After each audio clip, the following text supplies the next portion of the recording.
We'll see as we get towards 8 o'clock what that means for us. If we want to continue on into 9 o'clock or move some items down in our agenda to the next session if we don't quite make it all the way today. So bring us out with some introductions. So do we need to have introductions for, like Amy, certainly? You want to introduce yourself? I'm Amy Vineyard-Weideman, and I am a Community Engagement Leadership Specialist with Iowa State University, and have had the pleasure of working with you for the last few years in the goal setting process. Should be no strangers here, but might as well go around the room, just so you know, make sure you know everybody. So, Daryl? Daryl Cruz, Ward 3. Kelly Dunn, at large. Dustin Ganfield, Ward 5. Simon Harding, Ward 4. Stephanie Sheets, Director of Community Development. Craig Burry, Director of Public Safety. Gil Schultz, and I don't want to leave a story unfinished. Dustin asked me if I was Gil or Gilbert, and Dave, you will remember this. I was named after Rowdy on the Rawhide, Gil Favor. Yeah, Someone I remember. Kevin knows. Absolutely. I am Ward 1. And by the way, he was played by Clint Eastwood, so Yep. you can see the physical resemblance as well. So it's Gil. Oh, that would be you.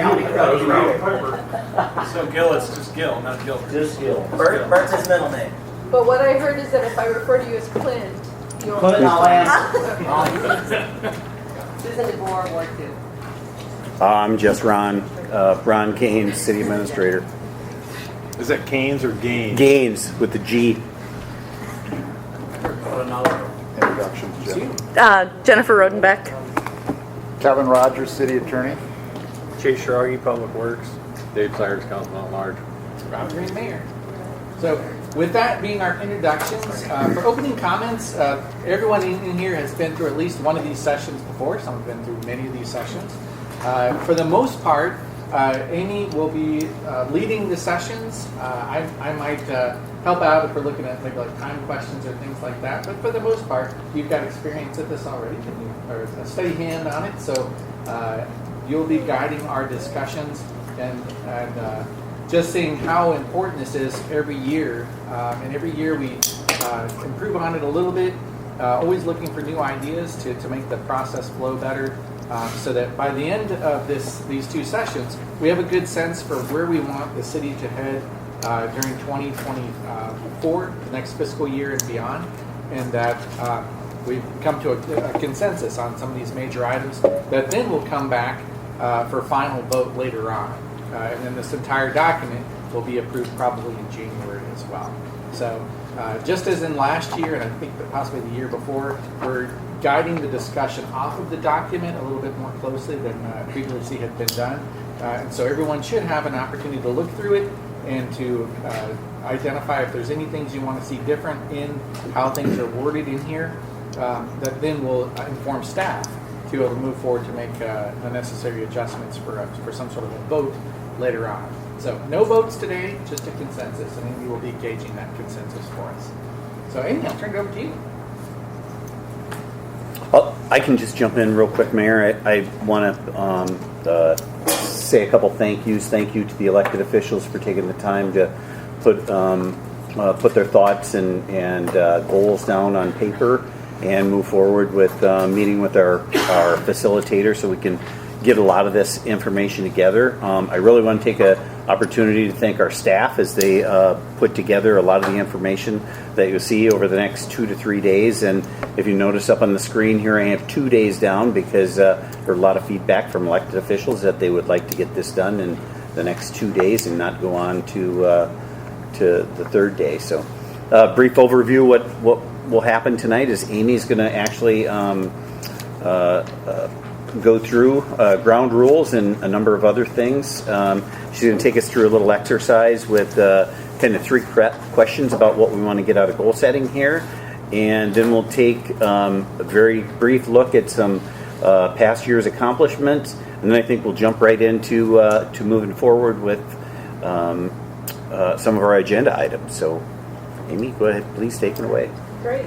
So you've got the agenda in front of you, and you can see where, in terms of the content, so as the mayor and Ron both referenced, working off of previous plans, but we did the interviews with each of you, and you all had the opportunity to share with us what you saw as priorities, additional topics, etc. And so that has been included in this document and or at the end. So Jennifer and I went through all of those notes and made sure we've got an opportunity at some point to touch into each of those topics that you all named in those interview processes and the things that you wrote and shared with us.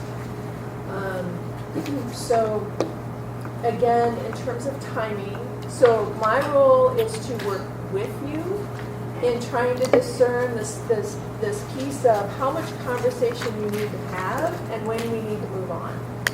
So if you would like to get through all of this in 2 nights, then that'll be part of the dance. And I'll be checking in with you along the way. Do we need to have continued conversation here or not? And last year there were times where I would push and some of you would say, yeah, we need to. And that's great. That's what you need to do. And there are other times where it's like, you know what? We need to stop here.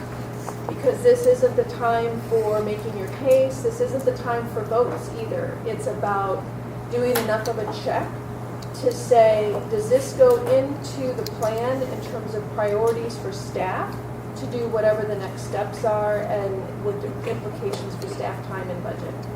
So we'll keep working that together throughout the process. Specifically, if you look at the goal setting ground rules document, this is something that's been used across the state for cities and local governments as they do these sessions. And so as we've discussed before, this is a work session, so this is not a place where we're having public comment, public involvement. Public can definitely be here and listen, and I believe it's being recorded as well. But this is your work session time. We just ask, as always, that you're respectful, that you're patient, and that we're continuing to manage how much airtime we're all using to be able to get our points across, figure out where we have consensus, and be able to move on.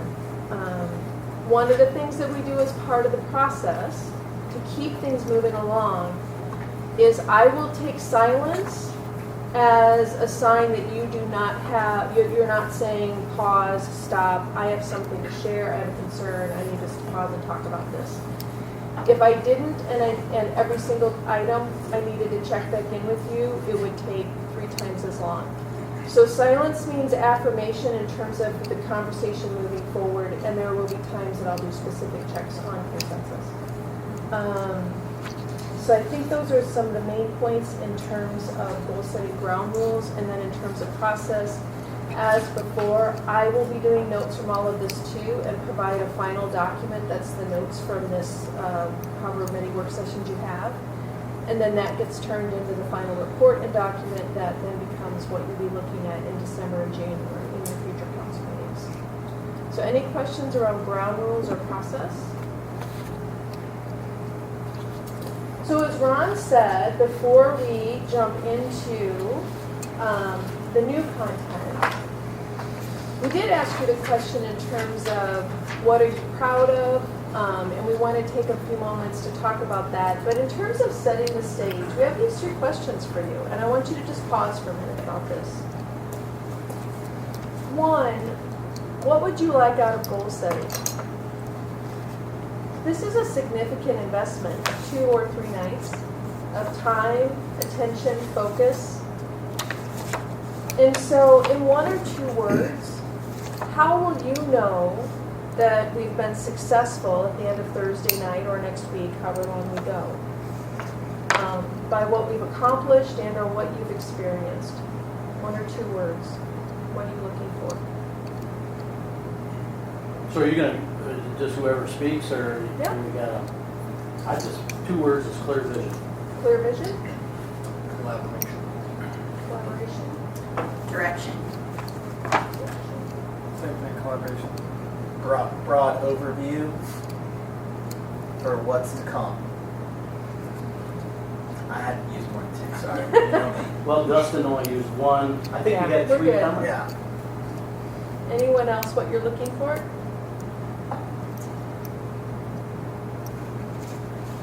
All right, great. So the next piece is leaders. What kind of community do you want to be? Again, as you think in just a couple of words, what kind of community do you want this community to be? And actually, we're going to play with a little bit of a tech tool here. So if you want, you can take out your phone and your camera and scan that QR code and type in your 1 or 2 words in terms of what kind of community do you want this to be.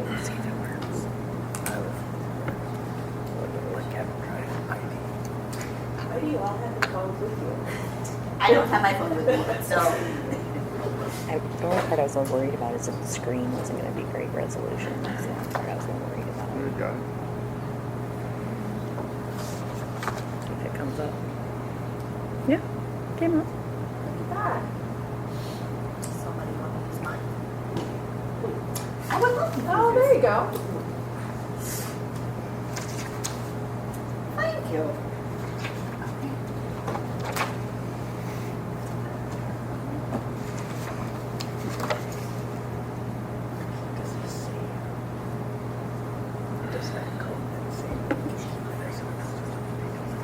So what you start to see is that words that are showing up for more than one person becomes bigger on the screen. That might have to be a little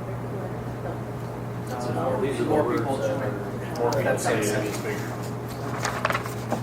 All right. I would prefer I don't think anybody else is going to put mine myself. Yes, you get to stay unique when you misspell the words. All right, so we've got progressive and welcoming, forward-thinking, vibrant, growing, safe, great amenities, stable, safe and vital and inclusive. All right, and then our third question for you as we're getting started tonight. You're also an employer, significant employer in this community. So what type of employer do you want to be?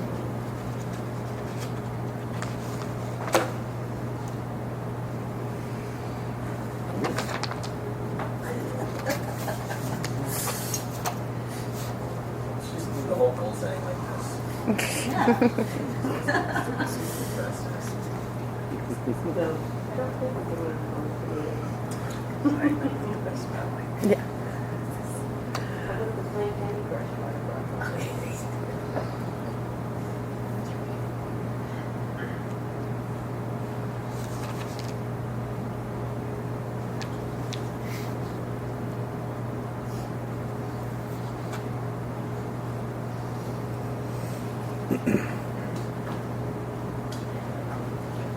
So this is a topic that'll be showing up tonight, that's been in your conversations as well. And so as an employer, you want to be fair, welcoming, a place where people strive to work, inspiring and trusting and trusted, supportive, empowering, team-oriented, inclusive, innovative, open, flexible. All right? That was me giving you a nod. Thanks. Thank you. Give that look. All right. Well, thanks for taking a few moments to do that and just stepping back from the details and the positions that we have on different items and finding our common ground.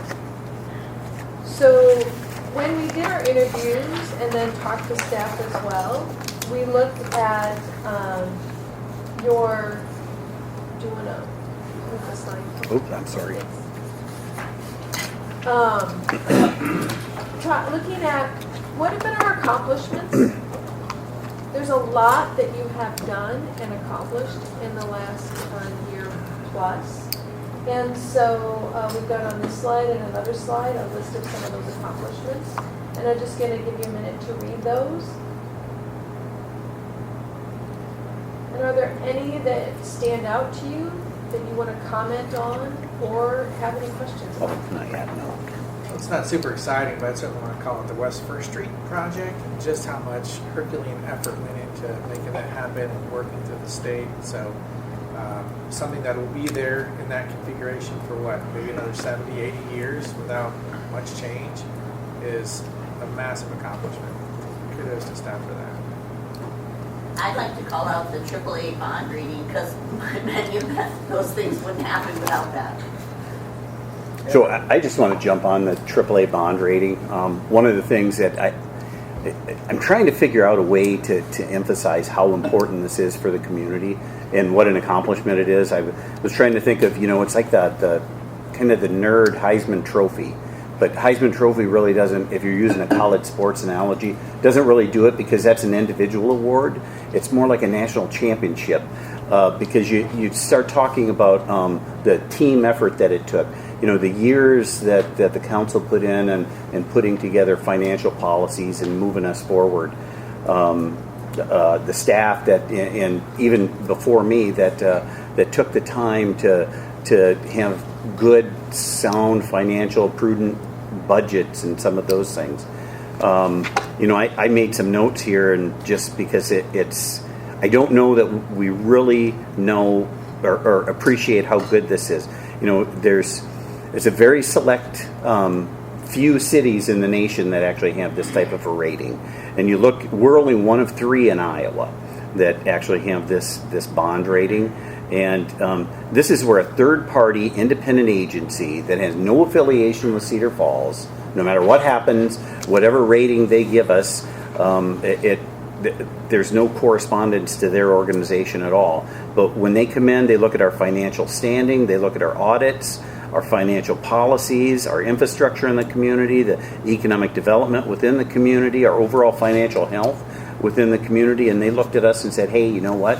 We're going to give Cedar Falls a AAA, the highest bond rating that you can get. So this is a third party that comes in and says, hey, you guys are really doing it right. The other thing that I don't think's been really appreciated is, so we've had this AAA bond rating for the last 2 bond sales, about 2.5 years. And we've, so when you send the bids out, you get the bids come back, and our interest rates have been pretty low. But I don't think we've realized the advantage of it yet, because historic interest rates were everywhere. To put this in perspective, we have a $100 million sewage treatment plant facility coming up. As interest rates now rise, this bond rating will literally save us millions of dollars in interest. I mean, that's really where we're at. And so I just want to call attention to it, because I think it's a heck of an accomplishment. I mean, we were really good before, but this AAA rating is something to really be proud of. So. Plus, it'd be like a football player having to earn the Heisman Trophy every year. Yeah, good point. I think it's more of the nerd Heisman. You got a bunch of engineers and accountants that really appreciate it. Are you trying to get nominated? Anything else from here that is getting your attention that you want to highlight or ask questions about? I mean, all of it, really. They're all big projects. There's a lot of moving parts, so. We have one more page here. I'll just move to that as well, some others. Yeah. I mean, I know they're all important, so it's hard to call out just one. All right. So you have a history of doing some great work together on behalf of Cedar Falls, and leave it at that. Okay, so just briefly, for changes to the document format, it wasn't anything greatly significant. If you remember from the last couple of years, I did do a reformat of it. I added some tables to try to make the document a little bit more layperson friendly, like just wordifying some of the things in it. And this time around, if you have seen from the council meeting procedures, that was the first real approval of the standard policy document format. And I used that approach here for the document this time around, which by dropping out 3 pages on it, which we didn't really need the references anymore, because the references are included in the document with the new municipal index numbers in it. So it's much easier to find in the city library where those things are. So I dropped that, and I also decided for the abbreviations, having it inside the document themselves the first time it's shown. I try to say if it's the first instance of saying CFU, spell it out there. So that dropped 3 pages on it and moved the whole document down from, I think it was 38 pages to 31 pages total. The only change really I made inside the organization of it is, rather than having an index or an annex for the short-term financial plan, because that made the page numbering kind of weird to keep up with, all I did was switch that to be a section 6 at the end. So now rather than talking about Annex A for the financial policies, it's now just section 6. So you'll see it as number 6 in the back, starting on page 22 of the draft. So that's really it. The rest, you'll see a lot of potential adds, highlights, crossouts, and we can talk about that as the document goes along for what that might mean. So it is a smaller document than previous, which I'm pretty happy about. Mr. Mayor, Yes. I'm looking for section 6, but I see annex, and you say that's no longer. So it's in the new version. You might be looking at the older one. Yeah, Daryl, there's No, two. 23. Yeah. So there's 23, and then there's the new one. And there's one that's titled at the top CFD 1101.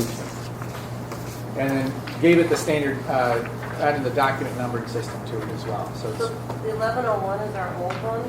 the FY23 with the big cover page and the link. That's the old one. And then the 1101 is the new one, just like Phil showing there. So you should have two documents. So to be clear, though, this is the one that was approved last year. So this is the actual approved document that the council has. And so if you look at this screen is the document that will be working, shows the document we'll be working from for this year. As the mayor said, he reformatted and went to here. Would it be difficult, like, for us to get things like this in advance? Instead of trying to read it as we are doing I agree it? with that. I thought this should have been given to us a week ago. Or is this something we weren't able to do till we did those survey things? Well, so first of all, that's where it starts out, is doing the survey things and moving forward. And we got emails on some of those as late as this weekend. And then staff is, I mean, there was changes to this as late as last night as we move through here. And you'll see this is a heck of an effort by our department directors going through here and moving through. I'll just kind of jump into it, but the mayor kind of reformatted, and we went into here. It's redlined. There's a number of things, and if you look on the screen to the right there, as we're going through, we're going to try to go through the document as it's shown. So you'll see some red lines and some green lines, some things that are struck out, and then you'll also see in there items that are highlighted.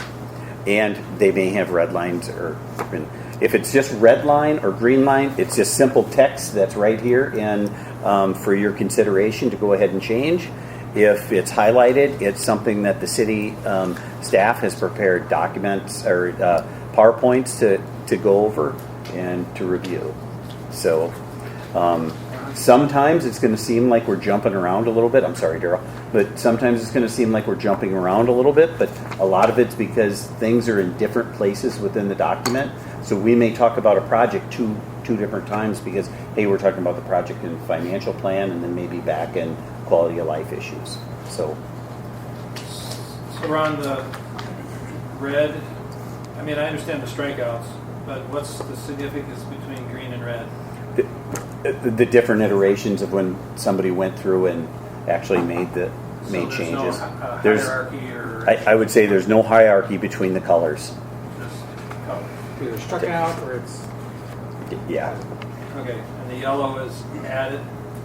And the yellow is actually, you'll see, we'll go over a number of things in yellow on the PowerPoints. So that's where we're actually going to talk about Section 6, and we'll go down through there with goals that have changed. In Section 6, as we start off with, it'll be a lot of overview, financial overview. We're going to be talking about our different funding sources, all of those type of things. Now, what we hope to do, what I hope to get out of this is as we go through Section 6 and we look at all of the changes that potentially could be on the right here, any changes that we make, those will come back to you in late December or early January in the form of a new goal document for your consideration. So that's as we move through here, it's really important to kind of keep that in mind. If there's a goal or something that you want to discuss, I think we need to discuss it. If there's something that you don't agree with, I think that we also need to have it discussed. So So Ron, then we've you've got this agenda, with these certain goals picked out, but if something's not on here, it was stated, Mr. Mayor stated that we do a referral to council. But it sounds like what you're saying is we can bring up a topic here as well to broaden something that's one of the points that may not be yellow or may not be red or green. I think so, but I don't know if we're going to have enough information out of that to discuss it right now. So we may time to do the 2 days worth. right. So we may need to actually either have a referral or go to a third night. And I know there was a lot of concern about the third night being on the 22nd. It could be a different night. So. So then, you said January is going to be the final document for us to approve. So referrals need to be taking place between now and January. Add changes to this that aren't discussed in 2 days. Well, yes, we'd like to get as much, if it's going to be in the goal document, we'd really like to get it discussed beforehand. Now, there may be something that you're saying, okay, at the end, we get to a section, if you look in our section where closing right before that, item 9 on day 2, we call it miscellaneous because it's kind of a catch-all. Is it really something that we put in the goal document, or is it something that it's important enough that the council needs to talk about it and talk about it from a budget standpoint, but it may not necessarily go into a goal document? Very much like a lot of the committee meetings that happen throughout the course of the year. Yeah, and just because it doesn't make the goal document doesn't mean it can't be something that's included. If it's a change in policy or something like that, it's better to have it earlier so we can have it into the financial picture. But certainly wouldn't want to limit you to say, oh, well, you didn't have this at goal setting, so we can't talk about it. I think referrals of any type are not appropriate. That kind of touches on, in my mind, now this is my 5th year of this, goal setting is to be able to put together the budget for the state by the end of March, right? March 31st, we got to turn in, and that's primarily the CIP. There's a lot of things that are put in here that may not affect the CIP or the budget. So those are the things that we should talk throughout the year. Yeah, this probably make a good topic for referrals at that point. It's not like a financial impact. Like we do. There's a number of committee meetings every, right, throughout the course of the year. It seems like a number of things are pushed down the goal setting that we should be debating through the year. But anyway, that's a quick comment. So I think from there we can. I'm going to start with the financial plan, and then we can kind of move forward. So, as Darrell alluded to, I think a really good starting point for us is our capital improvements program. Oh, one other thing I wanted to touch on. If you look at your agenda, if you look 3, 4, 5, and 6 items, it's really not very numerically organized. So, as you know, we always talk about the financial policies first because it sets a tone for what we're going to talk about the rest of the time. We started going in numeric order for items number 1 and 2, but then item number 5 was a shorter item, so we thought trying to balance the time between the two nights. That's the only reason that there's a difference why it's not numeric. So basically, you want us to jump to page 22. Yes, ma'am. If in the on this particular page, in the goal document. I'm sorry. Thank you, Susan. Page 22, at the bottom where it says 6. So this is, as you know, this is a bunch of background information that we have every year. So the first thing that we always need to set, even before the budget, is really our CIP. And here's the timeline that we really have laid out to do that. If you notice, we'll go to that first meeting in January is kind of our proposed target to get our CIP done and completed, which is a lot of work in there. Just so for everybody's background, the CIP, the definition is a capital improvements plan.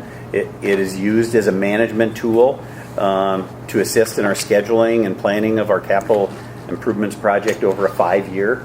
In your handouts, you should have a CIP.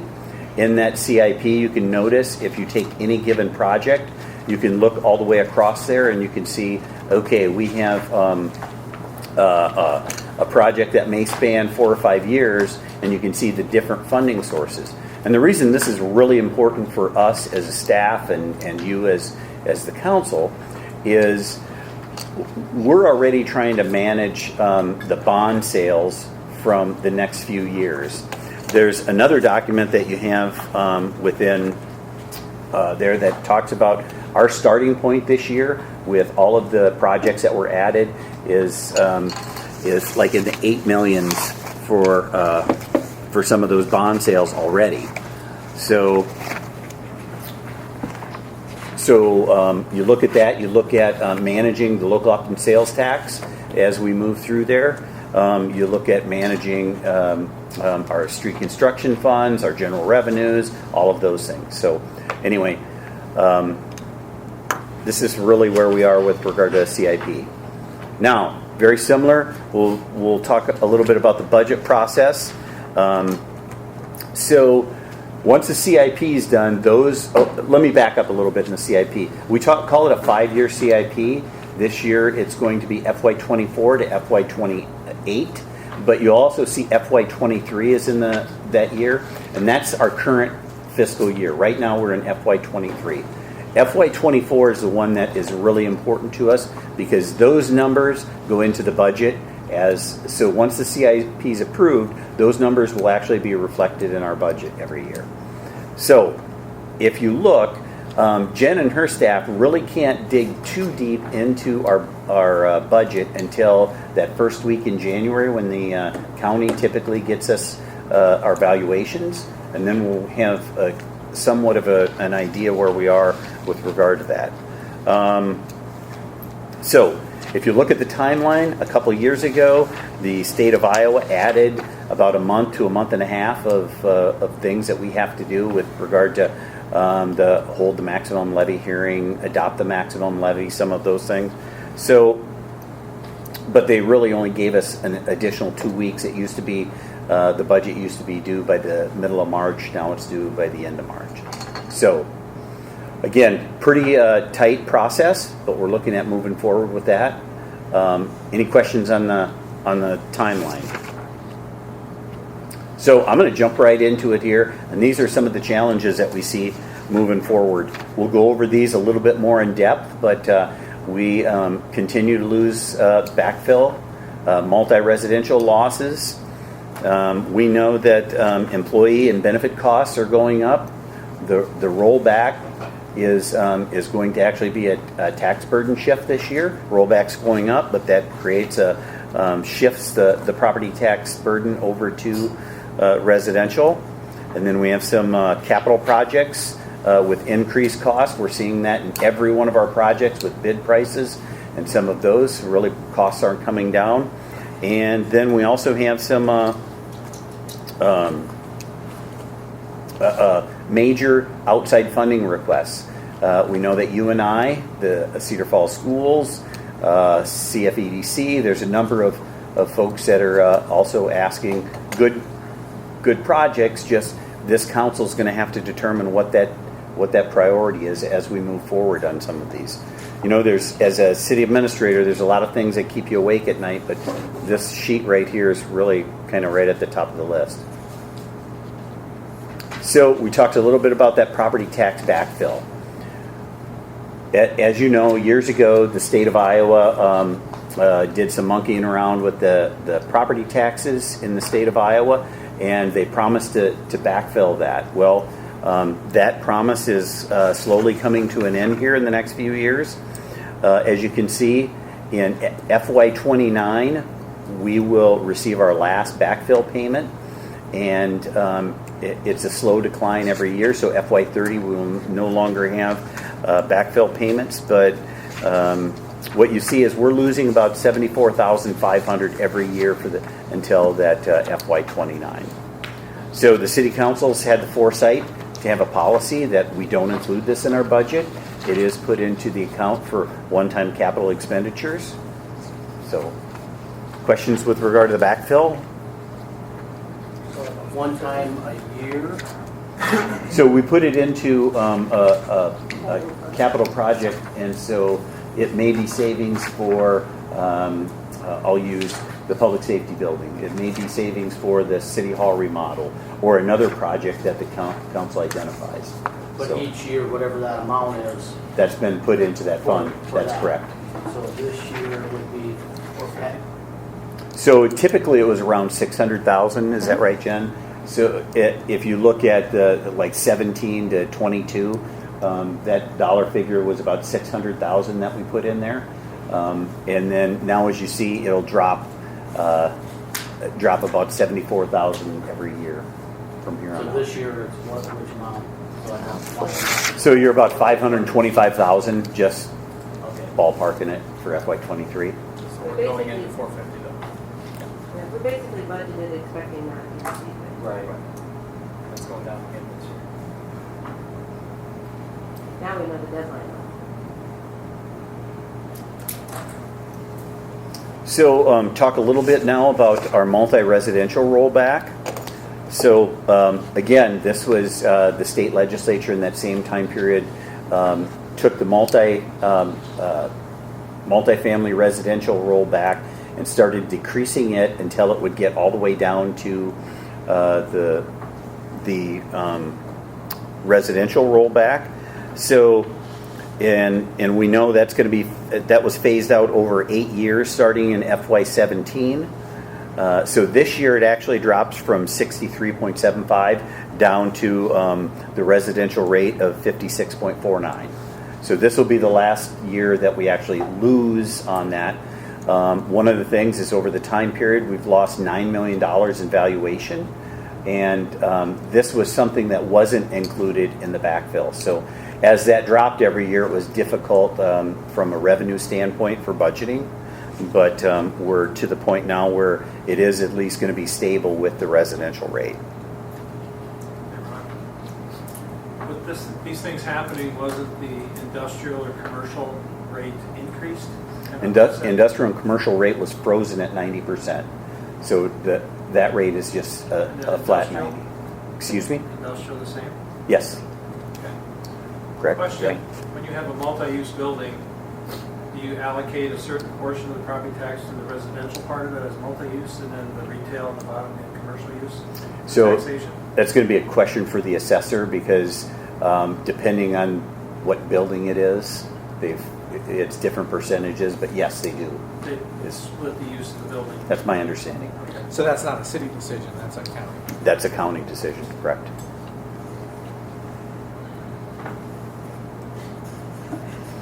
We talked briefly a couple months ago. So as everyone knows, the city's self-insured for our health insurance fund.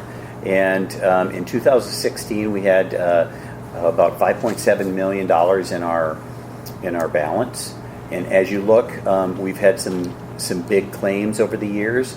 And what happens is we are self-insured to up to, what is 85,000? Correct. 85,000. Anything over that goes to a stop loss insurance. But so if you have multiple claims of people with health insurance problems and they're 50,000, 60, 70, 80, those are all coming out of our cash balance here. And so that cash balance over the last number of years was about 1.9 million, and from the end of year savings that we had, council authorized it to 900,000 to be allocated there. So that balance is a healthy balance at 2.8, but we're going to have to really look at what are we going to do going there. Now, one of the thoughts is, do you have employees contribute more? That is one of the thoughts that we got to have, but that's not going to make up the $400,000 loss, the $600,000 loss. Really what you're going to have to do is some plan redesigns in there. So as we move forward, this is definitely going to be something that we have to keep an eye on and make sure that we're making the right decisions. So. Is there any other way to fund it other than changing the plan? Other than like we did in that 900? That's how it would tip. Let me back up a second. I think we're really lucky as a community because we have this fund. Typically what happens is most communities, right out of the general fund every year, they have to fund their health insurance. A lot of communities also aren't necessarily self-insured. They have just a premium that they pay. So. Where did the 5.7 come from initially? So I could butcher the story, but Jim might know it a little bit better. It's I think it. Go ahead. No, it's just years of accumulation. So we would have, I think, started becoming self-insured in the early 90s, I want to say.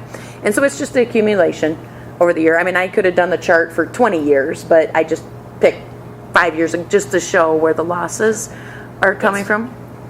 That's personnel paying a premium, or that's a budgeted line item, or this is an endowment?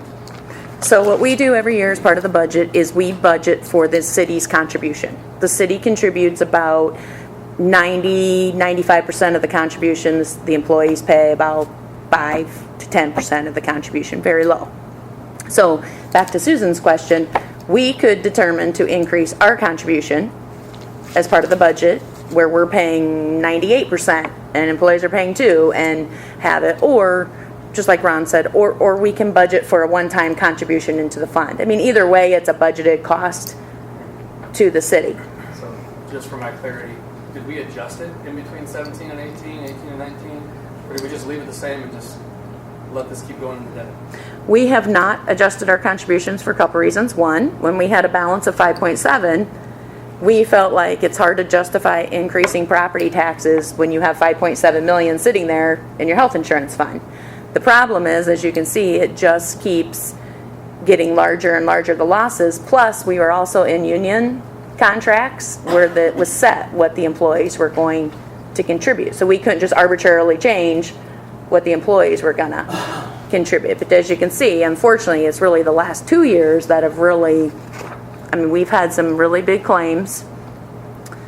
July 1st is the first time when we renewed our stop loss that we bumped it up from $85,000 to $100,000 to try to save on some premium costs for our stop loss.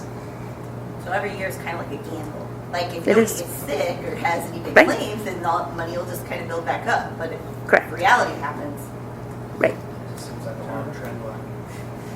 So, have we compared, did a comparison across the communities in Iowa, how our percentage of employee contribution, ours, compares to other, the components of our self-insurance? Have we done an analysis of what's out there? And looked at different carrier, different, shop around, how much have we done that? So our carrier does look at those things. We talk to them all the time about how those comparisons are, but just for all the same reasons why Jen said, it's one of those things that here we are, and now we've really got to take a serious look at it. So Well, that's what I mean. I mean, when you say the carrier is looking at it, you mean the insurance agent that provides it is looking at it, and he looks at multiple providers of health insurance, right? yes, Okay. And they're doing what you feel is a thorough job of comparing us to other cities across Iowa. And our structure of our plan, like our plan document, say we pay 95, the city pays 95, the employee pays 5. well, And you got single coverage and family coverage, those components are all debated. so that's all we have right now. Is we have, and historically the city's only had single coverage and family coverage. One of the things that we have to look at is, okay, are there some areas to save when when you have empty nesters? Well, if I have to get if I'm on a family plan, which typically could be priced at 4, 5, or 6 people, and it's just you and your wife. Now, is there a way that we can carve out that and try to reduce some of those costs as well? So. That's being looked at, right? Now, there's more importance to look at that. Absolutely. Okay. So this was information only at this point? yeah, there's going to be a lot more information coming out about this. These are just going over what some of our challenges are going to be. So residential rollback. So as I discussed a little bit, you can kind of see the little bit of a herky-jerky chart here. Last year, it dropped and went down to 54.13%. This year, we just found out that residential rollback will then go up to 56.49%. So if everything was equal, just to give everybody an idea what this means, if everything was equal from last year and we stuck in the 56.49, that would be an additional $500,000 in revenue that the city would receive off of property taxes. Now, the interesting thing on that is when we start talking about this is going to be a tax burden shift because, as we said, the commercial is stuck at 90. So when the residential rollback goes up, that you're collecting more taxes from the residential side of that. So I'll kind of get in here, and this is just kind of some of our broad overview of our policies to talk about. And so if you look here, so these are long-term, some of our long-term financial policies that we've had that we'd like to review here real quick and go over. But again, as I was saying, in FY23, the rollback rate was 54.13%, 56, almost 56.5% we're going up to. If you actually look at the next line there, it's a 4% increase on residential tax rate. So right away we know that that's going to be a challenge moving up, is just because if our increase on residential property tax is no more than the CPI, that's going to be a challenge because here you're looking at, that says it's going to be 4%. Just some real quick numbers as we talk about the current CPI was 8.2%. If we look over the last 12 months, the CPI is 7.9% as we move forward. So another one of our long-standing policies is the use of the backfill for capital projects. We've taken that backfill, put those in for capital project. We've talked about that a little bit. Continue to use the TIF release to the Economic Development Fund. Those are the things that help fund any of our economic development projects. They're also set aside for using it for cash flow for some of our projects that we have out in the industrial parks. And then our general fund cash reserves maintain at 20%.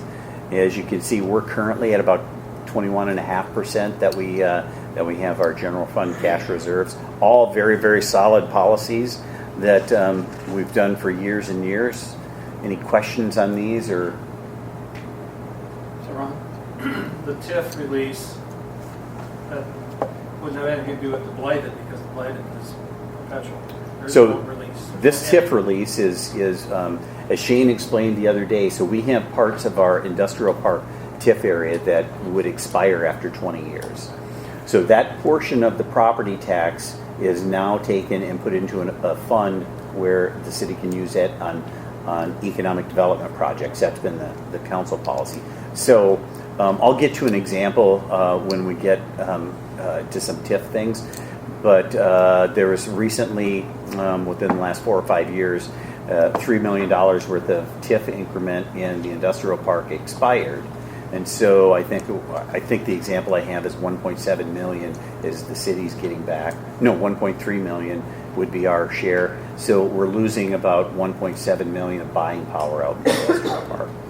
So. And what was potentially changing at the State House on TIF? So every year they have something. I don't know recently. One of the things, if we're talking about the sunset clause, they talked about maybe those slum and blighted areas that they classify as slum and blighted areas would be changing. But there was no movement on that last year.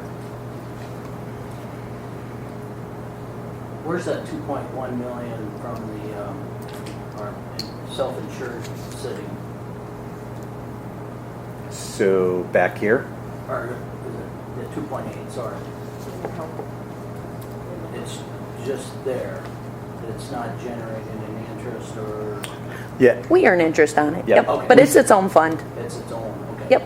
Yep, it'll sell, we'll sell bonds on it and try to get as much interest as we can out of all of our funds with balances. So, Where does all the accounts, and you don't have to answer this now, as long as answer. We get quite a bit of interest based off how we've invested our money, or at least from what I look at, it looks really nice. Where does that interest go? back into the funds that, Just that gained it only? Mhm. So Yes. that's the policy, it just, if it's a health fund, it just goes back into the health fund? Okay, cool. and just a comment on your interest thing, over the last few years, we don't feel like we've Yeah. earned anything. Yeah. It's been good. Rates have gone down. Mhm. You guys in the city earned more interest in the last year than I earned in like 5 years of my life, so. We're cool. Again, some additional longstanding policies that we have. These are our savings. This is what we call our general fund savings that we have annually. When you look at that, some people, I don't know what the total was this year, Jen, do you happen to remember? But anyway, we had a citywide, we underspent our budget significantly. And I can tell you that's twofold. One is because we have managers that are really doing the prudent thing, the fiscally responsible thing. But the second thing is really kind of a little bit of an employee problem. So, and it's a civil service problem, and I wrap it into another thing. I'm going to use a really broad example, but we had an opening for a city surveyor for about 18 months. That position is about $100,000 plus benefits, and so you're looking at $150,000 plus just for one position that sat open. And so those are the type of things that add to that savings as we move forward. But the policy's been to use those general fund savings to offset certain projects. For instance, in some of those projects I gave examples of, or in this past year, we used it for our insurance fund. So, and some of it is almost okay. We were going to use that for benefits for an employee, so that seems like it would be the proper spot for it to go back into is those benefit costs. User funds build into capital projects whenever we can establish fees. The example I would give is our sanitary sewer. As you know, we're using the user rates, and we're increasing those 7% over the next 5 years to help build up some of those costs as we move forward on user funds. But we have that in all of our user areas. So, sure I'm not missing anything here. Private donations, the city council put in. This is actually on a lot of our quality of life projects. The policy has been that if it's a real community-driven project, that they would like to see private donations of 25%, a minimum of 25% as we move forward. Emergency reserves, I have a slide on this. We'll go over this a little bit, and then we'll get into a little bit more of the TIF certifications as well. Go through some of our things there. So this is, okay, so our bonds. Just real quick overview. City of Cedar Falls sells bonds every even year. The Cedar Falls Utilities sells bonds every odd year in those. We have a policy that's only issue replacement debt, and that replacement debt is right now we figure that's 3.5 to 4%, or 3.5 to 4 million every other year. So right now, as we look at the CIP and we're trying to balance all of those things, in 22 we sold bonds for 3.8 million. In 24, it's getting to be a little bit of a struggle. One of the big projects, 1.3 million of the Aldridge School connection. So that would actually get us under the 4. But then the other half of the Aldridge School connection is in 26. That makes up that 4 million. So we're really close on being able to balance those numbers. It's just the 24 one maybe where we have it a little bit out of whack.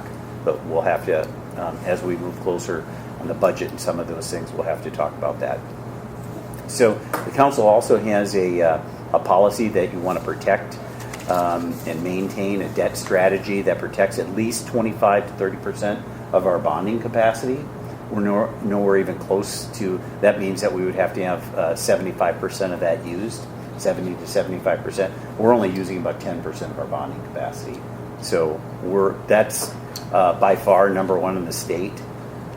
Most communities are closer to 50%, if not more. If we increase our use, does that potentially hurt our bond rating? So I don't know that it hurts our bond rating depending on all of the other, but it is if you start selling larger bonds, that's more property taxes. It's because that comes strictly out of property tax funds.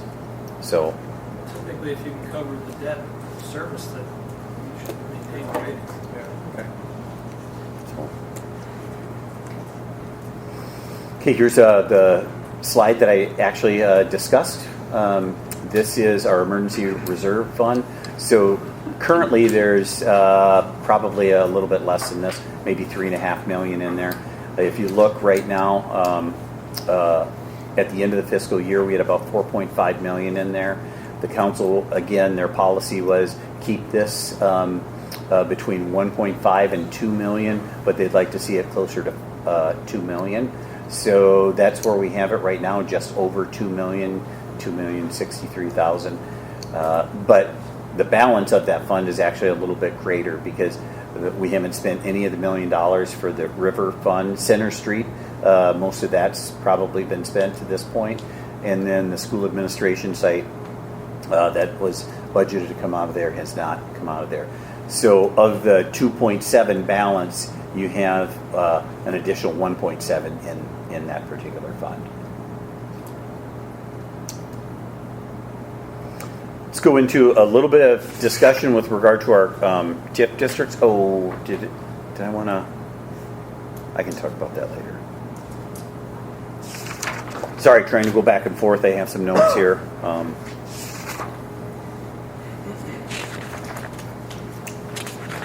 So here's our TIF districts.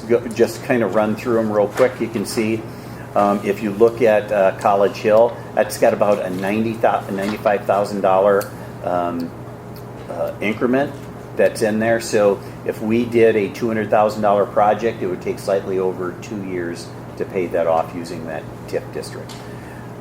Just kind of simple math there, but and that was slum and blighted area, so there's no expiration date. The Pinnacle Prairie area is also no expiration date. If you actually, we don't have much debt certified there, so it's only about $8,000 worth of debt. But if there was a large project to happen out there, there's about $900,000 of increment that could happen. You said it's no expiration date, or it says it expires in 2026? Oh, I'm sorry. 2026. Okay. I apologize. So Ron, Because only 2 of them have no expiration dates. Yeah. so Ron, like on the College Hill, you said a $200,000 project, like we would do. So And the developer would do it, and they would participate. In no, let's say we're going to reconstruct a street and charge that to the TIF district. So the city would go in there. We would do a $200,000 project. Chase is just giggling because we have no street projects for $200,000. But let's just say we did. 20 feet. And so you go in there, do the project. So what you did last time at the council meeting is there was all those TIF certifications. Well, everything that we had during the last year, depending on what TIF district it was, is the council just certified that debt. So now, we, in this hypothetical, you would certify that $200,000 debt. Now, over the next 2 years, we would get the increment of that $95,000 back, and that's what we would pay off. Now, what a lot of communities have to Reimburse do, the city basically for doing it. right? So what a lot of cities have to do. One of the things that we're fortunate is we have like the Economic Development Fund, our cash reserves. We're able to cash flow a lot of these projects. So many communities actually have to go out and sell bonds for that and that would cost them interest rate and the cost of selling the bonds, and then they would have to get that paid back. Whereas the city is fortunate enough to, Cedar Falls is fortunate enough to be able to cash flow those, and it doesn't have those additional costs. And then the Southern, which is relatively new, it's only has about 146,000. So I think that one is actually going to grow quite a bit here. The other two is a downtown, again, no expiration date. The downtown now has about 2.2 million. One of the things that I think is an advantage that people don't realize is we call it the slum and blight, and I know the terminology maybe gets a little bit, but I think the wisdom of the legislature when they put this particular slum and blight area together is when you have a slum and blight area, it is going to take you a significant amount of time to grow an increment. So let's say you have an area that you need street sewers and you've got $10 million in that TIF increment. Well, when it's at its infancy, where there's no increment, and maybe next year there's just a little bit more increment. So now, right now, if we had a $10 million project in our downtown, it still takes us five years to pay that off. So we've had a number of projects in our downtown where we've done some streetscaping, where we've actually went and reconstructed the streets and redid the sewers. Right now, currently in our downtown, I think we have about $7 million worth of debt that's still certified against that. I know there was some talk, a little bit, just ideas flowing around last time about expiring maybe the downtown TIF district. One of the things that would get challenging is, I'll use the parking ramp, is if we're considering moving forward with a $15-20 million parking ramp, this is your tool right here. Because in order for us to go to a bond sale, what happens is you actually have to go to a referendum. The most you could use on a parking ramp would be the $700,000 for GO. So, but Ron, in that regard, it's a totally different conversation long term. But if you have a private developer developing a big parking ramp and not have funds from the TIF, that could work as well. But how? So you got to remember, the private developer is going to want to make money, obviously. But how are we going to rent that from them? Typically, if we are going to rent those for public spaces, the funding that you would use would be the TIF. So that money coming to the downtown TIF for the city's use is what buildings? I mean, there's no tax in the city buildings. Correct. So what's getting converted into the TIF that would, if it wasn't the TIF? So it's all of the certified debt. So for instance, all the streetscaping that went on the last number of years, the street reconstructions, even if we receive the grant from the railroad and we're going to replace a number of those streets, the city's portion of that we would use the TIF as the funding source. But the buildings with the value, Daryl, you're asking which buildings are in the TIF? Well, what you're describing there doesn't sound like the developer's portion of the TIF. They're using that to finance the building and run the building. This Sure. sounds like the public portion. And to me, Well, public they're- property doesn't pay tax. Well, they're kind of one and the same, and it depends on if it's going to be a deferment of if they're paying their property tax or if it's going to be a rebate. Either way, still coming out of the property taxes. But so we'll use the old Wells Fargo site. So that's going to get your standard TIF rebates that Shane went over. But all of those just would be monies that don't flow into the TIF, or they flow into the TIF if it's a rebate, and then they're paid back out. But only for 5 years. For the 5 years, that's and then correct. after that, Then it's still part of the increment. Yeah. That's there, but it also can be used. And just on a side note, one of the things that so I think it was last year, that last several years, that we only certified enough for 1.7, so we allowed 500,000 to flow into the general fund just to ease property taxes that way as well. So, but there is still a significant amount of debt that's leveraged against this particular TIF district, $7 million. So I think that maybe part of Daryl's question or mine is if, as the city decided to build a parking ramp, for example, just on our own, and use this money, is that something that we can do? Or is it really to try to get the private sector that is going to be utilizing it to build it, but or have a somewhat of a cooperative plan? So this is a whole different topic because there is no money in parking. Just for a private developer or for the city, the parking is a loser when it comes to just building parking stalls. There's no revenue in it. So what you have to do is you have to look at what are the businesses that you're serving, because those property taxes should offset the cost of those parking stalls. And that's where the TIF is a really good tool on it, because hey, we're taking the property taxes that the downtown pays for a downtown parking ramp to help use that. Whether it's private developer or a city public.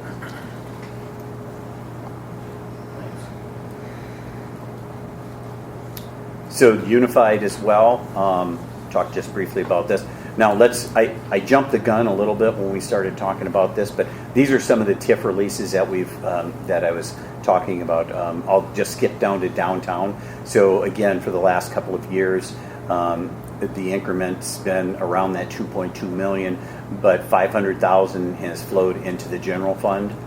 Again, offsetting some property taxes there.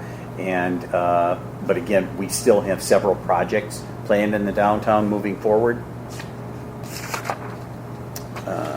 Make sure I'm not missing anything here.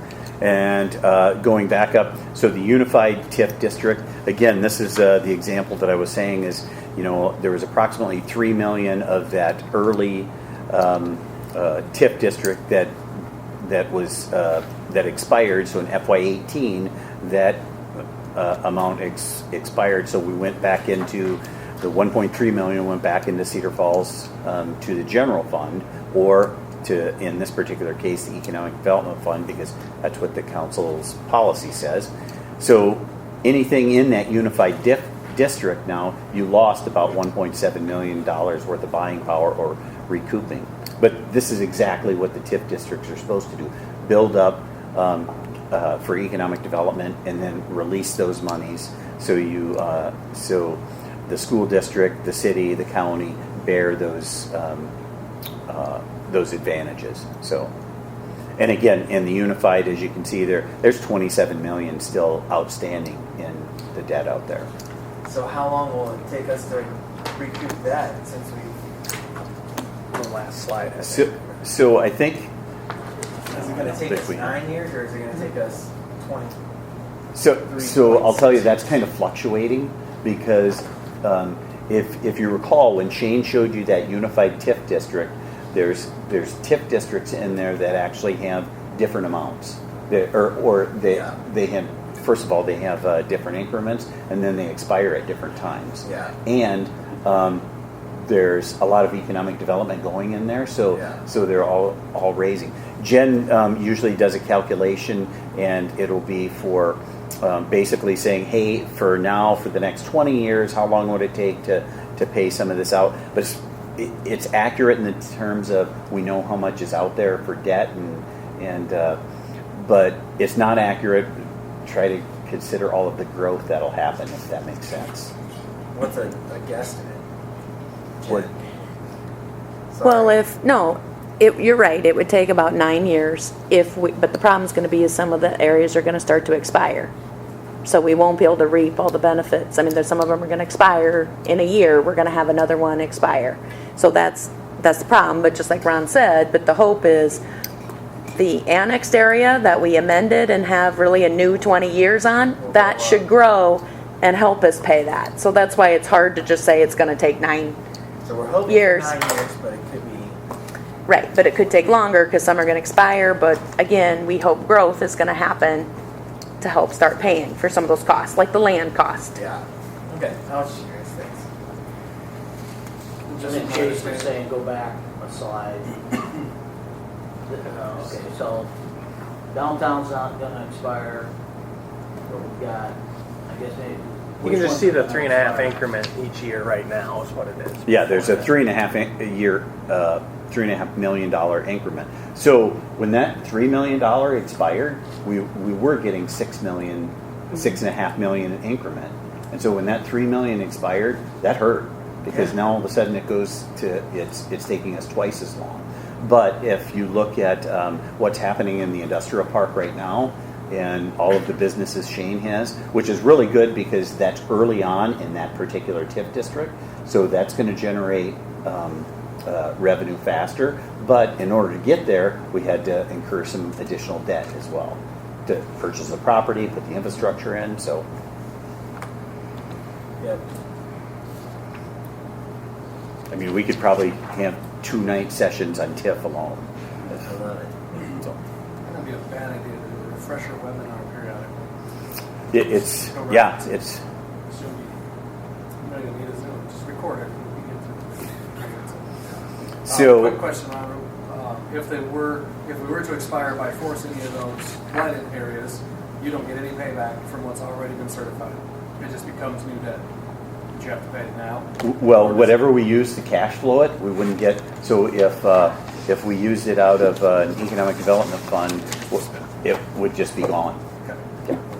So And then one other question. When was the last time we did resurface on the streetscape down here before last year? Before the streetscape project started, when's the last time we certified anything in the TIF related to street? Resurface, when's the last time we did the street? papers? Like, what was it? The Before last last time Oh, the it's street 20 years. 2004 was when the pavers were first installed. Okay. And we're hoping to get a better lifespan out of these than we did the. Different These are- materials. I just remember the guy walking with a bucket of paint, and I was like, that seemed like that was 5 years ago. It's been a while. Yeah. So as you all know, we have a 7% hotel motel tax, 50% donated to devoted to our visitors and tourism, and the other 50% is put in a fund for related parks, lakes, trails, those type of things. So one of the things that's been really good for, I kind of want to get to the graph, is here is our hotel motel tax revenue over the last couple of years. So as you can see, FY19 was about the time we started into our COVID and some of the decline. We were actually expecting this to be a lot worse with our revenues than it ended up. But as you can see, after FY21 going into 22 and 23, it's bigger than it's ever been. So, which is a really good. That's good for a number of reasons. One is obviously we generate the hotel motel revenue, but two is it's really good for our local businesses because if that many people are coming into the community and staying, they're utilizing our shops and restaurants and motels. So just go back through here. So talked about that a little bit. One of the biggest things that we have to talk about is we use some of the hotel motel property taxes for some of our what am I trying to say? Our health trust, not our health trust fund, but our for what's the Community betterment. yeah, the community betterment grants. So one of the things that we've got to be very careful on is Rob Sands, the state auditor, has looked at a number of things, and unless it's really related to economic development or services that the city is contracting with, we've got to watch on what a lot of these things will actually end up being that we can award grants to anymore. So for instance, I'm going to use the symphony as an example, and I hate to put that one out there, but that's one, if you can't come up with an economic development arm of it, or if we can't come up with a service. Now, I'll use Cedar Valley Soccer. Cedar Valley Soccer provides a service to the city that we're not running the soccer, so we're able to contract with them. So those are just some examples of, and it's going to be some scrutiny, and you actually may end up getting a little bit of political pressure on some groups that were funded in the past. But in order for us to not get our hands slapped by the state auditor's office, we're really going to be watching that. Ron, if you go back a slide, you got 50% devoted to parks, lakes, trails. I mean, that's one of the things we want to enhance in Cedar Falls. So it's not so bad that what people that used to get it don't qualify under scrutiny. We diverted to parks and lakes and trails. That's fine. I see no problem with that. There's some people are going to be disappointed. But I don't disagree. yeah. So the other question, well, that was a comment more than anything. The 7%, is that a state limit? Because I know when I travel, I look at my hotel bill, and sometimes it's 11% in some communities. Is that a state thing, a community, a city thing? Can we decide to be 10 or 11 or 12 or 15? So I don't know. I'd have to. That may be a. I think 7 might be the max, It might but I'm be the not max, sure and about I know that. it was voted in by the Right. voters. Right. By the voters Of the city or the state? of the City. county, I believe. Or, yeah, I mean, it's not the state. Yeah, state's 5%. So. And to Daryl's point, there could be things that we do that are just funded through a different source with the same result. So, as an example, Grow Cedar Valley, Danny Lotta could ask for $5,000 a couple of months ago for the murals underneath the Main Street Bridge. So, if we say, well, that's not something that we would be willing to, we're not going to give that out, but still, that money would then go into improving lakes or the trails. So that is an internal project. So it's just more a philosophical, who are we giving money to and why? And that's something that it's been on my mind since starting on council. Like, are these community betterment grants, is it really something that we ought to be getting into for some of them? So it'll be some pretty tough discussions. Tax.iowa.gov says the hotel motel tax rate cannot exceed 7%. So that's the maximum. Is that where the visiting nurses were funded through, or is that a different one? What? Oh, they. Or the health trust. It could have been the health trust too, Susan. And 50% to visitors and tourism, that's to run our visitor centers and Yep. our affiliated things. And that's set by the vote. I mean, that language is what was the vote, yeah. Back into why they're here. Yeah, if you wanted to monkey with those percentages and some of those things, we'd actually have to go back to the referendum. Any questions on hotel motel? If not, I will jump into local option sales tax. So does that have does that go back up for election, or is that a done deal unless someone just decides that, hey, they want to petition us to bring it back? I don't know what the legal term is, but it's there. Somebody would have to petition to bring it back. Whereas the local sales tax is coming up in 2025. That's correct. So when the local option sales tax was voted on, that was voted on, and what was it? It was 2013, so it was 2 years before this actually 10-year time period went into their. The county voted it, so it will expire December 31st of 2025. Now, the way that the state passed them, I'm going to call them goofy, maybe they're not goofy, but there's only certain times a year that you can actually have referendums now in the vote. So it's not going to surprise me if the county auditor is going to bring, or county, if Grant Veeder is going to bring this up to be voted on within the next year and a half before it expires. So typically they like to do it at least 1 or 2 election cycles before. So let's say it fails, and then you would want to, if they wanted to try again before it expired. Now, having said all of that, with regard to the election thing, it may be an interesting thing what happens at the State House this year. Last year, they actually talked a little bit about just putting local option sales tax statewide. So So we'll see where that goes, and I don't know if you've heard any more about that, Kevin, or not, but, so. As you were saying, Ron, the revenue across the whole state goes to the state coffers, and we gotta give a sales request to get some. Well, my math isn't adding up the same.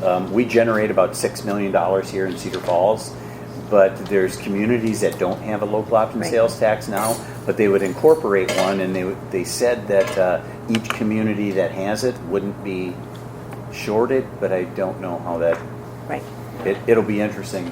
It's, Some way that it's distributed statewide because it's collected statewide and trying to make it equal or whatever. The other thing that they haven't really determined is local option sales tax. So our actually referendum reads slightly different than Waterloo's, and other places read slightly different.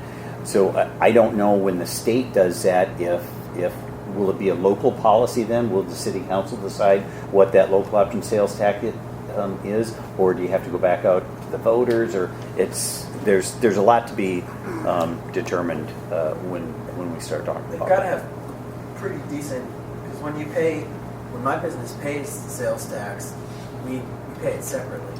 We pay Right. Blackhawk County tax, the local option sales tax, and then we pay the state tax. So it goes into two separate, they're different payments. So, or at least that's how we've always done it. So Ron, for our decision there to be roads and streets repairs on, I've noticed other communities use it for different things. That was the debate that we had at the beginning, 91 or somewhere along the way. Right, and that's explicitly spelled out in the referendum.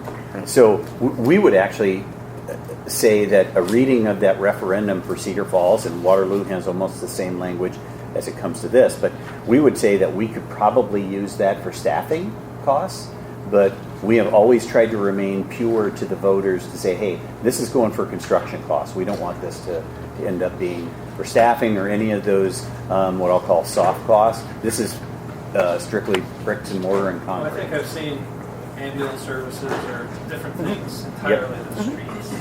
When would this go on a ballot? That's what we're guessing, probably within the next year and a half. So like a November vote or a I'm not summertime sure. vote? There's only like 3 times a year now that you can have referendums like this on a ballot. So I think it would be one of those special things like that. Typically, it'll just be, should we continue along? It wouldn't be a whole rewrite unless something is rewritten. No, it would typically be the whole this language again, same language. With where it's spent. Yeah.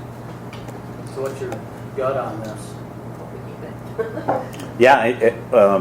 Well, one, if the state legislature takes action, and then we wouldn't have to worry about the vote every 10 years, Might which be a would, risk of but you may less lose. generation.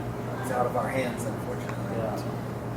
Yeah. Again, we generate now about $6 million a year, slightly creeping up all the time. But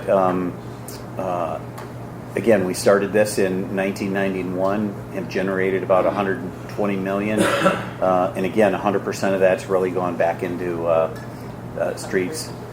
So it's been a fantastic. The stories I heard about some of the assessment programs that were going to go on right before the ballot was there was quite interesting.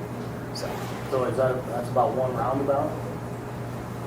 But Come on, Ron, just smile a little bit. Ron, you can tell a story about North Cedar Heights. I mean, we've had great feedback from residents on, they believe that some of these projects at the informational meetings, they're going to be assessed for these street projects. And 100% of the cost is coming from option tax. yeah, we went up there and it was the first one. Probably 75, 100 people showed up, and Jerry Schaff went out, and Chase and I know him. He's an engineer, retired engineer.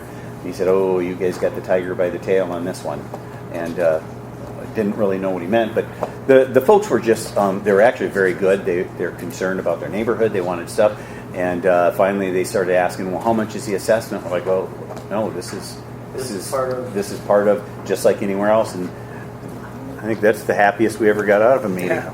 So,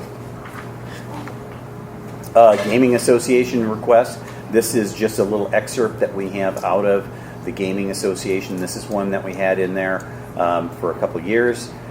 So you notice that we've been awarded 1.5 for the river, and they have seen the ask that potentially could be for the school, 900,000, and an additional ask that potentially could be for the Hearst Center. Obviously, those will be two things that we talk about moving forward.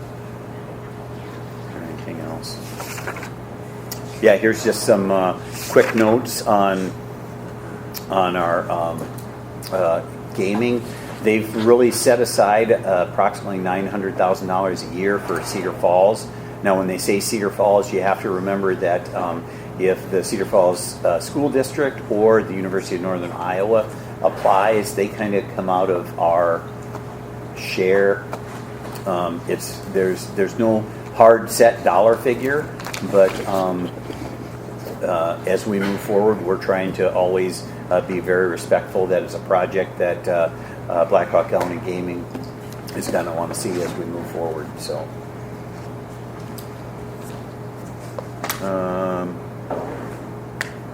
one of the things that Black Hawk County Gaming is really concerned about is there's a moratorium coming up for new casinos in the state of Iowa, and Cedar Rapids is really pushing that moratorium not only to end, but they're wanting to get their they think that it is really going to hurt their revenues if there's an additional casino that close. So, Is there one in Cedar Rapids now? what's the? Tama. There's one in Tama. Well, there's Tama, and then there's what's And Riverside. Riverside. That's Riverside's, I think, closer to them than Tama. so. Which one's that? It's outside Iowa City. So, but I think the size and scope of what Cedar Rapids is looking for is going to be significant. So these are just some projects that we received support from historically, and really that goes over goal number 1: deliver our response. Now, one of the things that might be handy is if we go back through on our actual goal document for section 6 and any of the language that we have in there. Is there something that the council would like to see changed, moved? What page? Is that on page 22? Page 22. Okay. There was no red or green Right. X out except for the date. Right. The 2024 date is incorrect. So basically, we're trying to say continue what we did last year. That's all of these that wouldn't have. That's correct.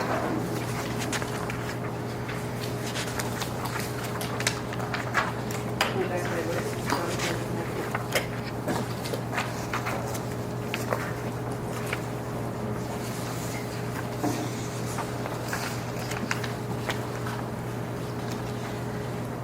We do not have any financial way to put money back into that emergency fund, do we?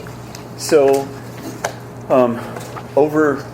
yes and no. We don't have a trigger. Now, the council could say, you know what, we want to make sure that we're putting $500,000. I'm making a number up, $500,000, and we would budget that through the general fund. But again, it would be a property tax increase. Now, what we did do is, if you recall, we've been going over this for the past 7 or 8 years, the emergency reserve, and the balance was actually closer to 1.4 million, I think. And there was some COVID dollars that we were able to get, and they were on the backside of some things, very similar to the way some of our FEMA dollars came back to us. Is, you know, our operating funds covered the cost, but then when we were able to take those COVID dollars and we're like, okay, where should we apply these? And we knew that the council's goal was to get $2 million back into the emergency fund. So, that's. So again, we didn't have any changes with the long-term financial plans, unless the council. Is there any ones that they wanted to talk about? This takes us through page To the end of the document. to the end of the document. I guess, I think it would behoove us to look into what options exist for a long-term plan for our self-insured health insurance. Whether we look at options, whether we could purchase from a group at the same rate or not, I'm sure we probably couldn't. But to look at changing that percentage or the precedent we set, especially if we have continual years of loss, let's say 2, then we need to look at upping in our next union negotiation. Because, I mean, seeing $1.5 million come out in 3 years, the writing was on the wall for this $2.5 million that we're sitting low these next several years. So I guess I'd like to see a change in that, and I might, be educated on this a little bit better later. But shouldn't we look at that, because that's across the board everywhere? Nobody gets health insurance for free anymore. Everybody's paying $300 a month for health insurance. Our employees aren't, and we're going in debt. So we need to look at cost sharing a little bit differently.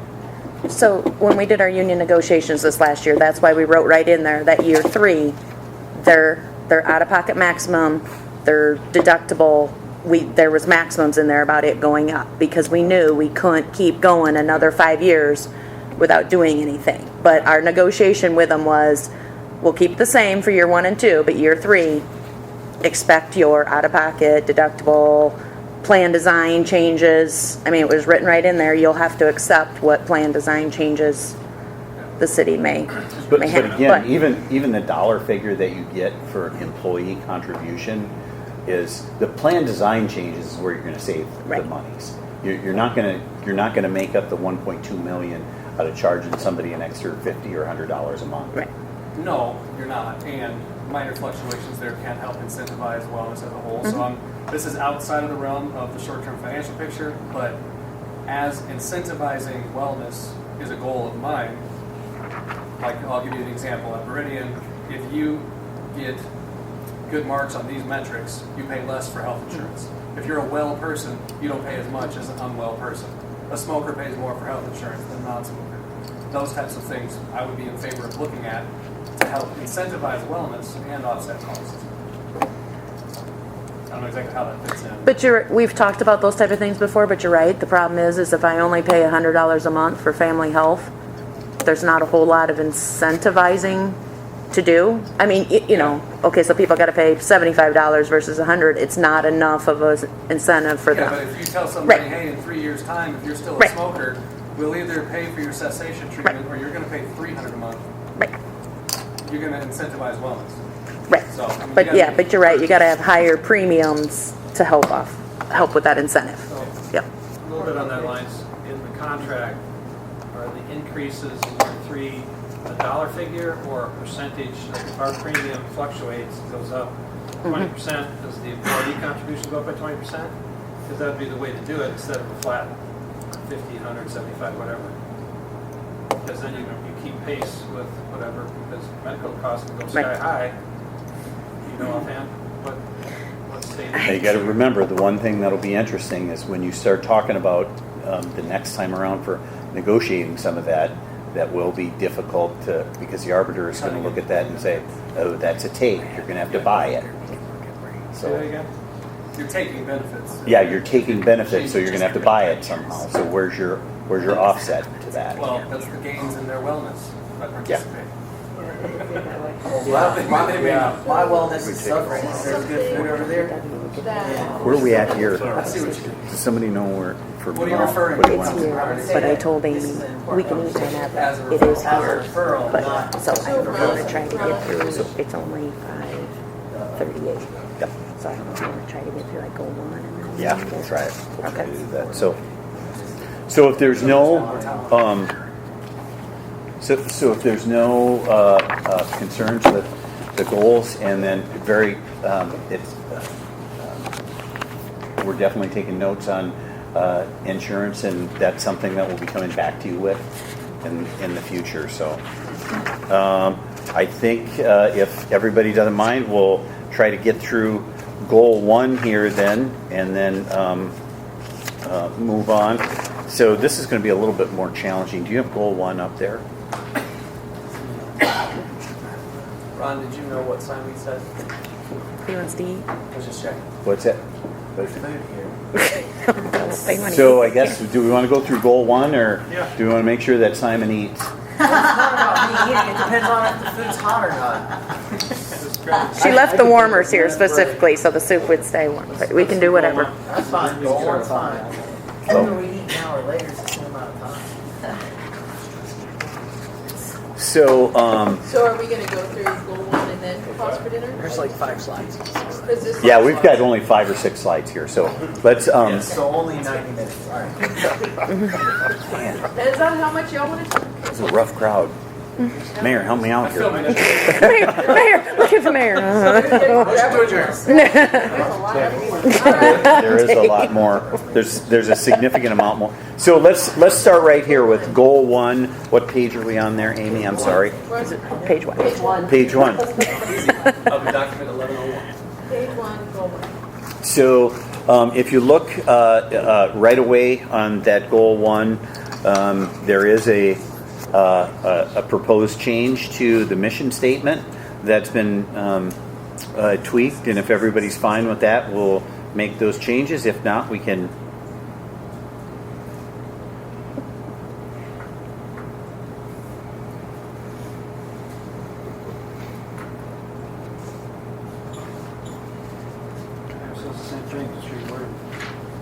Right, it's just a little bit of wording. I think as you go through and we start to look at goal 1, 1A, and you go down through there, there's really just some wordsmithing. I don't believe in 1A, whether it's 1 or new 4, that there's any changes to the intent there. There would be the elimination of 4, I'm sorry, which is encourage active. Yeah, good. And the reason I pulled that out for 4 was because in 3, we just provide a form for active public input, and then at the very bottom of that where it says local access kit television web-based media, I just changed that to broadcast media because it's so, there's so many more options now. So again, just wordsmithing is all. So are we okay with edits to the mission? Yeah. Okay. Thank you. The reason I put it in now and I wouldn't try ever again is because we've got some printed things, like plaques and things like that will be going up in City Hall that have the mission on it. So this is the one time we could really get how we want it because it's going to be much more permanent after City Hall's rebuilt. So then goal 1A, those proposed edits, are we okay with those? Any concerns about those?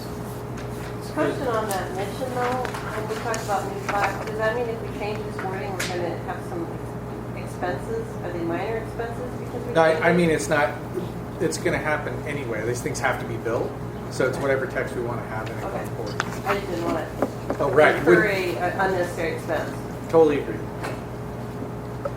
So, sorry I stepped away, but Are you improve, okay with that? improve safety and desirability. The black, what remains in the black letters. And all the underscored, not struck through is additional. So you just gotta Continuously improve the safety. get rid of the comma behind council and put and staff. No, council mayor, city staff. Okay, so council, mayor, and city staff. Okay, I'm not even looking. So it's the added red, underlined, and the black. Okay. So then the edits under goal 1A, any questions or concerns about those? Certainly doesn't remove the ability to use advisory bodies, but what would those constitute? What are advisory bodies that are struck out before? Okay. Good with for I never put it in. Yeah. Consultants. I suppose, yeah. Consultants, not an advisory body. It's like bike ped. So It's then like as we bike move ped. through that, is that So do you have a slide B7 on is the 7? next one. Yes. 7, yes. B7. Bingo. Had to be done. Come on. Nobody? So, Around. community-wide strategic plan. So I think you were given an update earlier this year with regard to the community-wide strategic plan, and I think the council agreed that they originally received and filed this document through 2030 and continue implementation of future forward to 2025. So what staff has proposed is we have during the FY23 goal setting, adding some monies in the CIP that would identify a 2028 start plan of a new plan that would go from essentially 2030 to 2035. Okay, so that'd be different than what's written in here, that's okay. But you're saying you'd want to continue on with our current plan up to 2030? Well, Stephanie can jump in here, but I thought this was what was discussed at the committee meeting. Yeah. We What didn't- I have in that second bullet point was what was discussed at a committee meeting in August of 2021. And I didn't see any information from goal setting last year that changed the dates at all. So that's up for discussion. Yeah, we didn't change and approve rolling 2025 to 2030. We are at a point we need to review what this document says. Yeah, typically, if we look at the patterns of the last years, we would have had a new plan created in 2019, 2020 to be the next 10 years from 2020 to 2030. And that kind of leapfrogging where you finish out a plan, even though it says to 2025, I just always thought it was odd that then at 2020 we're starting a new one. So in this case, we kind of followed on to say, all right, future forward 2025, we're going to carry this through up to 2025. But then the question for council would be, philosophically, would you want to keep, even though it says 2025, do you want to keep using this plan up to 2030? Or would this be a good time to start those initial feelers out so that in 2024, we're having the community dialogue and building a plan that would go from 2025 to 2030? Well, the discussion I remember was the vote was supposed to be receive, file, and adopt future forward through 2030. But we amended it to be receive and file. And then to your point, Mr. Mayor, is that we go in here and start looking at this because if you go back to the 2025 planning team, people are deceased, people are out of town. It's an antiquated document in some ways. Yeah. How stale is it at this point? Yeah. Or is it still valid? So I recall at the League of City convention, this and the comprehensive plan, they talked about annually reviewing, maybe not for every letter and word, but refreshing it, seeing if we're in the right frame of mind for it. So is this something that we might want to talk about as its own work session, or rather than try to hash through it now? Yes. Yeah, for sure. I guess the only question for me is how quick are we looking at? Because that would affect where we would put funding in the. Well, honestly, I thought last year. I mean, it was brought up, if that August 21, I believe that, okay. Well, Presented, updated motion. And if it's helpful for consensus for just talking about timeline, last year we did talk about refreshing this because COVID sidetracked us from doing it in 2020. So we talked about, okay, let's have a 2022 plan. And here we are a year later talking about 2028. I don't like that. I'd like it to be sooner rather than later and keep it on a 5-year rather than 10-year. So would there be consensus for us to put it in the 24, FY24? I say yes. I said yes. Yeah. Okay. Well, I have a hard time saying yes because I'm not sure how much more we 'Cause you're can hungry? get out of the current plan.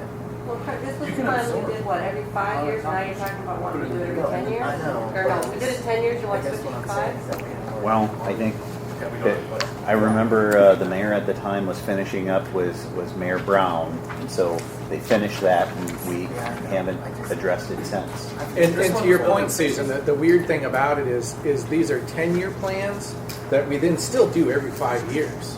So we put in the effort every 5 years, and it's like 5 years of later effort gets vaporized. See, that's, We don't need to start from scratch though, right? yeah, we're just. Yeah, it's a scratch. It's a start from scratch But we project. don't have to, Right, right? you don't have to. We Use can this. build on, Well, how much Yeah. do we use it and what does it cost us to do it? Question. I'm not sure the cost from We'd have to ask 2016. IDM, I think. Yeah, because it was 2016 was the last time it was done. So that concern though is most of these are supposed to be done by 2025, and then we have a 3-year hiatus of let's not do anything until 2030. I don't know. I would, No, this, I would be in favor of having a referral on this, having a work session or a committee meeting on this specific document where we can see how much are we using it, Susan's questions, how much does it cost, how much is left in the current document that's utilized, are we in need of refreshing it, getting all this information, and then making a decision on where to budget it. I know that puts a time crunch on it for staff, but Well, if we put it in the budget for 24, you could end up with a 25 to 30, FY 25 to 30 document. Yeah, but how much are you putting in the budget? Simon? Yeah. Well, we can call IDM. And Okay. We All right. can look in the past. That's Yeah. not a big thing. 25,000 No. LCIP right now. Yeah. Are So we talking just this or the comprehensive plan as well? Because, again, at the League of Cities meeting, they talked about reviewing Didn't we whatever have their that plans later are. on? Annually. So we actually have the comp plan later on, Yeah. is my Right. understanding. And In that our was one that conversation. was said, review annually and sometimes look at it quarterly. I don't know if Simon or... yeah, I was at that meeting. I think what we're looking at for item 7, as written and contradictory to the slides, is are we looking for a 25 to 30 plan? And we're finding 3 in consensus with that so far? We've heard from 3 so far. You mean the review? Yeah. Just not rolling ahead, just review. Because there's components in here that the city does, and then there's Yeah, components I'm that just trying to move us on to dinner for Simon's sake. other people do. Yeah. Okay. So this is saying it's gonna go in the budget in 24 to do a work session. Based on what you discover, you'll make more specific decisions about it, but it's to have a Or even a 25 to task 30 force. plan for test, Yeah, right? but to Okay. budget for it, to accomplish this work, to refresh it for a new 5-year plan. Yeah. Shouldn't we have a committee meeting and talk about this before? Before we budget it, that's my point. Yes. Do we Well- need to budget for 25 to 30 plan, or are we okay to get to 28 and budget for a 30 to 35 plan? See what I mean? Yeah, I don't think it lasts that long for People need to 28. All right, that's 28 to 32 Well- plan is weird. So you're talking about a 12-year strategic plan, which is insane. But we already have a plan that goes through 2030, they just call it the wrong thing. We This did. doesn't No, we go don't. to We never got one. That's Yeah. all right. Well, let's go with 2024 then, and have a quick budget it for 2024, so we can have a 25. So we need a committee meeting before that. All of this is gonna come back for, in front of us. This is Yep. just the goal. So we're Right. just saying, Well, I'm just moving on with okay. Yeah, So We we can have, always pull it back out. yeah. That's what I was gonna say. Let's go ahead with we have consensus on put it this? in, and then have the meeting before we approve the budget, so we make sure that Yes. Okay. we're spending wise. Does that make sense? Yep. Yeah. Okay. Okay. Good job. So number 12, really just an update for, how do you not, if we're at goal setting, how do we not talk about our biggest expenditure coming up in the next little bit? We don't have a lot of choice on this. They've submitted our final report to the DNR. Look at coming up this spring. You're going to see a design contract come before the city council. That particular contract is going to be somewhere probably between 12 and 18 million dollars. As we look at all of the different components that we have going on, have the schedule down here again with the overall estimated project cost at 112 million. And I'll tell you, I think that's probably a light number with the way construction costs are moving. Call them crazy. $18 million for the design. Typically, in any of those design contracts, you're going to see between 7 to 10% of a contract. And you're probably going to have in a project this big, you're probably going to have 20 engineers working on it for a year or more, 12 to 18 months. What firms are we looking at? We would send out actually a request for proposals from different firms that specialize in this. It would target nationwide firms. And This there would size be of project. a lot of interest in something like this. Just saying, I met a guy in Cedar Rapids that does this work. Yeah, my brother-in-law knows a guy. Yeah, I know a guy. Yeah. I sat in the wrong. So it sounds okay to keep 12? So just a few more points on this. These are some of the funding sources that we're looking at. We're 4.6 million of that ARPA dollars. Again, we believe that that's a great use of the ARPA monies because of helps all users. The rate increase again 7% for the next 5 years. And as we move forward, we'll continue to seek any additional funding through state or federal. Ron, ARPA is the American Recovery something. Yes, sir. American Rescue Plan Act. Should be SS or something. So just real quickly, we have on this item is the resilience plan in here. So Yeah, we're looking at C1C. where are we at? CEC. Oh, I'm sorry. Checked out. Page 2. Bottom page 2. So I asked to strike that, the support cooperative effort stuff there, the CCC, while exploring options to minimize costs. Because as I understand it from talking with Director Birdie, it sounds like that's already done. So it's not really, like they've already done the upgrade to CCC, and that's been in for the past couple of years, so there's not really anything else for us to note on it. There won't be lost focus on exploring cost-saving measures. Right. That's, I'm asking. oh, wait, yeah, No. Because we're striking that explore options to minimize costs assessed from CCC. We're still going to be looking at that. right. We need that in there, Craig. The page 2, right here. We're actually going to end up talking about that a little bit more with what they're looking at doing. The county is actually looking at going to a more of a EMA levy, and so that levy is going to technically, theoretically, reduce our tax rate here, but the other thing that you're going to lose is you're going to lose control in that. So right now we have somewhat of control, but So is that something that you feel comfortable with us taking out? Yeah, I think they're heading towards the EMA levy, and they do have to work out the parts, kind of like the city administrator said, just the oversight of it. But it would be really less city dollars paying for dispatch, but a new county tax will be all right. All right, I'm comfortable taking it out. All right, so we take that out. so I think we're moving to page 4, and that is just real briefly on the resilience plan.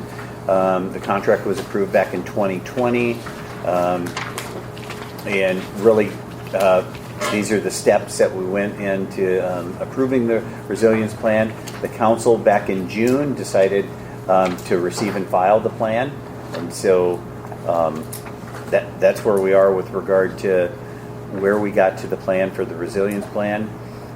And Mayor, I'm going to turn this over to you. The mayor had these items. If you look on page 4, starting with 5F and going to on page 5 all the way down to R, Mayor was proposing to reintroduce those into the goal document. Yeah, so these would be a conversation, and it's something that we could have as a separate, like you just say, okay, we want to talk about this at a work session or committee meeting as opposed to tonight.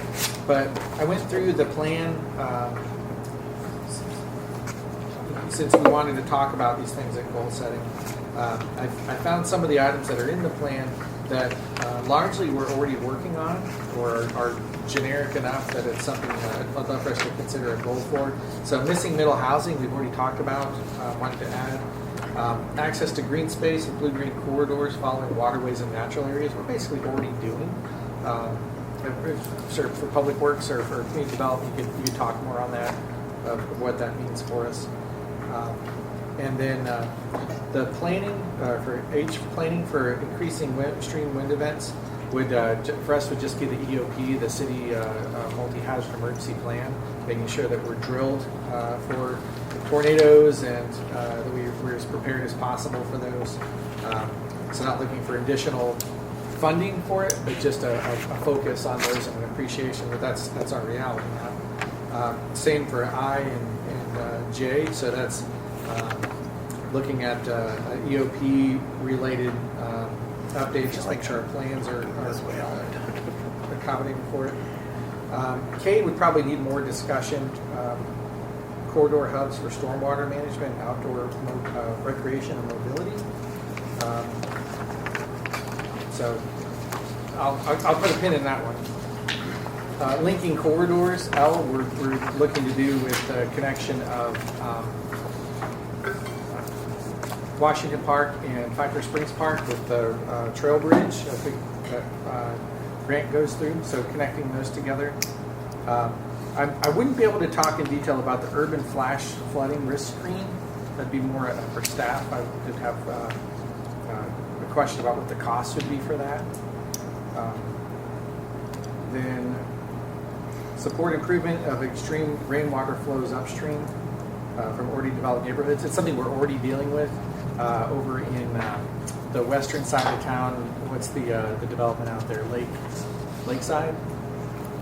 For the over by Lilliput Lane and far west side of town. Auto Ridge expand. Yeah. So as that's growing, you're having stormwater runoff, and there's concerns there about what happens to that water. Are we doing it effectively? So supporting improvement for that. Reduction in the use of pesticides and herbicides on city property. My understanding is we're already engaged in that, so it's just a matter of continuing the support for it. That ties also into there's another part in here about tall grass prairie and seeking to convert city land when appropriate and when feasible to tall grass prairie. P was coordinating energy efficiency programs with neighborhood revitalization efforts and CDBG. So if that's something that for CDBG funds, if we're able to accommodate, we will coordinate those. Probably I'll skip Q for a moment, but R, support incremental conversion of city fleet to hybrid electric or electric vehicles. I hope that wouldn't be a big question. I mean, it generally is going to happen. Vehicles are switching to electric. So a lot of these things over time, whether it's 20 years, 30 years, it's something that it just gives support for items in the plan that are already generally happening. Now going back to Q, support city efforts to reduce community-wide pollution and carbon reductions from electricity use with a goal of making Cedar Falls carbon neutral by 2050. CFU is working, their goal is 2035? They're looking for net right zero. And Waterloo has done the same thing, so looking for 2050, I think it's a reasonable goal, but a big council discussion. So that's just a broad brush of what this is. I would ask if there's anything that you don't have concerns about adding on now that you'd be willing to check off, with the others being okay. Let's have a bigger discussion. So I just don't want what's in the resilience plan to drop. Being as council said, they wanted to discuss them in detail later on. So this is the later on.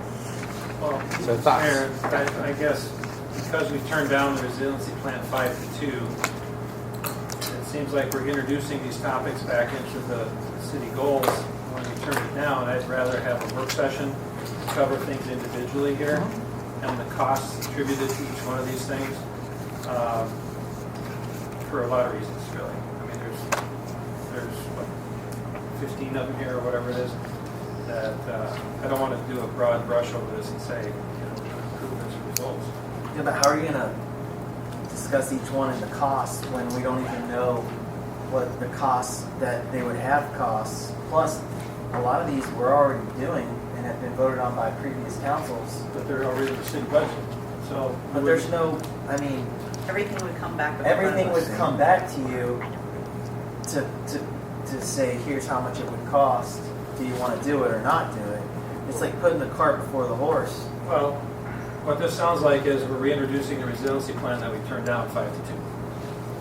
Well, the Sounds like- resiliency plan was, first of all, was way more in depth than these however many 17 items. It was. There were 68 total. Yeah. So, and these are ones that the city's already been working on or doing that have been approved. So, I can get guess, behind that. And let's- secondly, we didn't reject the resiliency plan. We just received and filed it to bring it back to talk about what we would want to do.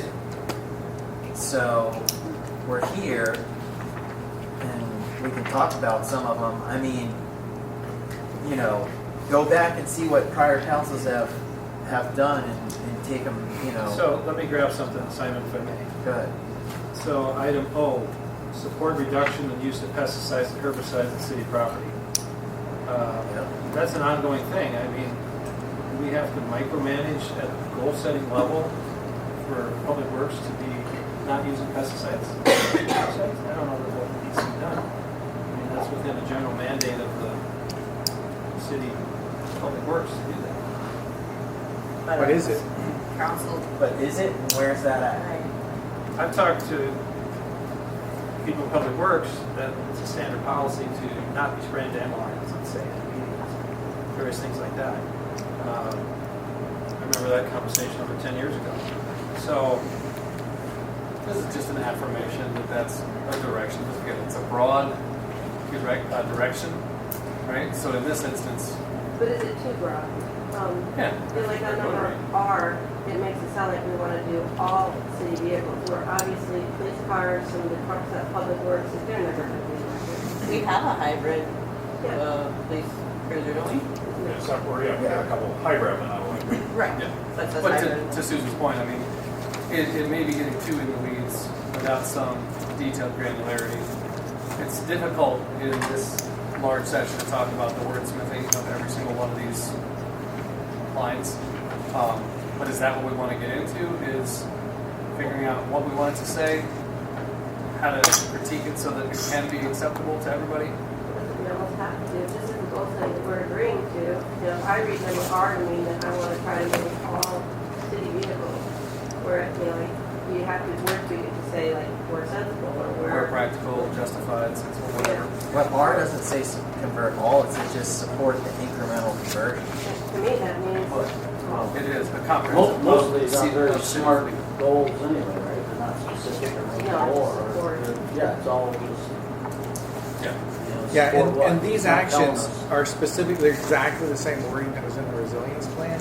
So I'd be leery about trying to wordsmith what was already approved by the advisory body but it to. wasn't approved by the council, council Right. was I think that's the place. That's It wasn't rejected, It was voted no, or voted 5-2 to turn it down. it wasn't adopted to put it in, but it was received and filed. Rejected makes it sound like we're not gonna ever use it, it's rejected, it's gone from Well, here. what we're doing here is adopting 17 points. The shocking part of all of that was, to me, was it wasn't council people who sat on that committee. It was people appointed by John Cruz, if I remember right.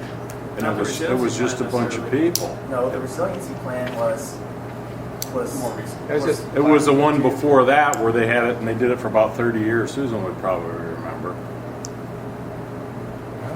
Are you talking about the strategic plan or the It was probably the strategic plan.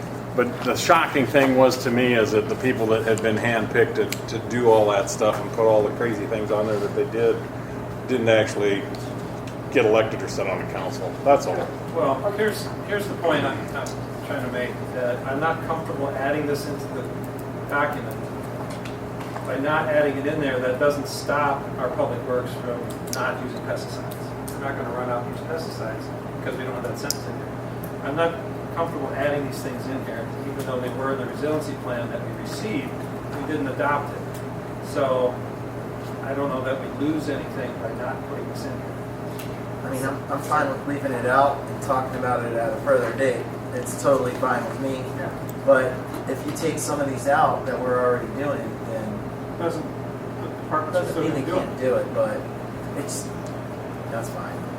They're just broad things to support towards that still have to come back to us, so it's kind of done in either way. Susan, at one point you had your hand up and Colleen, you're here to say. well, I'm that's just what I saying. was trying to get across, that some of these were just too, like it was number R where I was saying, Too broad. they're too broad. If we're trying to say number R, support incremental conversion of the fleet, I take that to mean all vehicles, and obviously like Public Works, I don't see our big trucks going to hybrid or electric, or the police cruisers where they're running them 24/7 as being, I don't know the ones that you do have, whether they're just for code enforcement or what they're for, but I think that's what it is, code enforcement. There's no. I rode in one and it went real fast when they. No, there's hybrid use it. We got some hybrids. Right. They're awesome. But the hybrids where it's got the motor and So what's the decision that you need to make right now? whether or not these F through R are in our goal document. I give it a thumbs up Kelly, a thumbs up to what? to keep it in there. Keep it in there. In the end, this is, yeah, I'm I'm not fine. even gonna, I'm fine with keeping it in there. I don't want all of these in there. You know, there might be a couple I that don't are either. okay, but Need one more discussion. Well, they need a is this the lot of time for discussion. that thorough discussion so that we can add some support? Already being done. Some are Micromanaging. Some I'm not in favor of, some I'm okay with, some I want. So I mean, Well, let's have a discussion This is another time, because it's gonna, It's gonna cut into Simon's lunch. it's not, yeah, well, but it's a big discussion. You're gonna try to force, it has nothing to do with dinner, maybe 5% dinner.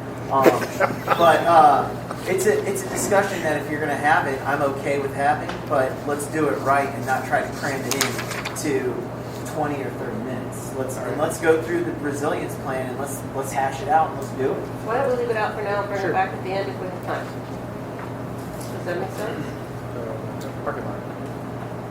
so section 5, F through R, goes to the parking lot for further debate. What happens if we don't get time for it? 9D. Committee Do meeting. it as a committee Then it meeting. becomes a It committee. won't be part of the goal setting document though until a committee meeting might add it back in. Correct. So let's say let's say this item goes before you. You still have the committee meeting, and now it's parked for next year to be inserted in the goals. Yeah. Well, let me ask for clarity here then. Again, my pesticides and herbicides and city property. Why do we have to have it in a goal document if it's standard operating policy of the Public Works Department? Not to spray dandelions, not to spray for ash borers. Well, what policy is it? there's lots of Yeah, stuff. it's their own that's- internal policy that they decide, just like how often do they plow? Arbitrary. How they, It is arbitrary. I mean, what happens if a new director comes in and says, hey, I want to spray everything with Roundup and causes our citizens cancer? Well, We okay. need some protections that that's not the direction it's going to go. So just time out. So for instance, the herbicide and pesticide person is actually a licensed position. I mean, they have state laws, state guide that they have to follow. So just to say it's arbitrary, it's not arbitrary. It's, Right. So would you almost argue that we don't need that in there, that we're already taking that measure? I'm staying out of this. I think this is a political. Or some of it's a Yeah. statement. So that- You know, I'm so going to that use the citizens know. I'm going to use this we've got support this. incremental conversions of the hybrid. Witham's brought out an electric truck for us to use the other day just to look at it. It is really neat, but I'm telling you, there's no way staff's bringing that forward for a long time because it was around $100,000. It's too expensive. So we would never even. But that's why it says the, whatever, the word where it says Support. incremental. Incremental. And also support reduction in use of pesticides and herbicides. So, anyway, it's a good conversation to have. Let's have it another. Yeah, just keep in mind that what happens, and probably will get reported in the Courier, is do we have a leadership position in environmental stewardship or don't in the city? And with the conversations, it's like, no, we don't want to do this, we're already doing this. What it shows is a lack of environmental stewardship I leadership. disagree with that totally. If we're implementing controls on pesticides and herbicides already, why is that not saying we're being frugal and eco-friendly to the environment? And there's a lot of things that we do with our waterways and rip-wrapping and things like that, discussions I've had with Public Works, that we are on top of the ball here and doing what we're supposed to be doing. You So- need to talk with the public on how we're seeing on this. So. Yeah, I do. to double down on it does help the public image. That yes, we're already doing it, but we're also saying, hey, we're focused on doing it because we've heard from you that you're concerned about it. We're saying, yes, we're concerned about it too. Again, talking about this is a statement that Henry said to them. Q and R, and part of my discussion with this is, you have to do Q to get to R, right? It's not like electricity just comes out of the air. It's got to be generated by something. So are we talking about we're going to start doubling down on our solar? Or are we going to keep on getting our electricity from So I'm gonna do a check with the group. Well, let me, I'm doing a check with the group. Do you want to continue to have conversation on the details of this now? Do you want to leave it in? Do you want to take it out for now and have conversation around this either at the end of goal setting time if there's time or in a committee? Those are the three options that I've heard. Which one do you want to do? Option 3. That's fine, committee. Option two. Okay? It's interesting to me because I'd rather talk about it now, which is the time we kicked it to talk about it. So that's why I was trying to move to the end, so we can get through some of the rest of it. Sure. Yeah. So as long as it happens in goal setting is what you're. Well, Okay. first goal is to try to, then the question would be, if we don't get it done by the end of Thursday That's night, fine. Would we have to kick then it to? what then what to do? Yeah, I just Okay. want to be clear, because y'all can talk for a long time without getting to decision. Sure. And my job is to help you get to If decision. we have more time to talk about it during the goal session, I'm fine with it. Then we can. So I just we will don't- do a check-in Thursday night to see where we are time-wise, and at that point, a decision will need to be made, whether you extend goal-setting time, whether there's time for it, whether you extend goal-setting time, or whether you identify the time for it. Okay? Is that the agreement? All right. Okay, So then, just real quickly, I think there's on page 6, just to get through, we have three other strike-throughs. If you look at E, develop a long-term participation protocol for public meetings, including video conferencing options. Mayor, you were We did proposing that. to remove that. Yeah, so that's already been discussed and done. And then we'll go down to political campaigning, federal, state, within city parks. And that's just our work sessions list. So we're, as I understand it from the council preferences, the custom is that we're going to tend to not do many work sessions, that things are going to be brought to committee for the most part, but there may be a few work sessions that come out of this. And last year probably would have said, oh, for resilience plan, let's just have a work session. Now our tone or our approach has been, okay, let's have it in committee. So probably if there's anything, we might change, because I can't hear, but Shouldn't you cross out that word including then too, under Is the- E yeah. is E not accomplished in the new admin policy 1211 or 11, whatever it This is? is a new, well, yeah. But I mean, because we say in there when we'll have work sessions, we don't need it here. so you don't, yeah, we don't even need the item anymore. So strike E entirely would Yep. be cleaner. And that's what it does. Well, but E is not stricken. Oh, I'm Yeah, sorry. they struck New it. E. Oh, Strike The new new E, Oh. which was the F. F, the former Yeah. F. Is it Because necessary or not? it's clarified in the council meeting procedures of when we'll do that. Yes. So do we have agreement about striking E? And then do we have agreement about striking the new E, the former F? Yes? and 1 and 2. So we're striking a new one that never was. Technically, yes. We're striking E and F from the original The document. E never was, so we're striking something new. Actually, the old E was. The Yeah, old E it's- is from if it's- last. It's in green, so doesn't mean it's new. See, I No, think- no, I think it's we're struck doing the through. same So thing. green and See where red the are red both is? just They're in talking about parallel. this one. Oh, they're not talking about the green one? They're talking about both of them. Strike this one and this one. Yeah. I, thought at she first, was asking about just the one in Yeah. green first. just for clarity, green or red, if it's struck through, is removing. Green and red are not different. It's just from different. But now we're adding. We're being inclusive to color blindness. Yeah. That goes with it. Okay, all right. You colorblind? We're Yeah, done. between yellow and orange. One. So, ladies and gentlemen, that is completed with goal number 1. So, if you will all stay seated for a moment while Simon gets in line.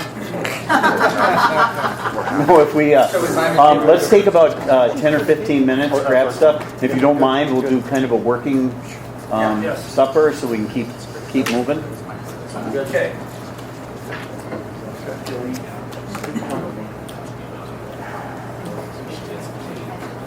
What's Runyon doing here?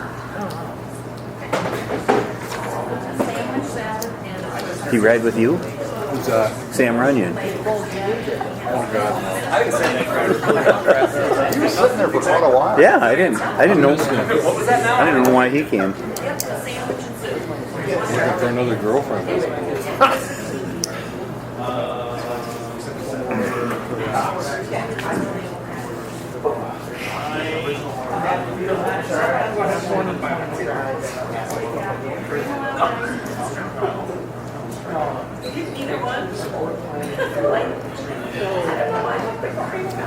So what do you do now?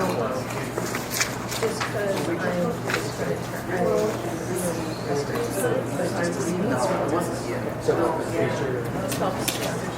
This helps to know if we debrief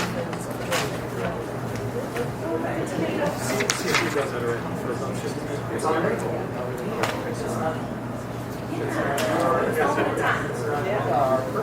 heard of most. Based on Falls, I think they've actually done a lot of. I love it. Yeah, like it's, yeah. Right. And then the question about But I know, I always heard it was so there's no 5, no 3, but 4. So the 4. It's all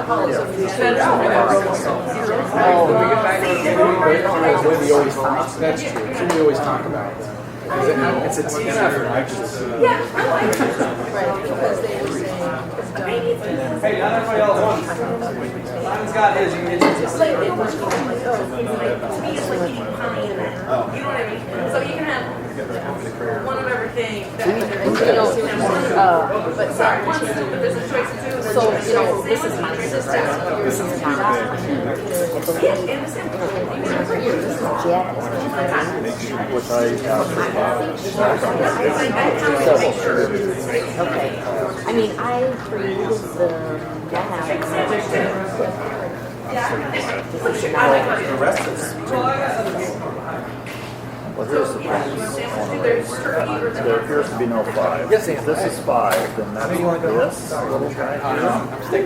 the interesting thing is, I thought she had said maybe, and you're right, maybe this was 3. This parcel, like this. Yeah. So that it was maybe that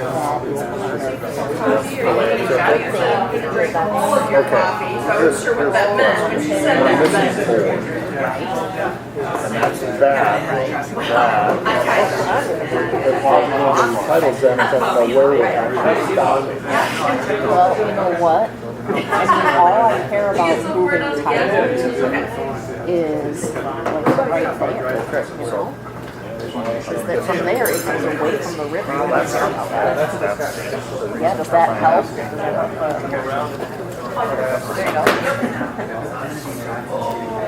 Yeah, because this, I mean, this parcel is like adjacent to the river. Is that fair? Yes. Okay. And then for 6, I could not figure this out. I called this all 4, but maybe 6. Is 6 here?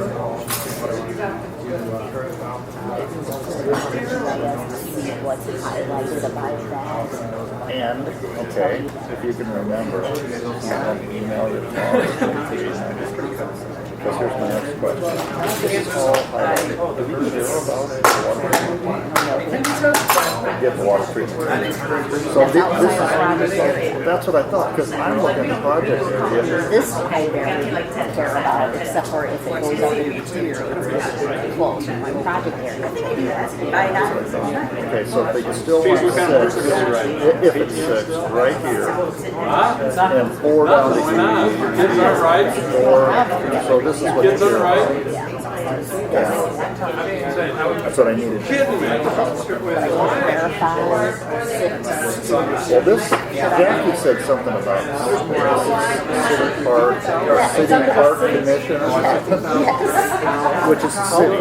So, but we'll confirm it. Yeah, but that doesn't answer your question about the extent of it. The only reason this really gets pulled in is because it looks like it's going to have been here, Okay. maybe. So it's close to the project area, outline of black is project area. Yeah. So just being conservative about getting close to it.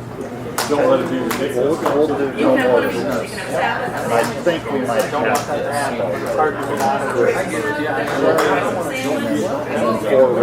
Because I think if you say 4 and 6 might be the same, so we're still doing that 6 is missing. I disagree with those two. Tim Riley is an abstract company and a guy who's been doing real estate for 50 years. But I still disagree with him. I think this is fun. We have this. But we'll see. Maybe we have this.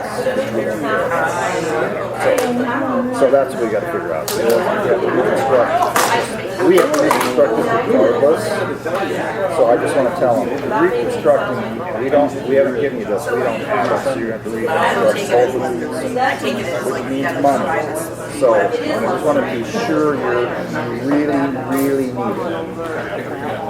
You said, cut off the city place. That's all I care about, because I don't care about the stuff. I just view it as political fluff. All right. It's not. yeah. Like I know. Like I legitimately didn't take it.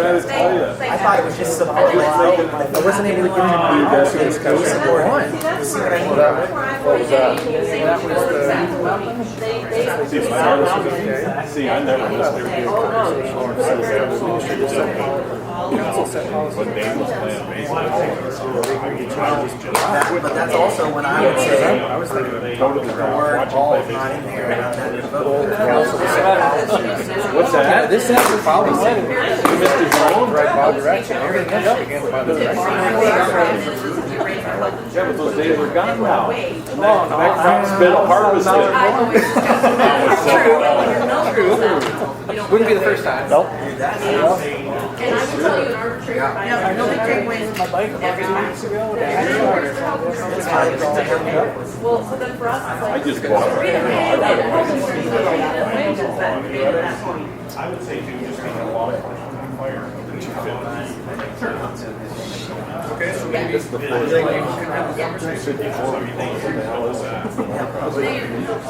Now that may just be because I got one of those. But I had to start out a little slower than what I have quit driving. there was a question. Now ice is that's the ice tires.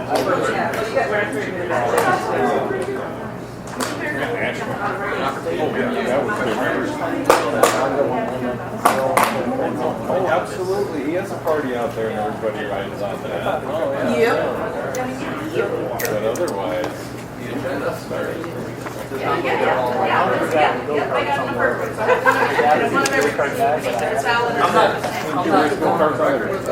But it's an item that I want to talk about at goal setting this year. To talk about how we do goal setting, because most of what we're doing now is executive. oh, well, name race to be sure. Which has to be done every year. But the goal is, the council's goal is, none of us are putting stuff up on our board. Saying, hey, let's brainstorm this and see how we can come to this. So, But in fairness, that's what the input sessions are for.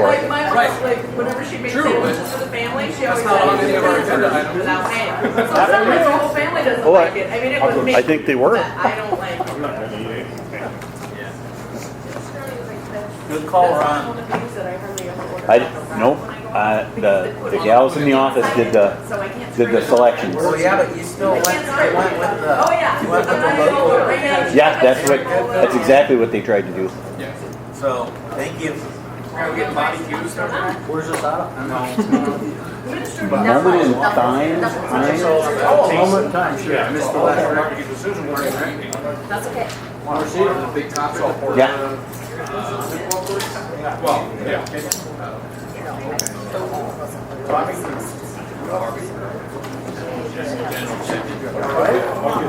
It's not really barbecue, it's Hawaiian. His body.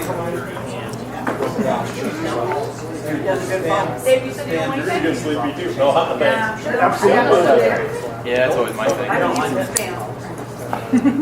It's hard, I love a lot of this. it's hard presenting with a mouthful.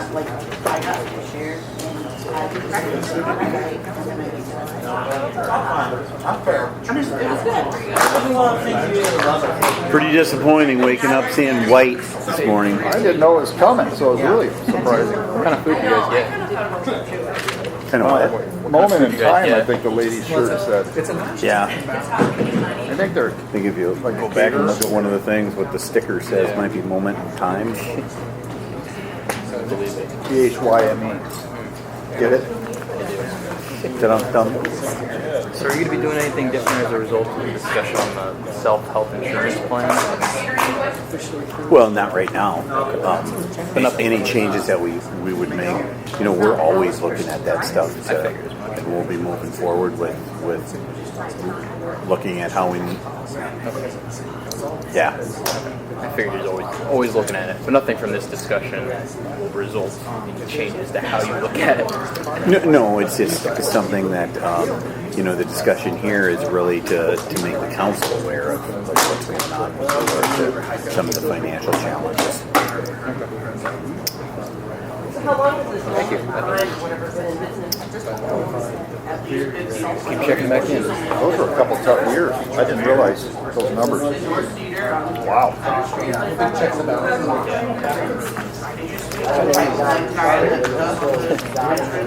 Yeah, a couple, you end up with a couple of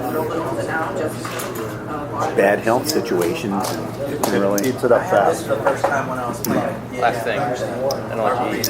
Or actually, you didn't get anything. It's hard to eat with a mouthful. I understand that. My order is I'm going to get ketchup on my nose. Residential rollback going on. How new is that? Was that recently announced? Probably early November. Not that early. Not that Then every year at this time is when it comes out. So how does that impact how the city goes about setting its tax rate? I mean, obviously, I know what residential rollback is, but... So, just in a nutshell, what happens is the state will set what the residential rollback is. The county is going to tell us what their valuations are. Those two will basically tell us by whatever we set the tax rate at, what the revenue would be coming into the city. And that's why when we try to make, it's hard to explain, but we try to make it be, if you look back at the goal of the slides with the bonds, we want those to be consistent because you don't have fluctuations in your tax rate. And you don't want all of a sudden somebody showing up and say, oh man, my taxes went up 20% this year. Hey, that's great, they dropped 10%, but in the next year they have to go up again. So you want to try to keep that as steady as you can, but so it's really going to depend on what revenues we forecast coming up or what expenditures we forecast. You haven't heard from the county yet on the valuation? Typically, we never even count on it till the first week in January. Because they've got a lot of work to do to get that out to all the communities as well. Bremer County's reevaluating. When the last time Blackhawk is? I think it's every other year they do a reevaluation year. But I would tell you that I think Blackhawk County does a good enough job keeping up on it that it's usually not a big impact. This is my opinion, so don't write that. But because so when you sell your house, that's now your new. So if they were assessing your house at $400,000 and you sell it for $600,000, well, it's supposed to be based on the fair market value. So now that's the new fair market value. How was Friday night? Thank you. Sorry I didn't make it. I got a more basic question. So the rollback is the percentage of value that they tax. They roll off from 100% down to 56%. So you tax on 56% of your. Got it. So like commercial is stuck at 90%. If you have a commercial building, you're at 90%. Okay. So if it goes up, then the homeowner's already paying a bigger chunk. So they're paying more. Yeah. And if you look from the city perspective, we're getting more revenue. Yeah. If everything was equal last year, we're getting more revenue, but they're paying more. Right. And if you look at it, so the 90% is still 90%, but the rollback went up, and so it's almost like 4% this year because it went up 2%. It's going to be a tax burden on the resident. So it's hard to hit them again. Yeah. But again, the rollback that's what we'll be monkeying with for this particular year. As valuations, as they interplay, I get it. Kind of depends weather-wise. Describe it weather. Is their birthday? No. Yeah, the one that drive by over their house. We had other birthdays, but there were some people who went rice, so it might have been that fire prevention. Maybe it was that. I mean, if we're gonna roll the big trucks anyway, we might as well. Single by the school.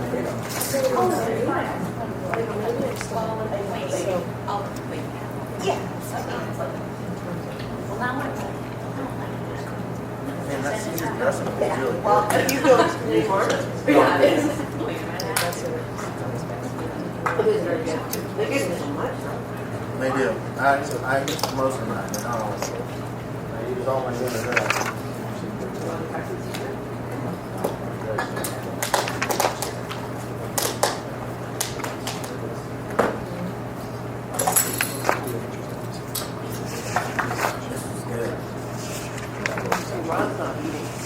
Ron, you're not bad. End up with a mouthful, and I'll eat yours, don't worry. I don't want it to go to waste. No, I'm not gonna eat it. You can take it home. You guys want to, like, respect it? What do you do? I'm taking them home to use them as, well, I don't even think, but I love food. The other day, I kind of like mine too. You don't waste much food. Is that true? I guess because I see what it is. Other than around the foil, I'm like, I don't know what that is. Or if you put it in a sour cream container and you don't label it, like what it is, and then you're like, oh yeah, I've got sour cream, and you make tacos, and then some kids like, it's sour cream. I was so excited as an organization.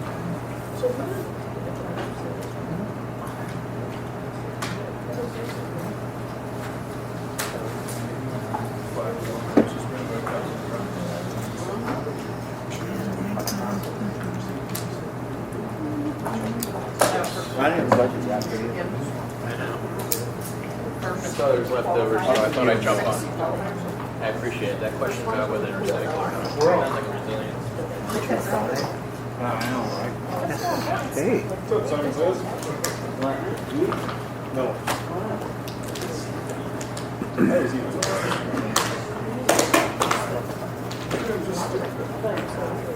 That'd be funny. Oh my God. So I go 15 miles an hour.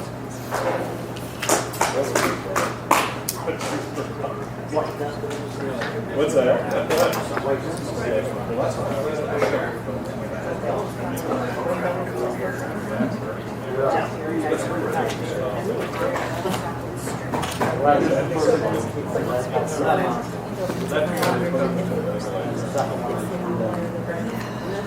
Just be.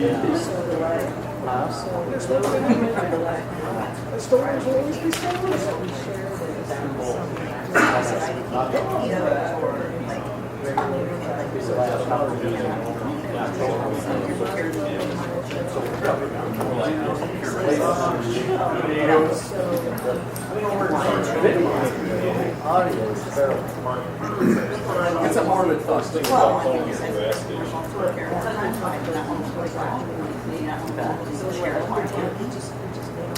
Oh, I've got lots of names. Then the rest is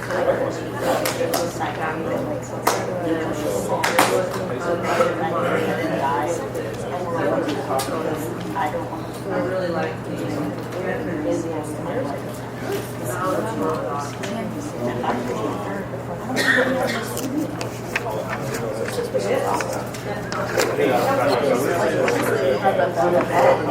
I'll tell you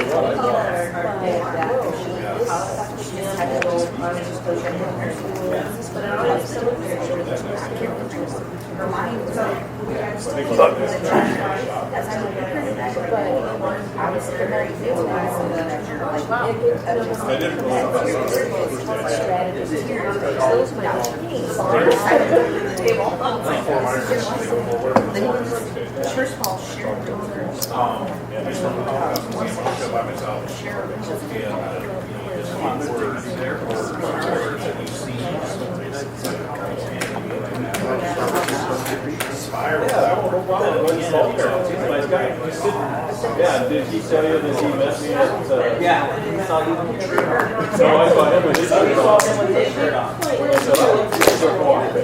he said, you're dead sorry.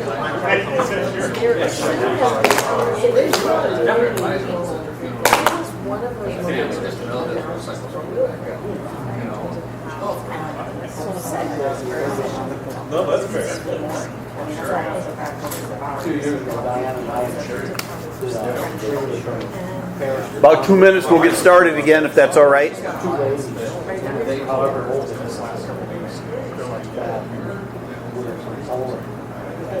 And I was like, two little kids.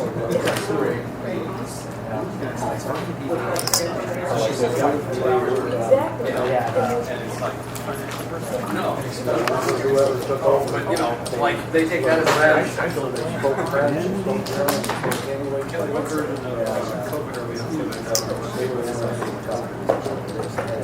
We're on iOS 15.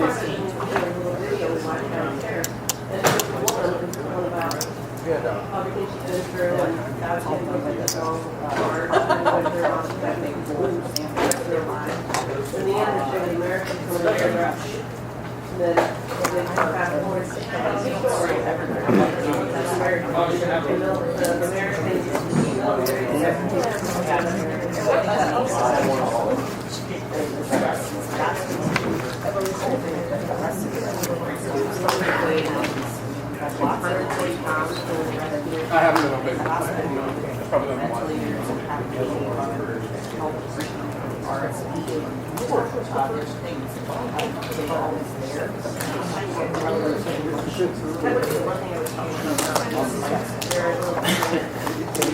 Yeah, I was thinking That art took me. They're good. So you got it. I'll pay it off.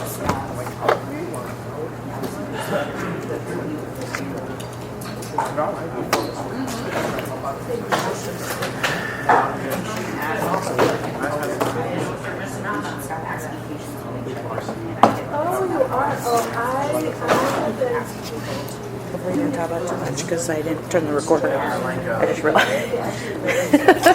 don't think I said anything.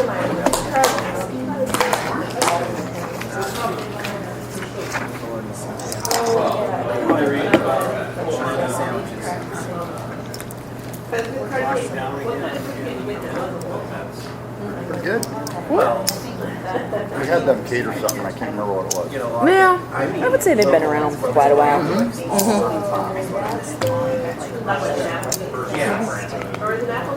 Want me to do the dishes for you? I don't If you could, give me another water too. Right there. You want a water? I'm kidding about the water. I doubt it.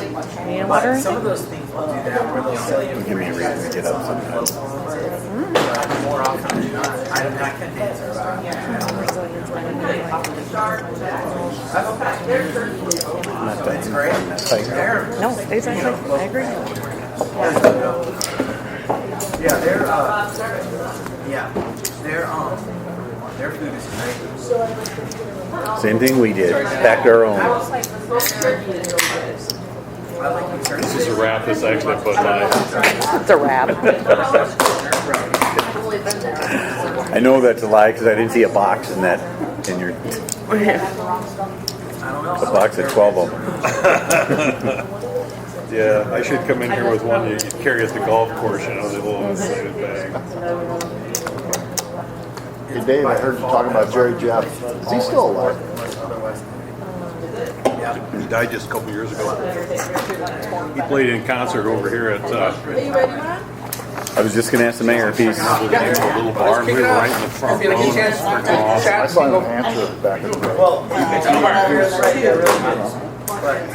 day. Ladies and gentlemen, if we're all right, But huge we'll go ahead and get started again if everybody's ready. If Simon's ready. Oh, Did you get to eat, Simon? I'll call him.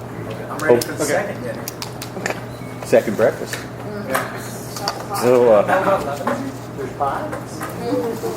So let me, I'll just start right away. We'll jump into goal number 2.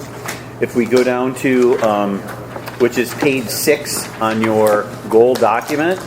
And as you can see, the 2 highlighted items there, we've really covered these before in some of our previous slides. Adopt a capital improvements program annually, which coordinates major capital expenditures and is responsive. Do we need to go over anything else with regard to our CIP? Concerns, challenges, questions? I have one. I don't need my page number. Are we saving money back for a special street that I like so well? Did you see it in the bonds? So if it there? Yeah. item 122, Is there plenty of money saved back for that? That's all I'm asking. yes, sir. Thank you. Well, it's not saved. We're selling bonds for it. I don't care what we do. Budgeting for it. I have a priority. That's it. I think it's Thank you. 122, Chase. He's referring to 122. Yep. 6.1, and that would be for three connection. I'm going to call it three connection. Sounds good. Which number was that? 122. Over on the far left. Jeez, I gotta get my glasses on. I didn't bring my bifocals. Any other questions on the CIP? We're not gonna, by not saying anything, we're not gonna approve the entire CIP. No, not even close. It's just about the process to put it together. We'll. Still want them to use the CIP. Yeah. I'll say yes. Move on now. Sorry, Daryl. No, you're good. Hope that puts that way. And then maintain a stable property tax rate relative to the consumer price index. So those are two that we've briefly talked about. I guess the other, if you look at item 8 right below that, is all we did was essentially say deposit funds in excess of our annual operating expenses in the capital reserve account. And really what we did was add health insurance fund this year because that is putting in the goals what we practiced this past year. Should we also put in there the emergency fund? That's an option to also backfill that? So maybe we want to talk about what is the goal for the emergency fund. So right now the council's goal is 1.5 to 2 million. Do we want that raised to keep the emergency? Yes. Well, see, in Susan's point, though, No, it's yeah. not saying we're doing it, but we could But you allow can do it. Yeah. Yes. It just gives you the option to also use it. That could fall under the other one-time expenses approved by city council. We could say we approve it to go into the emergency fund. That's not an expense. I think that, yeah. It's all wordsmith. It's fine. Yeah, I get it. As we had that conversation about that, we couldn't send excess unexpended funds back into the general fund because of this goal. Would there be a rewording that allows that as an option as Well, well? that's true too. Or, I mean, could we reword it or other designated usages as resolved by council or something? I don't know how to word it, but I'm in favor of freeing it up. Just like we talked about last year, not being too restrictive in how we can utilize those. Some people voiced opposition to earmarking excesses towards projects instead of helping offset the general fund when taxes were going up. So Are you just recommending advocating. you just stop the word after capital reserve account, period, take out for projects and everything after it? So you're just holding the money in a capital reserve account? Well, You have to say for where. For use as council I don't know. decides. I think I have a major thing on that. What's your pleasure though? Like to basically say we have to weigh in on every year's excess on how it gets You do. Well, you do. right. So And can we use it for the emergency fund or general fund reimbursement if we so choose? I almost think that's what the catch-all is here, or other one-time expenses approved by That's what I council. said, but they say I mean, if we want to, if As you long want as to that's how you're wordsmith that a little bit more. Well, I mean, really, that's you guys have that prerogative every year. I think what I mean, heard it as the last goal year- document is not a binding document. Right. It's one that the council and the staff and I think everybody actually looks at, hey, this is what was discussed in great detail, this is what we want to do, but as you know, you're approving an FY24 document, so by the time this thing is over, in FY25, that's a year and a half away. There's a lot of things that are going to change. There's a lot of expenses, revenues that are going to change and come up, and so we'll have to be somewhat fluid in how we do that. Could Well, why do we, you list could those we, other 4 areas to put it unless it's by priority? Otherwise, why do we list anything there? I was gonna say, switching out the word expenses to allocations. That would be, that's Yeah. all, a catch-all that would make sense to my ears. So that would do it. Everybody agree to allocations? Instead of expenses. So take out one-time expenses and put more other allocations approved by the city council? Other one-time allocations. I would remove the one-time. Annual operations cash flow. Because that's what, that's a fair point. Yeah. Maybe at one time, I think, was so that it didn't go for example, Oh, yeah, for yeah. payroll, for. Yeah. So are we keeping one time? Yes. Yes. So, All right. So Other scratch one-time expenses allocations. and put in an allocation. So you're keeping. I'm relying on your notes. Daryl has a question. Yes. It's got Health two of mine, insurance too. I just fund. figured from one story. That's not considered an enterprise Make fund? sure we're on the same page. It's actually an internal service fund. Relations. Okay. That's what it's considered, an internal service fund. Not enterprise. So Correct. enterprise would be, Garbage. Yep. sanitary sewer. Can't make a profit on ones that go money into others. Call internal services. So I'm on to item 9 on page 7 then. Is that heading in with So Blackhawk County Consolidated Dispatch. Again, Consolidated Dispatch has been there since 1995. Dispatches police, fire, EMS for all 10 agencies in Blackhawk County. So over a number of years, there's been a lot of different funding formulas and how are we going to fund and what's the equity of funding some of this. Well, currently they're exploring going to, as the mayor mentioned earlier, a county emergency management levy. So this would take those expenses out of the city's fund, but then put them in the county's hands for, it's currently an unused levy, but so theoretically it would be less of an expense on our property taxes, but then what happens is you do lose some control when it gets, because now it'll be managed more through the EMA levy, or actually the Board of Supervisors as well, ultimately. Emergency Management Commission. So it's a separate municipality, so supervisors aren't involved. So who makes that up, Mayor? The Emergency Management Commissioners are the 7 mayors from the county and then also the sheriff. And that's by state law. So the city would still have a little bit of control by So, yes. proxy of the mayor. Yep. So the taxpayers would have an increased tax on their property tax? So what would happen is we wouldn't have to be paying into that, so we wouldn't be budgeting for that as a city. So what is that expense now, Jen, approximately? I thought it's like about 400, consolidated dispatch and like 400,000, I want to It say. cost us about 400 because Yeah. we originally paid like 470, but then the hospital pays us, I think, like 70 or something. So about 400,000 would not be budgeted from us, but on their property tax bill, there would be a separate EMA levy that would be from emergency management, that the property tax. So philosophically, if the city of Cedar Falls isn't writing a check to the county or to the commission for $400,000, then it would behoove us to then Decrease add that, tax. Right. note that in the property, a lower property tax to residents. It's not a given. We don't have, the city could say, oh, well, we can spend that money now. We have the property tax coming in. But But like we do every year, that's not an expense that we budget for then. Right. But So it won't, they're still exploring it, so it's not even an option for next year. it could take place for next year. Like we're discussing it for now.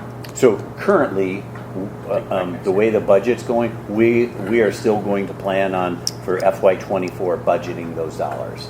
Now again, if all of a sudden it takes place and we don't have that expenditure, those would be additional dollars that we would have in the budget. But that we could set out for allocations?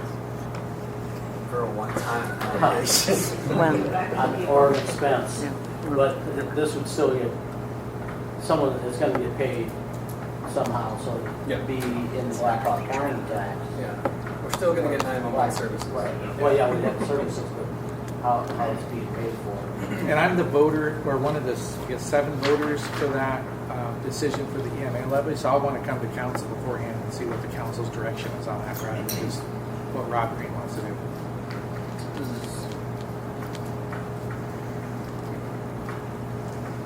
Good? Yep. Move forward. This is the West First Street potential fire station location. We've talked about this for probably the last 5 or 6 years, and again, this is a good time to talk about it. Remind everybody that we're proposing it in the CIP.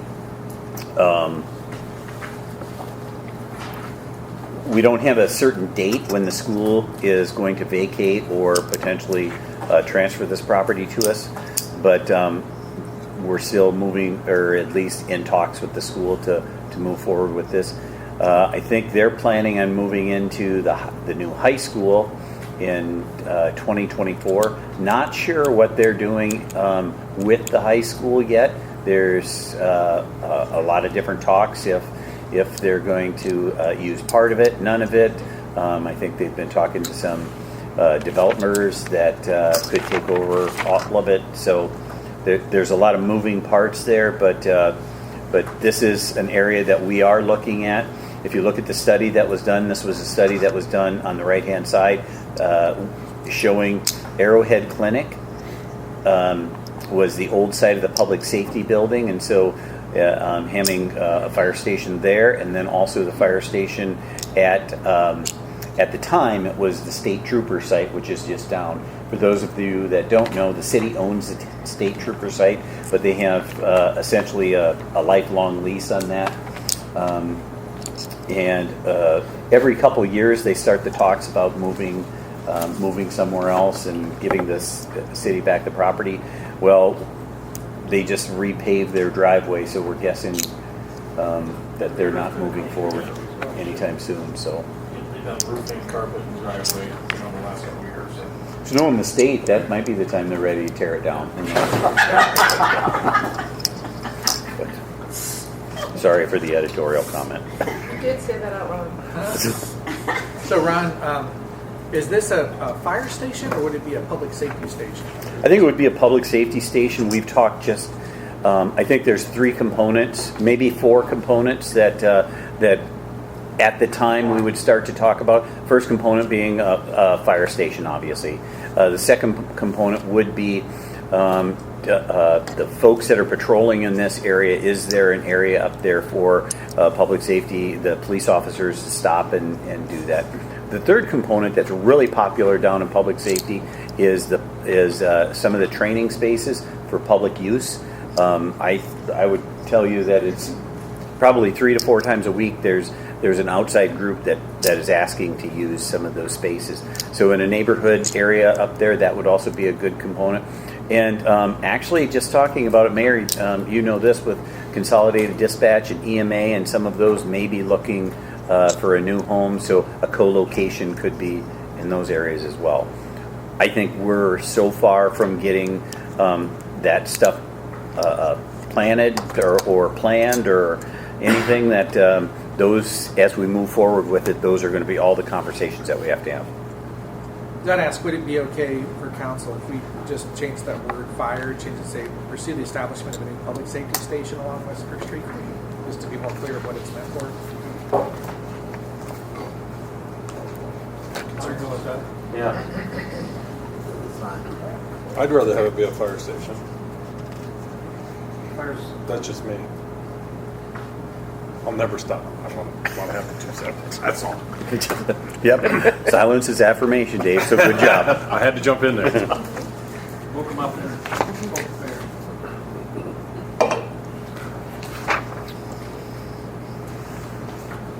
I'm going to switch right now from the PowerPoint document over to our goal document, page 9. Ron, real quick before you jump on to code enforcement. So I'm just going through on public safety objectives, and I've just noted CEGHIP. They're all overly politicized comments about staffing levels. Can we make that more concise and just say we want the directors and the chiefs to adequately staff our response?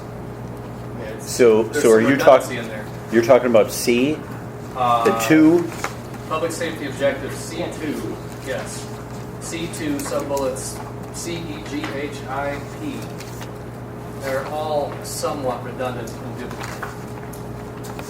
I guess I'd like to see a little less confusion on those. I don't have a solution in mind. I don't want to strike them all or anything. I just want to see if other people are seeing the same unnecessary redundancy. Which would be 2C. Basically anything that had to do with staffing levels and overtime pay and productive staffing. Does that make sense? Is that something you might? I would agree, because you can tell some of them were obviously written because of a problem or something. Yeah, years past. I just like to clean it up, if possible. So are you proposing to remove those items? That's what I'm not convinced on yet.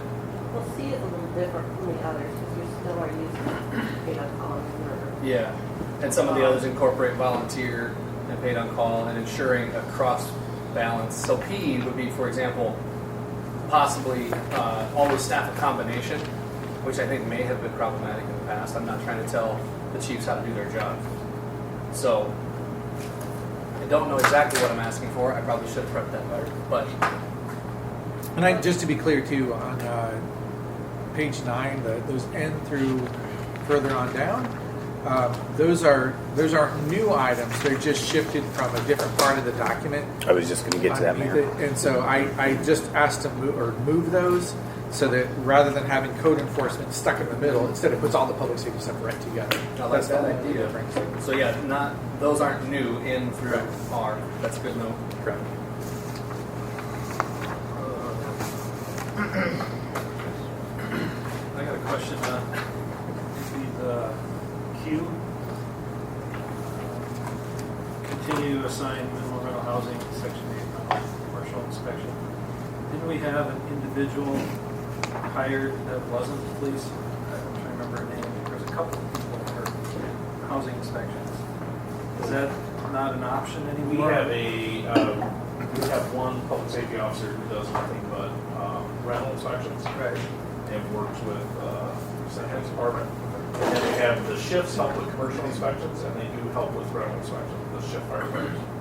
We had, I'm trying to remember the names, but individuals that I didn't think were considered in the fire department, police department. They were just Part-time rental people inspectors that weren't certified officers. that were hired.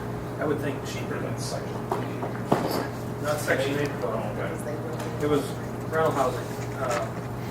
Names were Used to be Jim Law years ago. Jim Law, part-time. right? Before him was a lady girl, younger girl, that did it for a couple of years. They were not. They were just. They weren't police officers. They were fighters. Were they? Jim Law wasn't. He was a retired railroad cop. Bobby Wright did it for about 10 years. He was a lieutenant on the fire department. Before that, I'm dating myself here. You don't Back in the old days, Spencelin did it, Stossel did it, Hilbrand did it. So what would you like to do with these? I'm just wondering, do we want to assign it only to fire shift personnel? Wouldn't it be cheaper for the program to have somebody else that's not necessarily PSO? Well, I would say the one thing we do need is we need somebody in that position, a fire marshal and a fire inspector, because they do the plan reviews for new buildings. He does do part of the rental inspections, but we have to have a subject matter expert in that. And really, for our department, it's that fire marshal, which is Lieutenant Kruger now, and then with assistance from the fire chief. And that's it, because then you're down your line fire shifts after that. But Jim Law wouldn't fit in the category of a fire shift personnel person. No, Right. you know, back then, I think probably The rules different? If you could have somebody that was not on the PSO? now? Well, I think you can do inspections. I mean, you can have a civilian do fire. Because I would think you'd be trained to work, right? Yeah. Egress windows, smoke detectors, fire alarms, CO2, Fire extinguisher, all those basic Right. things. So what I'm getting at is we're taking staff. that's trained for a much higher level function and putting them into something that's, you can have. But I they're get your still point. responding to Yeah, those. I get your point, but I think the issue you would have, like when Jim Law was here, you can bet he was probably daily coming back to a battalion chief or does he doesn't, or somebody saying, hey, what about this? What about this for response? What about this for firewall? What about, you know? He didn't get into the level of firewall. I mean, he was looking at, you have extension cords, all your But we have to have somebody doing the plan review inspections for anything under 10,000 foot or 10,000 square foot. That's not rental inspection. You're talking about rental inspection. But that same person, that fire lieutenant, he does the plan review for new businesses in town too. Okay. So that's very detailed, very technical. Sure. I was just looking at whether we could have somebody, I don't want to say less qualified, but not as broadly qualified, doing the rental inspections. We got enough of them to keep busy, certainly. I think we probably could, but then we still need somebody coming that fire marshal work doing fire reviews and all that. So I think we're getting the best use we can out of that person by having them charge us a rental. Okay. So where are we at with Q? So, So let's finish this one. Q. Are we making changes to Q or not? No. Okay, thank I was you. just asking if all right. it would be appropriate. So, Okay, great. an official recommendation that I'd love to get Craig's nod on, if this makes sense, would be to strike D, E, G, H, L, and P. Please repeat. Again, I'll repeat that. D, E, G, H, L, and P. And then reword C, that's the only one that would be changing, to continue to review the staffing levels of, here's the change, public safety personnel, including but not limited to POC, volunteer, part-time, etc., to ensure the most efficient use of public safety funds and personnel. Basically, it's the same argument I made last year that we leave to our staff experts the discretion of employing those people in a good way. And we get rid of the complexity of all these others, including like actively solicit Public Safety Services Department people to become PSOs. They all are except two. Yeah, exactly. We're done with that. I'll play devil's advocate on that and ask, Okay, could sure. what if we just removed all of that and said, continue to review staffing levels to ensure the most efficient use and not specify types of personnel? I'd be down with that too. Yeah. So you've got continue to evaluate the model, continue to evaluate staffing levels. Do your job. I agree with that. And I agree with the ones you want to strike. Yeah. Okay. You need to. So, Mayor, do you want to say this again, Mayor? Sure. Well, I feel like that sometimes is a necessary evil with our minimized responsiveness. I mean, I want, there's one in here in specific, to not hire full-time Yeah. positions. We got to get rid of that because I want us to have enough people to do the job. And if we don't have enough people to do the job, we still have citizens to keep safe, so we're going to have to pay overtime. So I would remove the reference to overtime and know that that's something that we don't want our budgets to go out of whack. Yeah. So again, I'll take that amendment from, Craig, did you make that or Rob, you made that? Continue to review the staffing levels of, I just said, continue no. to review staffing levels to ensure the efficient use of public safety funds and personnel. perfect, Could you also eliminate Q then? it did. Did it say Q? No, I did not. Sorry, I did not say Q. Because I think Q is still good. You said D and E, right? Yep, D, E, G, H, L, and P. Yeah. I still like Q being in there. Because really what Q's getting at is The rental hub. being as efficient as possible too, that our ship firefighters dropping out of the spectrum. Yeah. So has everybody had a chance to read those? And I want to do a check on agreement. One question on L. We've had some people talk about why we have more personnel, for instance, out at the main station So is that important to keep in there with the highest number of calls? It just makes That's a sense. management decision. Yeah. See, I don't think we need it because it is a management decision, how they deploy. It really ties into where your rigs are and how many people you have working that day. I was just thinking, because we had complaints about that. The way that fire stations are split now, they're really the dividing line is University Avenue, and the calls are about the same on both sides. So the stations respond to similar. Gotcha. And you guys have had higher restrictions on who you'll staff where beyond this anyway. Yes. Yeah. So it's the same idea as the others, that we're not spraying on property. We don't need to say we're not spraying on property. Okay. Amy, do you need clarification? Any other questions? or Yeah, comments? I would just want to again note for N and O, last year I recommended removal of those just because it's one of the very few items that in this document that ties into actual tactics that I feel are best left to the department. So right now, Craig is going through and updating the SOGs for the department, and my sense is if he feels that CAF systems are the best way to go, then certainly he'll continue doing that. But we shouldn't be reaching down into the department in this case to say how they're going to carry out their work. Okay, I got a point to that. Yeah, this is an overstep. If you take that out, does that give the impression you don't want that? That's what you said last year, and I don't agree with that because there's lots of things that aren't in the document that you do anyway. So Especially it's if not they're saying gonna you're go not. electric vehicles, they can't carry cab. Okay, This is not- I'm joking. to that point, if I go back to the resiliency comments that I had earlier, like you say, there's a lot of things that are being done that's not on the list. The pesticides and herbicides and these other things are being done anyway, so why do we list them there, but here we want to eliminate what, I think it would, Because the difference is, I don't feel like there's a sense that pesticides are great, and so we should be allowing them. With the CAF system, what it's saying is, we don't even say continue placing ensembles if the department believes it's Yeah. It's feasible. that where practical or Yeah. sensible.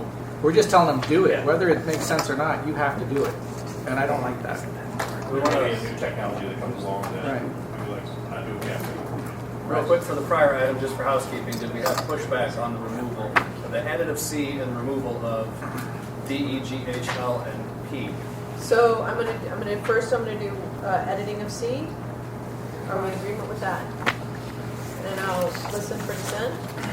All What was right. the most recent? Continue to review the staffing The levels. reword, yeah.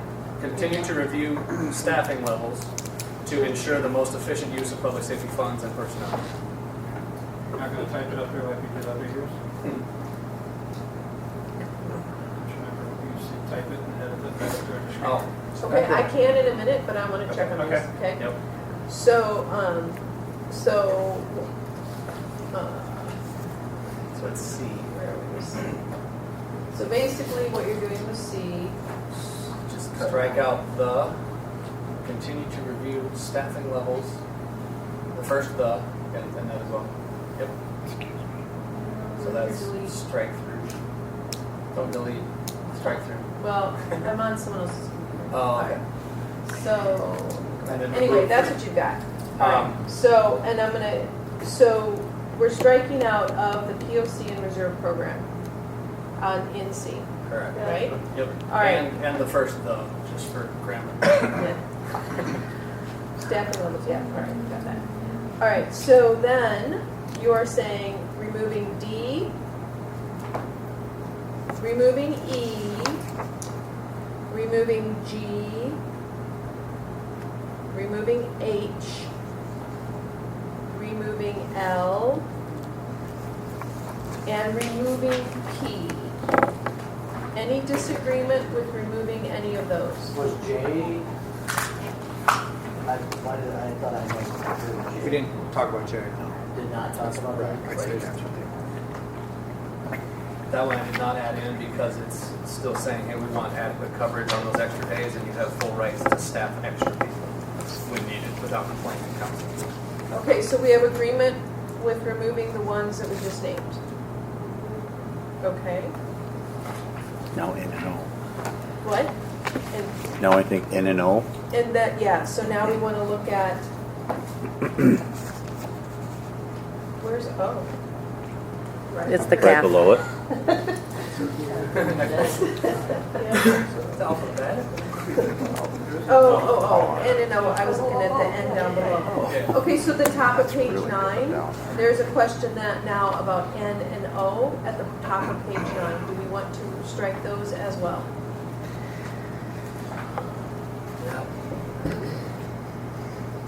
If you strike this, would they then choose not to leave their, I mean, would they? No, that's still in the SOGs. Yep. But they'll have to bring their fighting. But what if they change their SOGs? Because we don't approve those. Then that's really, are you going to then force them to do it if it doesn't make sense?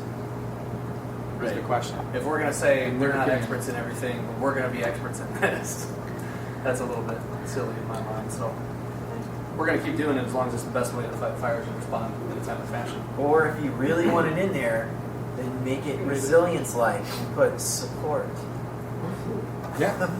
I mean, and that way it's not a directive. It's like we support placing firefighting and support deploying CAFs. I mean, I'm cool with taking it out because I don't really want to, but I would also be open to putting support so that it's not a directive. Yeah, I just was wanting to make sure that the police were protected, that if they wanted to do this, if management wanted to do it, that it couldn't be overridden by the council or the mayor later, because it wasn't. If they wanted to bring firefighting? Okay, for instance, yeah, if the police chief, fire chief, if director of public safety wanted to do it, and the neighbors told no, it just brings that to the mayor. Yeah. Does this protect the department? That's a good question. Yeah. It does, because the director sets the SOGs for the department. It's if I were looking to go against that would be a council discussion, because the council has the final say of the policies of the department. We try not to get into those, but by city code, you have the final authorization. So if they're doing something that you don't think should happen, or they're doing something or not doing something you think should happen, you can weigh in. But it's just I'm very leery coming from a military background and seeing politicians try to get into the weeds of what our rescue boats should look like. I would just as soon give that, just ensure that the directors have the discretion to do what they believe needs to be done with the insight of the administrator as Well, well. and that being said, this is not a policy document, so there's no, even with it in there, it's kind of semantics anyway because it's not policy. So It is policy. I mean, it's override. The staff is going to do what you say should happen in here. If there's no additional costs, It especially is. like if they already have the ensembles and it's just a matter of moving them somewhere, that's not going to be a back to council decision. So I would just assume take it out and give them the authority to do what they believe is necessary. I'm okay with that, removing N and O, because in B, we already say ensure cost-effective and efficient firefighting. If the director and chiefs are saying this is the best way to do this, they're going to do it with our full support to do it. They're not going to be able to say we're going to get in trouble for doing a PSO program or not. You know what I mean? I agree with that. I think it's protecting them. I would say I like the idea of taking it out too, because what if over time, the cost benefit or there's new technology or something, we want to go a different way? Is this the same, no, you will, you say, yeah. Right. Anybody opposed? no, take it out. No. N and O are out. We're saving trees over here, Ron. So I like. So, is this why ultimately we want to keep the language broad and say support rather than give directives because that gives staff more leeway based off of this document? I'm just clarifying because We're going to come back to the topic. well, we are going to come back to the topic, but also, it just opens up a whole can of worms with the goal. I always view the goal setting document as more of a broad base of what we would like, not the rules and regulations for our staff, It's a framework. So anyway, And you would find these things in like something like the public safety strategic plan of like, here's how we're going to accomplish these things. And the staff would have, or council would be able to weigh in on those with an approval or not. I guess I wouldn't want this document to be binding for staff. You know, exactly. That's all. That I just worry about that. For that's It's a roadmap.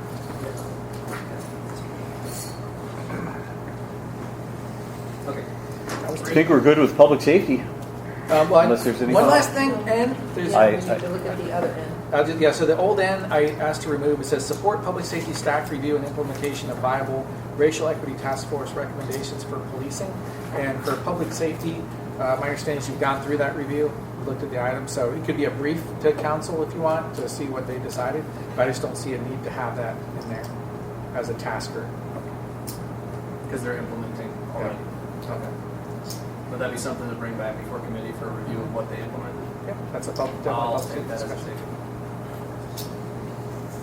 All right, so agreement that N is Sorry. done. All right. Is the annual smoke detector in your standard operating procedures? The What? smoke detector program going Yeah, on. whatever R, is it already in the standard operating procedures? Why do we need to have it in this document? Using that same logic, At what point, I feel like we're taking everything away from this document. Like, does it feel like that? It's still like, Just a redundant. Yeah. okay. I want to leave that in there because that forces them to do it annually by our, hey, we want you to do this. We want you to go into this and make sure they're safe. And once it's businesses and residences. Well, the residency is only 3 years. I can grab my office chair. Rental property is every 3 years. And residence is Couch, never. projecting those couches. By the way, Well, not by force. it says continue, is this all under rental? No, it's just public safety. It doesn't say just rental. So are we taking out R, No. M, whatever it is? No, I would just be in. We're leaving it in. All right. And you'll re-letter all these. Yes. All right. Microsoft Word. I agree. Code enforcement objectives.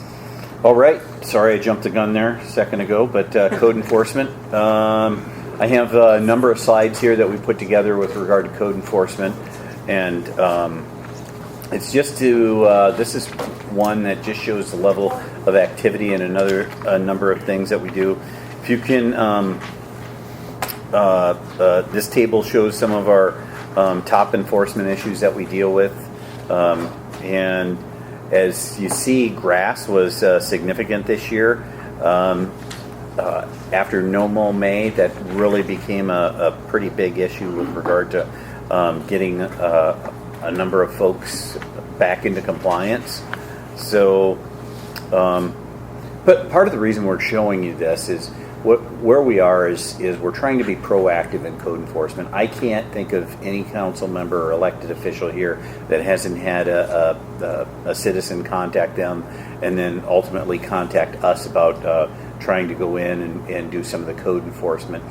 And, even things as simple as the grass bogs down this particular individual. So they may go out and do an area and write 30 letters this week with regard to just grass. Well, next week they got to follow it up, plus be proactive in what they're trying to do. And then, ultimately as you move on, there's less and less. But so these are just a number of, yes? Exterior storage. Is Oops. that debris outside the garage, exterior, or as opposed to an exterior garage? So parking a vehicle on a lot, parking, just storing junk out there. That's outside. I did storage. Oh, that's storage. Yeah, there's no real nice way to say junk. Exterior junk. There you go. So moving on. So we have to do things like administrative warrants. We had a couple complaints here recently with regard to dogs, and I'll just get real graphic here, but people that will have 7 or 8 dogs in their house, and they don't necessarily let them go out to the bathroom and feces all over the home, and you've got to go in there, and a lot of times they're renters or something. But again, this ends up being a big deal for all of our staff. It's not only code enforcement, but planning has to get involved. Public safety's involved. We had one a couple of years ago that was it was so, for lack of a better term, disgusting. The feces was matted into the yard. The dogs went to the restroom on the walls so much that the sheetrock was falling down. The original call was because somebody was the ammonia levels were so high. Firefighters go in there and all of a sudden their alarms are going off. They had to break out windows and some of those things. So it's amazing how many of these properties you come through, and then we have to placard these that they're uninhabitable. So anyway, just trying to go through here. Hoarding, you've seen some of those particular properties come before you. Here's just we threw together some. It's going to be difficult to look at some of these just from a standpoint of the glare and everything else, so the pictures aren't showing up as well. Move forward. Here's some other just property maintenance examples that we've got to work with. This is a property here, Mandalay Mansion, that we've started getting more and more complaints, and we're going to have to act on very soon. Could be a beautiful property, but they've really let it deteriorate. 25, 30 years. What? It's gotten a lot worse. Yeah. So, our folks will go out and look at a neighborhood like that and do a proactive walk. This may be a walk for a week and get a number of issues, but then send it out. Part of the reason that we're bringing this up is as we move forward, we're going to go a little bit more into some discussions. It's when we get to Section 5 about additional staffing, and we'll talk about that a little bit, but where does the council want to be on proactive versus reactive code enforcement? Because the work level right now, I think Stephanie will tell you, it's the code enforcement's in her department, but it's just not sustainable for being proactive. The amount of times that they either have to go to court, administrative warrants, write letters, whatever it is, it's just unsustainable. So we'd be looking to add staff to that right now. What's the staff level one right now? One. It's a solid one. That's one. When the manager spends a lot of time on it as well. When did we go from being complaint-driven to proactive?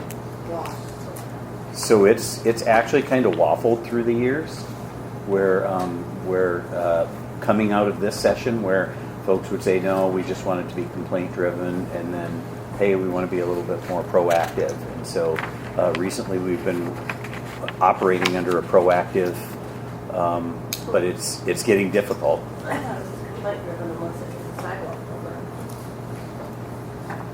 program. And even the complaint-driven is significant anymore.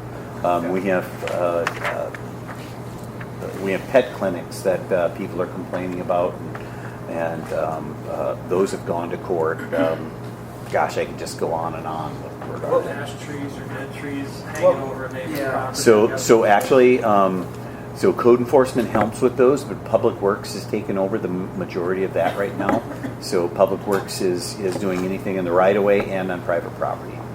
Well, what staff, what would a more appropriate staffing level be? Because I get a lot of code calls in my ward. That's probably the number one thing I get calls for. Check out this or this or this. What would an appropriate staffing level be for a city our size? Well, our request is going to be to start off with another person, Okay. to move forward, just to help with that. So could that be an assistant at a lower rate than from Mountain Spray? I don't want to make a knee jerk on that. I don't think that's what we proposed right now. I think because here's the other thing: it's hard to keep those folks. Once they get to a point where they know the code, there's a handful of jobs that are terrible. That Code enforcement, nobody ever wants to see the code enforcement person. Stormwater person, nobody ever wants to see the dirt police show up. Even building inspectors, nobody wants to see the building inspector show up. Yeah. So there's a high burnout rate in this as well. In that vein, I'm just thinking out loud here, but would there be any kind of a collaborative separation of duties where we have people that are doing the assessment, the observation, and then somebody on the law enforcement side doing the enforcement action? Because Adam doesn't carry a weapon, right? No. I mean, But now we're taking another, we're taking somebody off the street, and then, to Daryl's point, you know, at a lower well, rate. No, I'm talking about, working with, Chief Howard and saying, hey, do you have somebody on the fireside that can do this during office hours of downtime, and of course be ready to respond and not visit that house if they've got to respond to a call. But I'm just saying, I think it'd be better. And in my mind, code enforcement should be in law enforcement, and the enforcement side of it.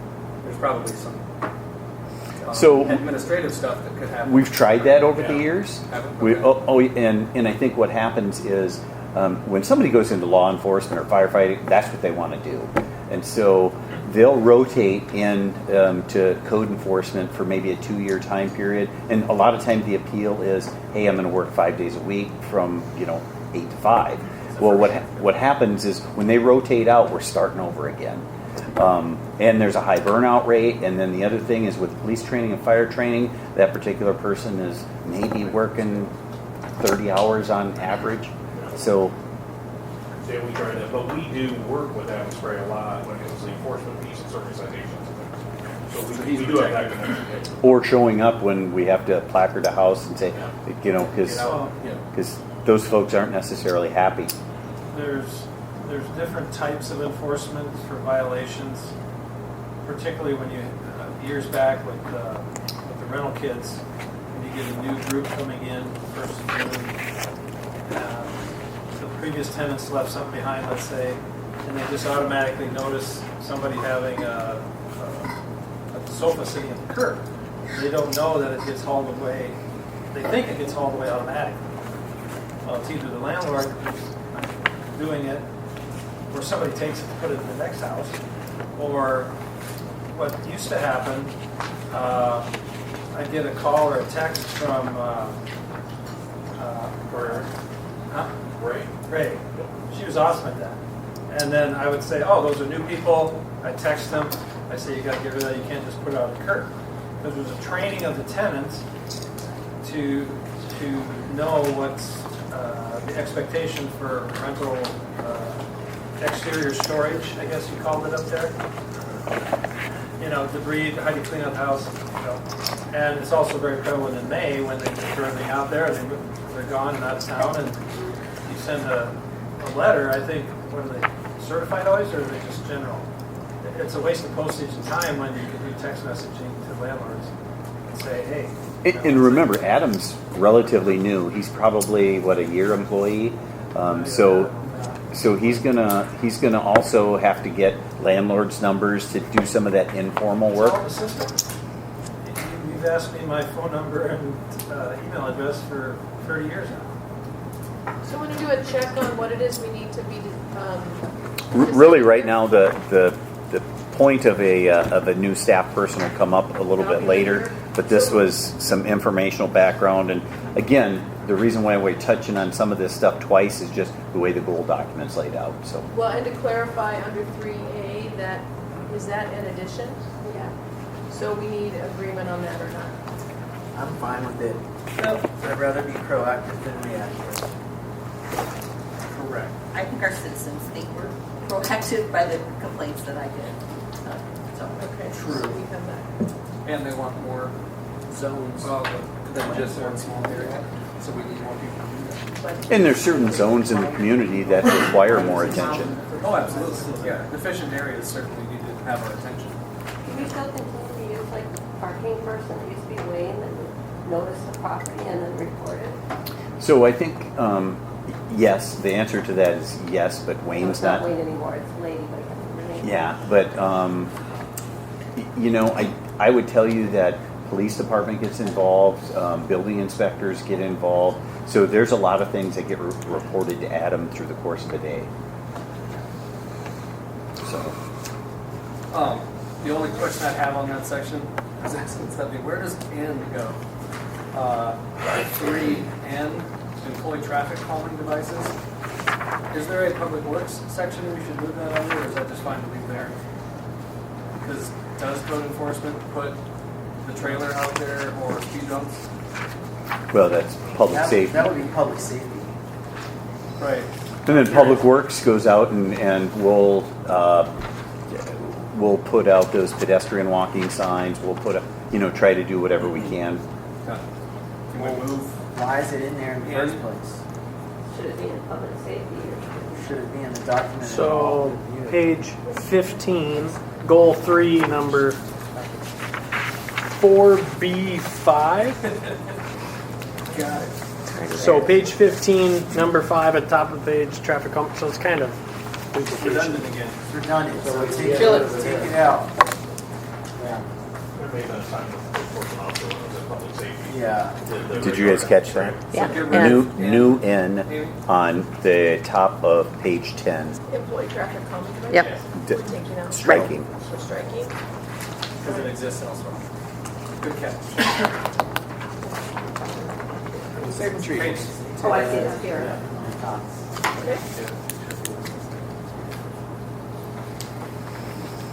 So- I got number O, page 10. That's a letter.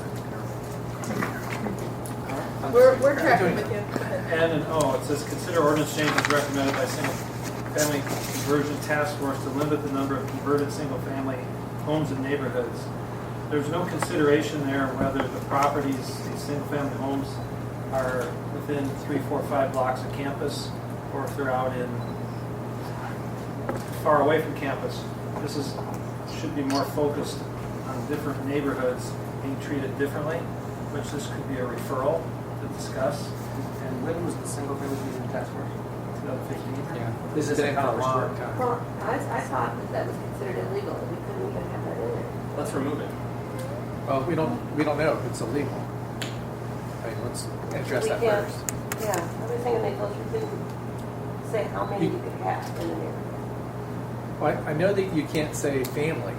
The number of, it was familial staff. You can't have, Not the number of occupants, but the number of actual households in the neighborhood. I know that Ames has an interesting program where only a percent, they've designated neighborhoods, and there's only a percent of residents in that neighborhood that can convert to rentals. So this is something that doesn't tie to really like a budget item. It's more just like internal staff work to make it happen if we do an ordinance. So to Daryl's point, would it be okay if we strike this from goal set or the document entirely and bring it up as a referral maybe to the community development committee to talk about it? Yep. See if we wanna Well, before we action. go right to committee with this, what ordinance changes were recommended? How long are we consider from 2015? I think the consideration's over with. Let's just get rid of it. Yes, in 2015, there were a number of ordinance changes that occurred as the follow-up to the single-family. So it's done. task force. Yeah. It's just been stale. Okay. Get rid of it.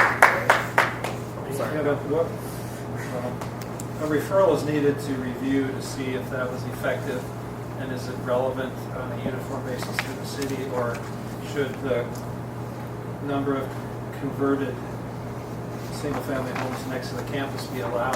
Sure. That whole thing could be a referral later. Yeah, that's what I'm saying. Okay. Yep, absolutely. So moving on. Cool. Okay, cool. So moving on, have a number of slides here, just informational again with solid waste transfer station. The transfer station was built in 82, served the community pretty well for 40 years now, continues to serve us very well. We take in annually about 12,500 tons of recycling and garbage. So one of the things that came up this year that was sent out to everybody is we had our annual DNR inspection. The DNR came out and said, hey, this is all in a floodplain. You can't have some of these programs that you have here.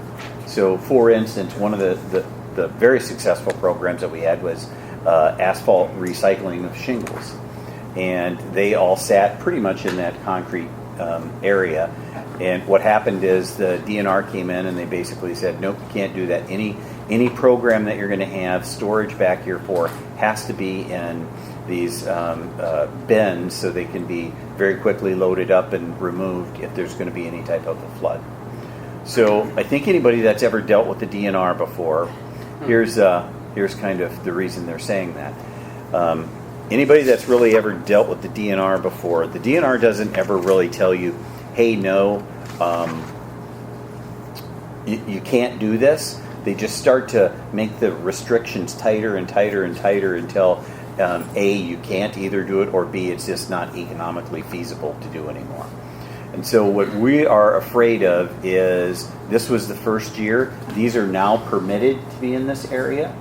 What we're wondering is when are they not going to allow them to be permitted, or something else more restrictive comes along. So again, this whole area is either in the floodway or the floodplain out there. These are just some additional wear and tear marks that I think you'll see that at some point may need some additional repairs moving forward. So it was expanded last year, 2 years ago, right? The transfer station. What did they do out there, Chase? They replaced the floor. Tipping floor replacement this last year, which was quite extensive and expensive. So anyway, what we're looking at is nothing in the very near term, but what we're looking for is to potentially put an item in the CIP that would be out a number of years to look at a new location for a transfer station that we can construct new one and outside of the floodplain to continue with a number of these things. An additional one, or phase out the old one? It would end up phasing out the old one. But it's not going to be anything immediate. It's just as the opportunity comes up, we may run into, hey, this would be a perfect property. And, you know, the easy thing would be to say, hey, let's build something right out there at the industrial park by the PW site. But that's not really centrally located. A lot of people, I think we would lose some of our drop-offs there. Well, that's my point. This is a pretty established area. I get comments all the time on how lucky we are to have something like that in town.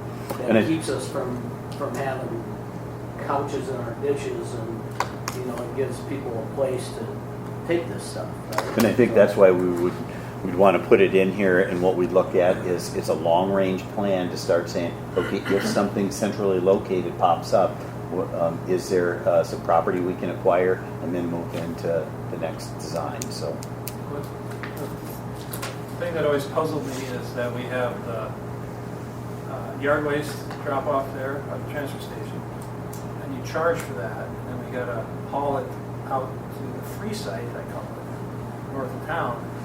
Why do we even have that when they drop that yard waste off? Why don't you just put a sign and say North Main, I guess is the address? I don't know what the address is.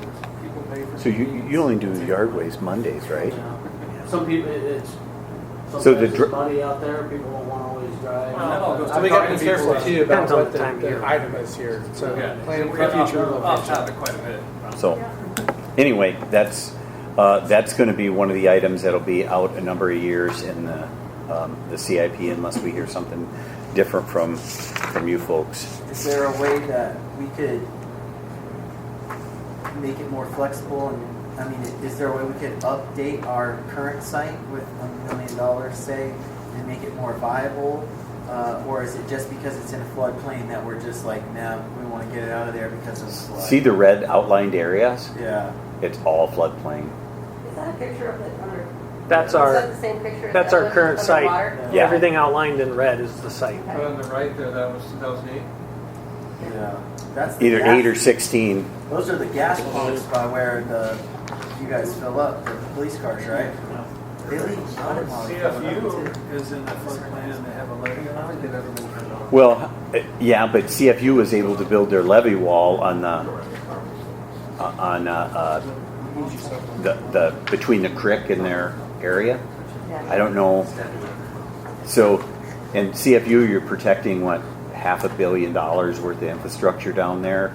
I mean, I think that Protect the asphalt. I think Simon wants to put it all on stilts.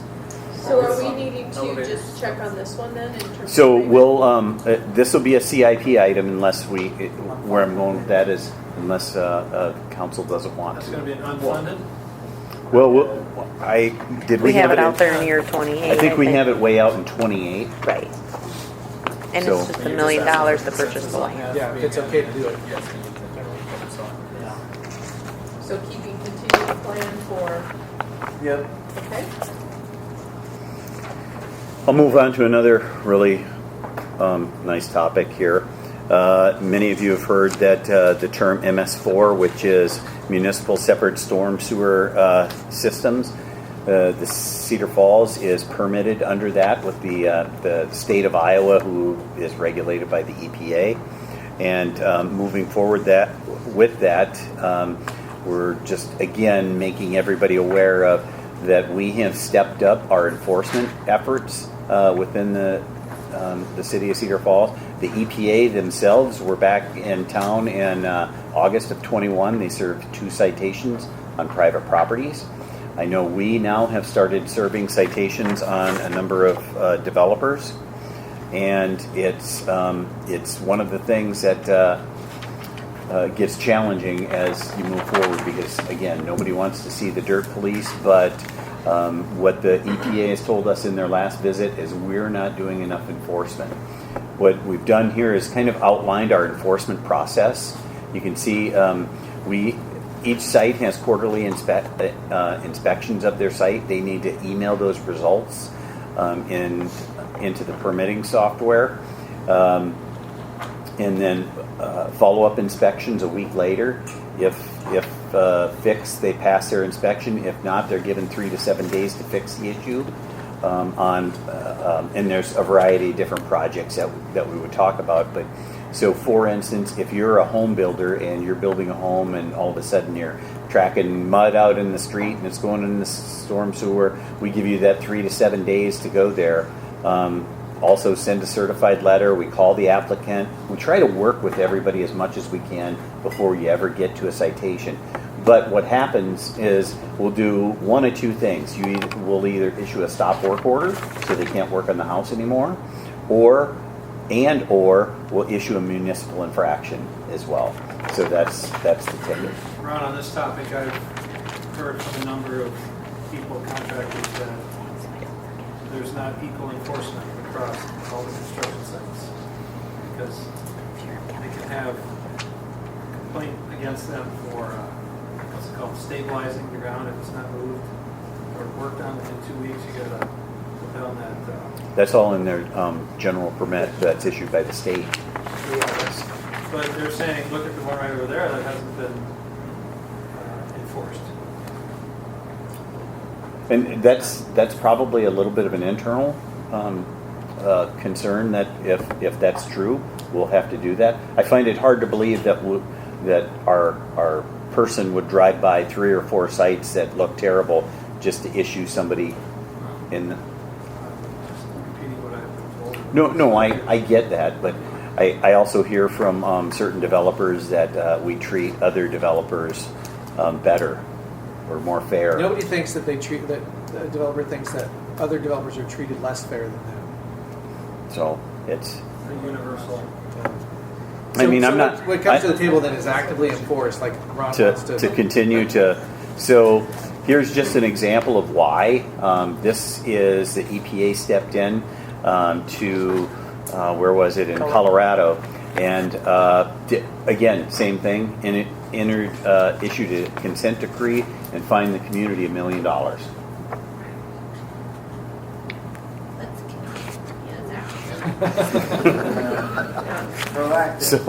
So you know this is the EPA and those organizations, the state of Iowa, under the DNR, take these things very serious, and we're continuing to do that. Again, yes, ma'am. And so, very similar to code enforcement, we have one person that does that. She's an engineer that this is really her passion. So she goes around and inspects that, and so. So is it about the third inspection or the fourth they get stop work order? Because you got one to inspect it, and then go back a week later, and if it's, so that would be number 2. And then if not, you go back 3. That would be the third inspection. Yeah, so they would get that. I would tell you that the gentleman from the EPA that was here would tell you that this process that we use, which has been pretty effective for us, they would tell you that this is probably too lenient. After the 3 to 7 days, they just automatically. They would say get it. there'd be one inspection, and there's no ifs, ands, or buts. It's cite them right there. So we have an agreement on C, actively enforced? Yes. Yeah, question. Does this apply to all size communities, or if some communities below 15,000 or something, their building can be less? There's a threshold on who I believe that most communities are now under the MS4, but there was a time when it was only sizes of Dallas, Los Angeles, Philadelphia, and then it's slowly going. It was Des Moines and above, but now it's. So, Dyke, Hudson, New Hartford. I believe they're all under it now, under the MS4 permitting. Because I've heard contractors say, I'm just leaving Cedar Falls, I'm going to build these small communities, and nobody bothers me. Pull a building permit, and they go build. But you know, when you're done. those small communities, they don't have the staff to enforce their MS4. And honestly, let them build over I was there. gonna say. Because I don't want to build in here if they're not going to follow the regulations and risk getting us fined $1 million. So go to Hudson. Next. All right. Real quick, on 5B, it was reworded from the original. I mean, I'm not against it at all, but are there other sections that are possibly reworded? I'm guessing, Mayor, you reworded this one, or retyped this one? 5B. From the Talking existing? about continued timely review? Yeah, it's worded better. I just want to make sure that we are aware of any other changes. I just noted that it was like the underscore blue. What page are you on? Page 11, sorry. It's not a big issue. I just want to make sure that we don't miss other changes from what was in last year's document. This section goes to 11?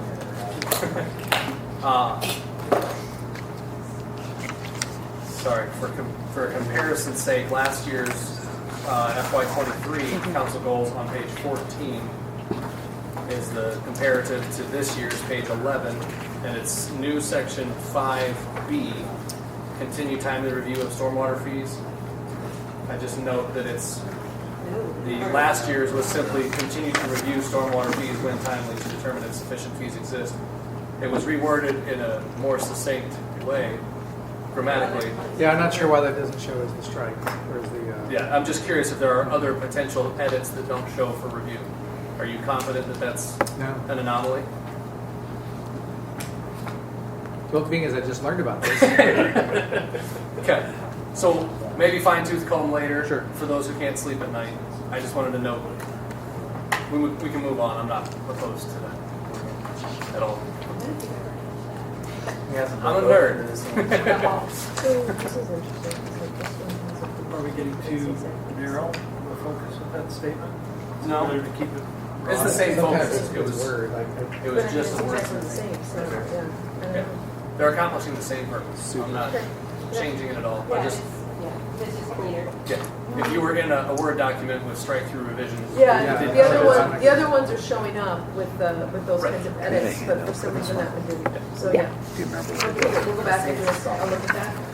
It's right before the voice or like. That's got to be it. Just the color is what threw me off. That's why I started looking. Yeah. That's not true. Oh, you know what? It probably is. The B is well. No, it's not. Okay, so legislative issues? Okay, so that's probably one of mine. Yeah. You want me to take that one, Ron? Slides. Yes, sir. Okay. So with legislative objectives, that's page 11 on the document. And I've made some surgical cuts to it that I explained in an email a couple weeks ago to council about. Let's see, it says up there, it's going to go into a separate policy document. There's going to be one for state, city objectives for state legislators. Yep. It's actually in your packet. It's Okay. titled CF D 1901. And this thing is still a draft because we need to have some more discussion about what's in it. But at least this will show you that the items that were in here in the original document still show up in the new one, and or in this this separate policy document for the state. And there's also another one for federal as well. So the reason that I'm recommending doing this is primarily because when this document, like when we go through goal setting and we're thinking, oh, this is what we want to have happen at the state level, we approved this in late December, early January. Well, the legislature hasn't even met yet. We have no idea what their priorities are. So by the time we've approved the goal setting or the council goals document, it's obsolete, what we're doing. There may be some things that still apply, but we've lost our ability to really to tell the legislators how, like in a policy document, what we want to happen. So it's just additional work then to have to go back in later and redecide what we want to focus on. So the intent of the city objectives for the state legislature is to pull out the specific policy recommendations and sort of like our drive as a city and as a council we want the legislature to do, and also give some additional information about who our state delegation is going to be. It gives a bit of an introduction, and then it goes into some specific issue or specific dates. Like, here's what happens for the edification of council and for other stakeholders. Here's what we can expect time-wise. Here are some general observations. And then I've got specific parts that I think council might want to weigh in on. On page 3 of that new document, I put in a section for childcare, workforce development, mental health, if there's something that we want to tie in for the legislators. So this is sort of our conversational document with our state legislators when we meet with them, I think, early January. So Eric Giddens and Bob Kressig, and I guess, was it Wyatt? The new Wolf. Yeah, so I think that having those three with us, they can help us to say, okay, this is what we're seeing on our end. We finish out the document, get it approved by council, probably end of January or very early February, so there still is a lot of time to engage.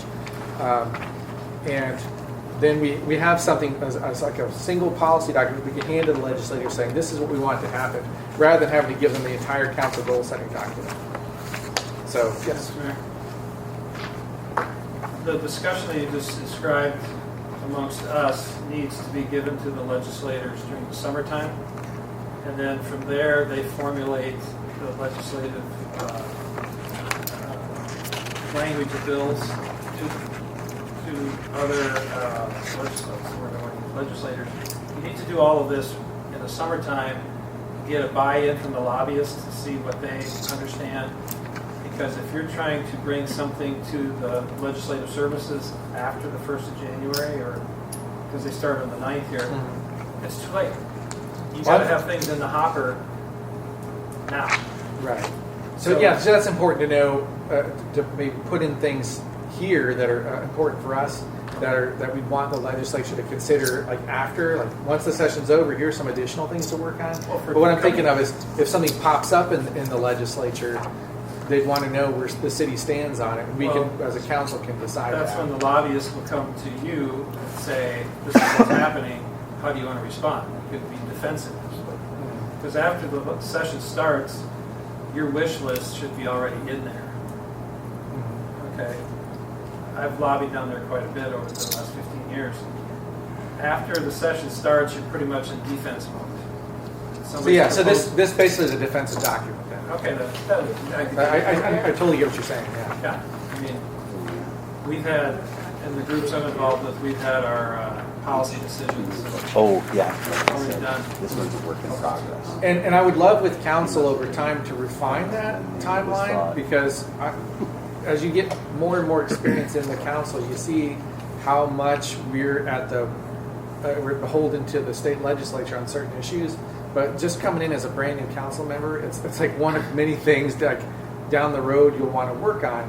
First year to second year, you're not thinking about that. So it'd be great to have this opportunity to sort of front load new council members for here's what we're dealing with, but then also have the more experienced council members with that radar on. have a discussion with League of Cities lobbyists or the legislative people, and they take the pulse of that topic throughout the state and then bring that forward from the League of Cities? Right. Yeah, and that's what we're doing now in the legislative policy group. I'm part of that. Okay. So we're talking about those, and I'm going to be including these in the draft document to send to Right. council. So So where does that put us with this? Are we in agreement to put it off or talk about it now or? I think he wants to just leave it out of the regular goal, and Yep. then this is a new document, and then at some point later, we would have to agree to what we Approve that agree document. You have to approve the new or don't agree document. with Yes. this. That we don't have to turn this one tonight. no, Yeah. no. Just whether we want to Couldn't. do that. But are you in agreement with removing it from this document and having another document that you will then work on later? Yeah. So taking this kind of approach. Yeah. Now, I did leave a couple of items in here because it ties to how we spend money and what you want the council to do in terms of lobbying. So in there continues, or 7A says, continue using lobbyists to influence municipally related legislative action. We don't have to. I mean, we're on a 3-year contract, and I think it's up this year with Coke Murphy, if I remember. Yeah. I think so. So you'll have to approve a new contract. Well, if the council said, we don't want to use lobbyists at all, well, the contract wouldn't come forward, right? How much is it? Is it 18,000 for 3 years? I'd have to look, but that sounds in the neighborhood. Sounds pretty Mayor. close, yeah. I didn't hear the whole thing, 18,000 Yeah, I think it read roughly 19,000 for 3 years. for 3 years. So in total, that covers all 3 years. Rob, do you think that we need to put in the goal, a goal that says that if this city objective would be created? Because we don't have that, and when you took it out of this document, do we need to put a goal in that says we're going to create this? Yeah, absolutely. Develop the city objective for state legislators. Yep. I like Cool. So question, is our lobbyist for Cedar Falls coordinating with the League of Cities lobbyist? Yes. Yes. And Tom Cope, who's one of the lobbyists, is a city council member down in Johnston, and he's on our legislative policy group. So over for League of League of Cities. Cities. Yeah, so very much connected with all that. So are we being redundant by paying a lobbyist for ourselves that also then represents League of Cities? Because I run into that with the landlord groups. There's about 3 landlord groups that have lobbyists, and they're dinging us all the same when we all operate under 1562A, landlord-tenant law. So- I would say no, and the reason I say that is because there are things that are specific to Cedar Falls or communities our size or what that the league won't take a stand on because smaller cities say no, we don't want that. Larger cities are yes. So Well, the way you describe it then, the legislators are not going to change the rules or the state code for just us. You got to have a statewide appeal to change. You got home rule, ability to do what we want, but I've run into issues of if there's not enough traction across the state of communities our size, then they're not just going to take up what we want to see the falls. So here's one for you: 411 pension. It's communities above a certain size. Sure. So the if 411 pension was if there's a proposal to change it, and Cedar Falls would say it needs to go instead of being I don't know what's the size. What's the top 40 cities in Iowa? Top 40. What if we said, hey, that would be great to help spread some of the costs. We want the top 60 cities. Well, the League of Cities is not going to take a position. So, I mean, there's other, and I'm not trying to say that's an But issue. there's coalitions, 2 other. This road use tax allocation. We can talk Small about towns, those different further than down big the line cities. in the weeds conversations at another time. Okay. Are you proposing then an item D under 6D, develop a city objectives for the state legislature? Yeah, that's what Susan said. That's totally fine. Yes. I would put it under B and then just change the new B and C to C and D because you want to create it before you meet. Yeah. Okay. Yeah, put it in the right hierarchy. Yeah, put it in the But right I'm in order, good but. consensus with adding that objective. Okay. So I just want to confirm, I heard consensus around removing this from the goals, removing the pieces from goal setting document, keeping the pieces that are in here and adding develop the document. All right? Good. That's cool. And I think that's pretty much goal 2, right? That's goal 2? That's true. So we have goal 5 on the agenda. We have an hour left of our time, and do you want to do a quick break? If you need to move, if you need to buy a break, grab some water, sugar, we want you fresh for the next session. We probably won't be an hour. No, But just, I'd say take 5 minutes real quick and then. Grab water, cookie, whatever you need, and we'll be back. Okay. There's one cookie left. One? Oh, run. Run for the cookie. Jen, you better get that last I'm one. not doing anything. Oh, there's one left. There might be, I don't know. Because being a troublemaker over there. My granddaughter, one she's cookie. 3. I like to stir the pot sometimes. Were you the Halloween person that just went to the door with one cake? Sandy Farm. Yeah, my wife That's where we ride all the time. You go there? I've never been there. It's like some time. We had teenagers who were like, Okay, that's just the end of that. got them from the League of Cities. There's 3 in that one. I'll play with that. Oh, how cute. Okay, here she comes. Hey. She's 3.5. Well, I decided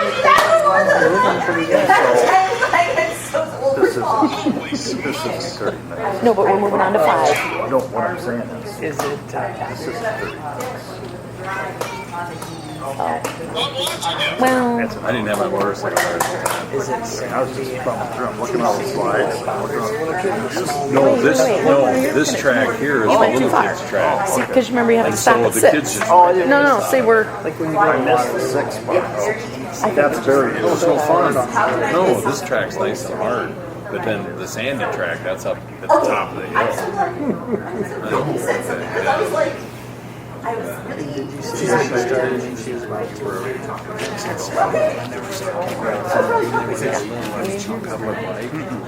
But you know, They're amazing. oh my god! And my Yeah, I kids, totally they missed didn't have the stripes switch then, so back I here, started and going out on I'm pushing bumming, it. I'm going, And then I took a pair of 3/4 inch hopper and made flat handlebars because my kids were so small, and they ride the shit out of that. So they were riding. All right, I'm excited. And then my Well, tell her hello. I'm sorry. will do. Just kidding, change the name. Like right now, when the kids go to bed.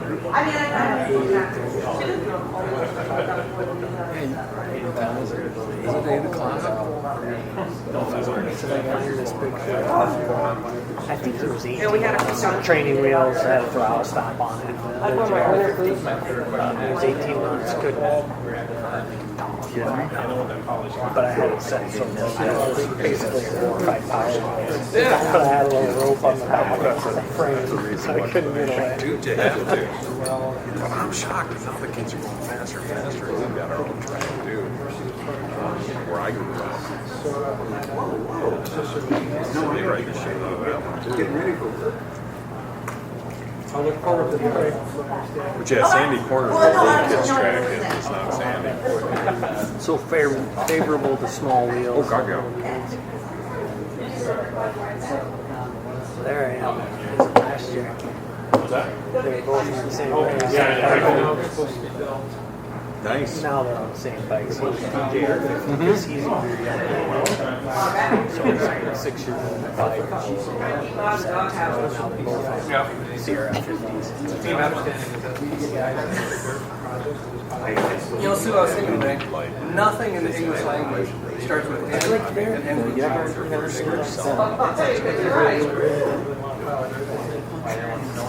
Just tell them we can't work it.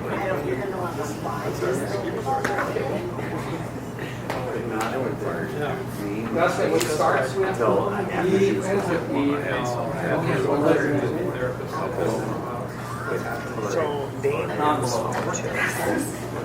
He's got 3 kids. Yeah, he's got Kendra. So one has 4, never has 5. And then there's a Jeff, and then there's Clara.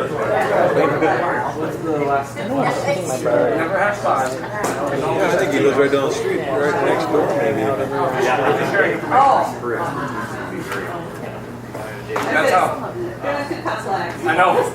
That's how that came up in work session. I carpool with the young ones in the back because I did my head with it. See, they would be back in the day. I don't understand that. I mean, I went to the neighborhood. She's like,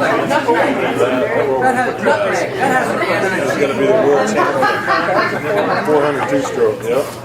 Probably weigh about that much too. 212 pounds. Yeah. We'll do a. About everyone else. Of course, right? Letters go down. I gotta get over on. It's fun to try and decipher all that. I don't need this to be I don't know. You leave it? I'm not going anywhere. I'll go in the movie.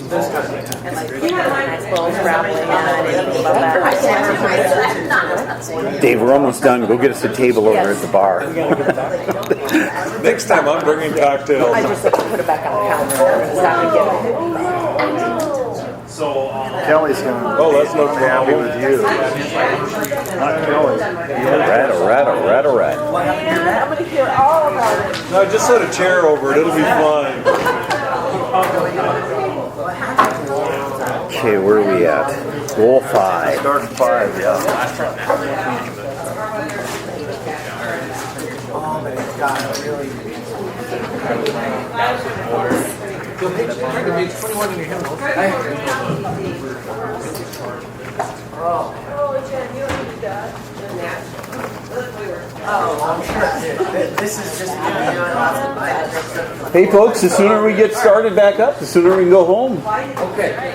Stephanie said it's bedtime. No. I just wanted to see what it would feel like. So, if you all recall, we went from 1, 2, now to 5, just because of the size of 5 here. So, hopefully we can move forward with that. Sticking your foot out. So, 5 starts on page 21 of the goal document.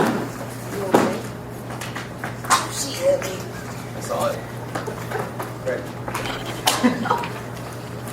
So we kind of jump right in here. I think there's a copy of the executive summary with regard to the employee climate workplace survey, and so you have that. And so here are some of the results of that. This would be an opportunity for us to talk about any of those results. I think we emailed that out late last week, Yep. and so. It's like 9 or 10 pages, right? Yes. Yeah. And it's in here. It's in your, yes, sir. So, one of the things is we sat down with folks from UNI. They said overall you should be pretty happy because as a baseline, they thought our results were pretty good. As we move forward, they did provide us a number of low and no cost improvements. And then, so I have a couple pages of those, but then we also have some higher investment improvements that we can talk about as we move through the survey. Again, I think they were very happy with the results. I think we were pleasantly surprised with the results. There were some pointed comments, as you'll have in a number of employee surveys. So one of the things that we're doing right now is our HR folks are sitting down and going through a number of things that we can work with each of the departments on that we've heard feedback on. So she's separating that out so I can meet with each of the department directors and some of their staff. One of the things, if you noticed in here, was the low and no cost. I think there's probably a couple of them in here. One is encourage city administrators and elected officials to visit all departments and meet with employees and learn about their roles. So again, I don't do nearly as good a job as what you think about sometimes. One of the during the City Hall remodel, one of the things that was really good for me is getting out and officing at Public Works for a while. Got got an opportunity to interact with a number of the employees there and watch the operations. So plan on doing more of that. I plan on meeting with each of the individual departments as we move on. Also, there's a couple other things: define and communicate expectation and goals, the council level as well as within the individual departments. I think sometimes we as management take it a little bit for granted that employees watch council meetings or maybe do some of those things where a lot of those policy decisions are made. So we'll try to do a much better job doing that. And then the encourage recognition of employees and implement awards and incentives. That's going to be a little bit more challenging in government work. You can't just go out and, for instance, State Auditor Rob Sands will tell you that we can't even buy a birthday cake for somebody. So it's simple things like that I think sometimes make a difference that we're going to have to try to figure out. Are there more things that we can do? I think public safety has a really nice award ceremony that they do annually. We try to invite everyone here, and typically it's June-ish, Craig, I think. Yeah, February. So that's something. It's hard to emulate some of those in different departments. Sometimes employees don't want it.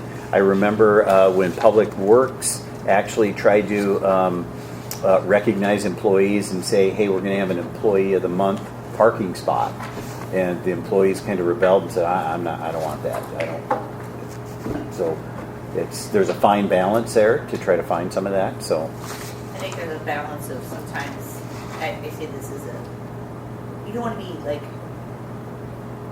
recognition is great, but there's almost I don't know. So you don't want I'll it to be use insulting. It's like in the end, I don't know. It's not insulting. I guess. I know what you're saying. You know what I'm saying? Because I'll use our challenge coins. We have challenge coins that we try to. Pizza party joke. Like it becomes a point where you want to make sure you're recognizing people, but also financially compensating them. We try to recognize employees when they're doing something, where you just appreciate their work, and we have a challenge coin. The military's big for the challenge coins, and so just recently, the mayor and I were able to recognize all of the folks in Cablevision and data processing for their work when we were moved over here, and all of the things that they've been doing with regard to the City Hall remodel. And it was a great opportunity, but I can tell you they didn't want to be recognized at a council meeting, but I think they really appreciate the fact that we were able to do that at a director level meeting. So if anybody has any ideas, we're more than happy to go there. So anybody want to talk about any of the other low and no cost improvement ideas with regard to the results? I'll get into then a little bit more of the higher investment. And I'll just read right through some of these. Hire more employees, especially in public safety department. Offer benefits or increase hours to part-time employees in addition to advancement opportunities. Update equipment and technology, software, and more outdated manual. Where am I at here? Move outdated manual to digital formats. So I think we try to stay up on some of our technology, but it also becomes a CIP. It competes with other items. Find ways to continually improve physical conditions in the workplace, temperature, cleanliness, maintenance, noise level, parking availability. So that is a couple of the comments that we weren't aware of, but some of the facilities we did have a number of complaints with regard to cleanliness and temperature. So those are things that we'll have to look at and address. Ron, it's interesting that parking availability is a problem there for City Place as much as it is people downtown. Well, that didn't necessarily say downtown. No, it could be at the But parking. A lot of those spots that we have parking lots. Public Works has to park way across that parking lot, go across that whole field to the buildings. Maybe from there. And she is not kidding. That is a cold field. That wind never stops. So I guess these are the higher investment improvements. And part of the reason we're bringing these up is these are going to actually, in a couple slides here, we're going to be talking about some additional staffing that we're going to request, and some of that directly relates to here. So, Quick question. So you can't even buy a birthday cake for somebody? No. What's Correct. the amount you can spend on government employees? for, Any recognition? well, it depends on what it, technically, Rob Sands would tell you that we shouldn't be doing this. No. You know what's a good thing that I always appreciated? A handwritten note. Do you do quarterly assessments or like assessments for, okay, a handwritten note saying what if somebody, because we always ask the question of, would you like to recognize any of your fellow employee or fellow workers? And a handwritten note from whoever listened to that. I mean, I've cried many times and it's made me come back to work when I thought I didn't want to. So that's cheap. Never underestimate a well-placed spark note. You could write a Ron Gaines note. Tell him to keep it for eBay in 5 years. So we're looking. 5. That's a. What about the higher investments here? Yeah. It's your bonus. Sell this on eBay. The higher investments, obviously, I think Losing we've them. already addressed some of the staffing initiatives that we ought to look into effectively staffing areas where that may have been a concern. I would support those recommendations. We know that's going to cost a bit, but Well, I've and- personally heard from some public safety staff that they do want better staffing to feel more supported. What's the number on that? Yeah, it's hard to say. Well, Craig will tell you that every police and fire department will. Yeah, Sure, they take more people, yeah. Right. We heard that from you in every seat you've been in. I would say in every police department, every fire department will tell you they don't have enough to do the job. It's Yeah. terrible. So And I'm Ron, not saying that doesn't mean the survey didn't mean anything, but I'm saying we're in support of that higher investment improvement already in our goal document. Yep. So And what so, else can we look So at? you've got some specific recommendations coming up. yep, yes, we will. Okay. So I'll just dump. Here were a couple other of the other higher things that came up.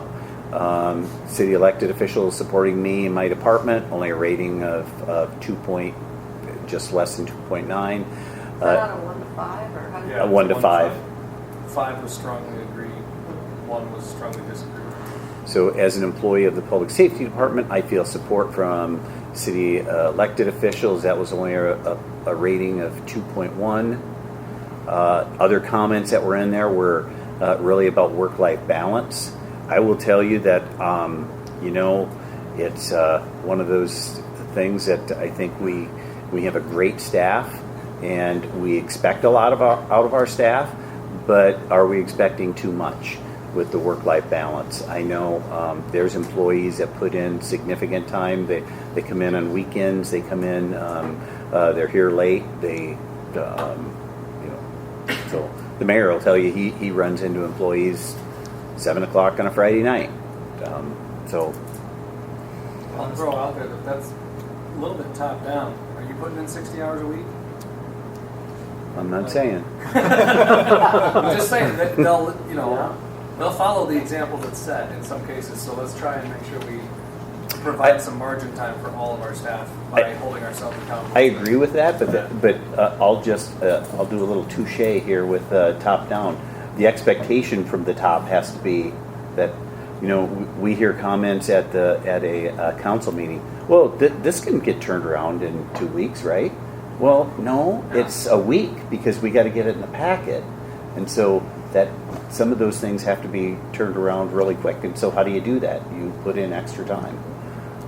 Ron, on page 5 here, job satisfaction, it's the low agreement satisfied with remote work option, 2.5%. I guess that was 100%. Say, what was that? Struck me as kind of interesting there. Do we not have opportunities for work from home? So I'm kind of old school. So before the pandemic, we would have told you, and I think Jen's the same way. We're going to work from home. since the pandemic, we've offered a number of employees opportunities to work from home. But in public service, it also gets a little bit challenging. The refuse driver can't work from home. The police officer can't work from home. So there's limited opportunities. Or even some of our admin staff, there has to be an interaction with the public as well. And this is, that 19% is the amount of time someone selected. I strongly agree that I'm satisfied with my work, my remote options. So 20% of our staff are strongly satisfied, but 80% are not strongly satisfied. When you read through there too, it's interesting how they broke down some of the comments with regard to age, with regard to department, and some of those. I think they did a fantastic job putting that together. Is it? I'm not sure if we can, but is it possible to review the answers without getting into personally identifiable information What for us as councilpersons, or is this what they'll tell you is no, because then it gets to the point where you see named individuals in comments and crap like that? Well, you can. So when you actually did, how many of you actually got on there and looked at the evaluation? Because the evaluation was so interesting when it questions like, okay, are you male or female? Are you? And it got so specific. We were thinking right away. We pushed back on you and I and said, I don't know if our employees will fill this out, because you can get right here. You can almost get targeted to who it is. And so that's why they keep that information confidential, to keep it so you can't target somebody. And What was the response rate, it was It's right at the very beginning. high. 174 total. Right, but I it was think like 60%. 67%. Is the boomer the oldest person and the Gen X the youngest? Correct. No, Well, no. Gen X would be the second. Gen X would be right after boomers, still but pretty young. but it was outlined. It was by percent. That's why it's in the order it is. So millennials. So it would be go boomers, Gen X, millennials, Gen Z would be the order by age. Okay. Right, because millennials are like Gen Y. How many boomers are I don't know that many. I mean, Just you. yeah, it was 63% was the response rate. It's on page 3. So Daryl, 63% It's on page 3. was the response rate. Which we were pretty happy with. Yeah, we were actually ecstatic with that. We had heard, I don't know if I'm going to do it. So, but I think it was great. Now, the question really is, what do we do with this information? So we knew that this was going to be a baseline. And there's two things. We've got to respond to it somehow and start to show some response. And then, is this something that the council wants to do annually or biannually with regard to getting these? Well, I don't know how you can measure it, but it'd be interesting to find out the 30-some Once every percent 2 years. One is conversation, please. Yeah. How much was it again? Oh, gosh. Oh, Because we got a grant. I mean, you and I used a grant, some grant money to help us. Why is like 15,000? I thought it was. which is pretty How often does CFU do it? every Every year. other. Yeah. Is it every year or every other? Oh, maybe it is every other. I think It's- CFU does The it every. recommendation is every 2 years, From so you can see patterns. Some places will do every year, but depending on what they're tracking, but the standard is that you do it at least every 2 years, so you can see patterns and get on those patterns. Because this is in its infancy, and there's some metrics that we'd like to maybe take some action on and see improvement, I'd like to look at it annually for the first couple years, 3 maybe, and see if we've made some headway in some of those lower ones. Specifically, I mean, as the new committee there, we go to the award ceremony for public safety, and there's maybe 3 of us or 4 of us councilpersons there. We go to the Safety City, whatever we call it now, and there's 3 or 4 councilpersons that show up.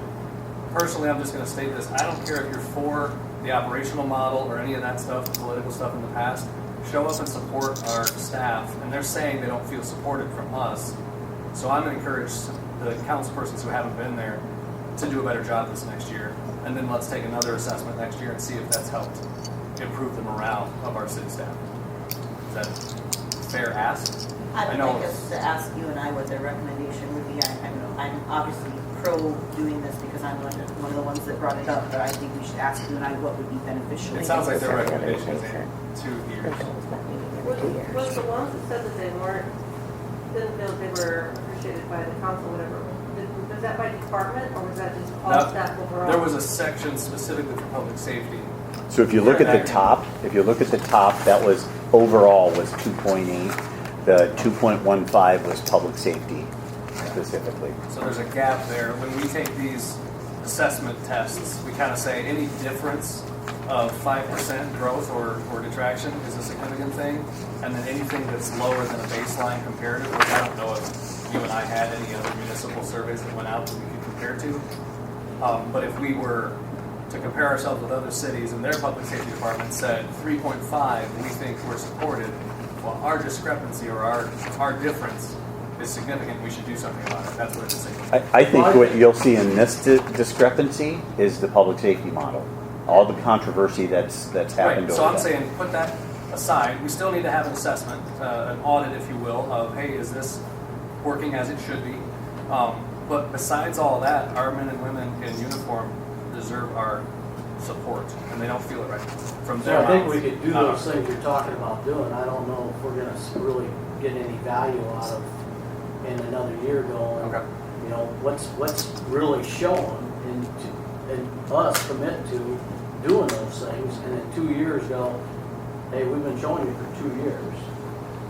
That's a commitment, not just, oh, yep, they bounced in And and then ticked up. And, yeah, I get ticked your up. point. So 2 years is fine, but still, the encouragement and recommendation is go on a ride along or 3.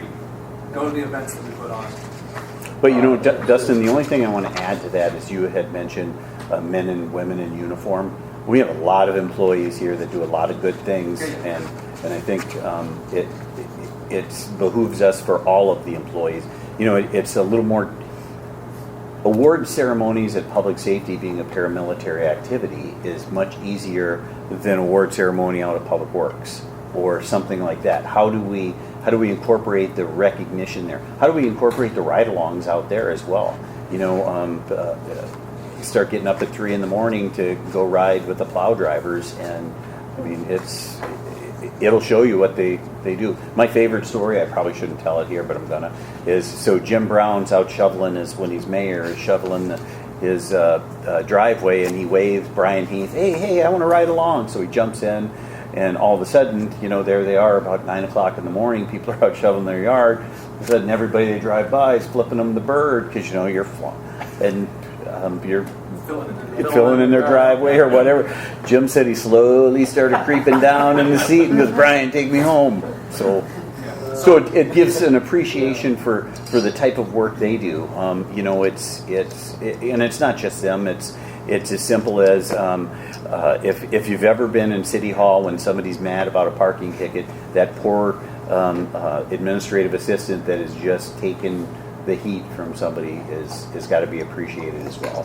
So what credentials do I need to show the dump truck driver on Friday when they pick up my garbage to ride around with? your business card.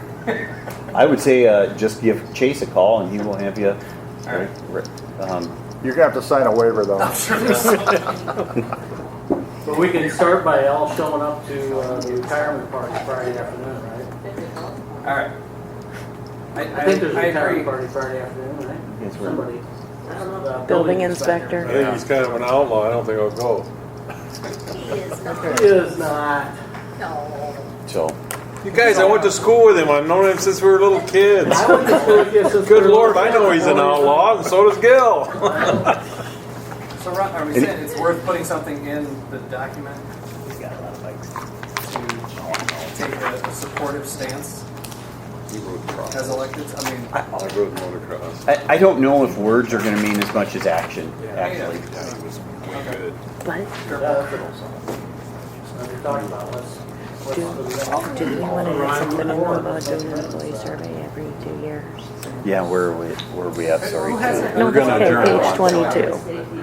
if you haven't done a ride along yet, do one in the next. I'm just 3 wondering months, whether, I please. never thought about that, but So do in we the want to get document, in what we're there looking something at about doing it is, every other year?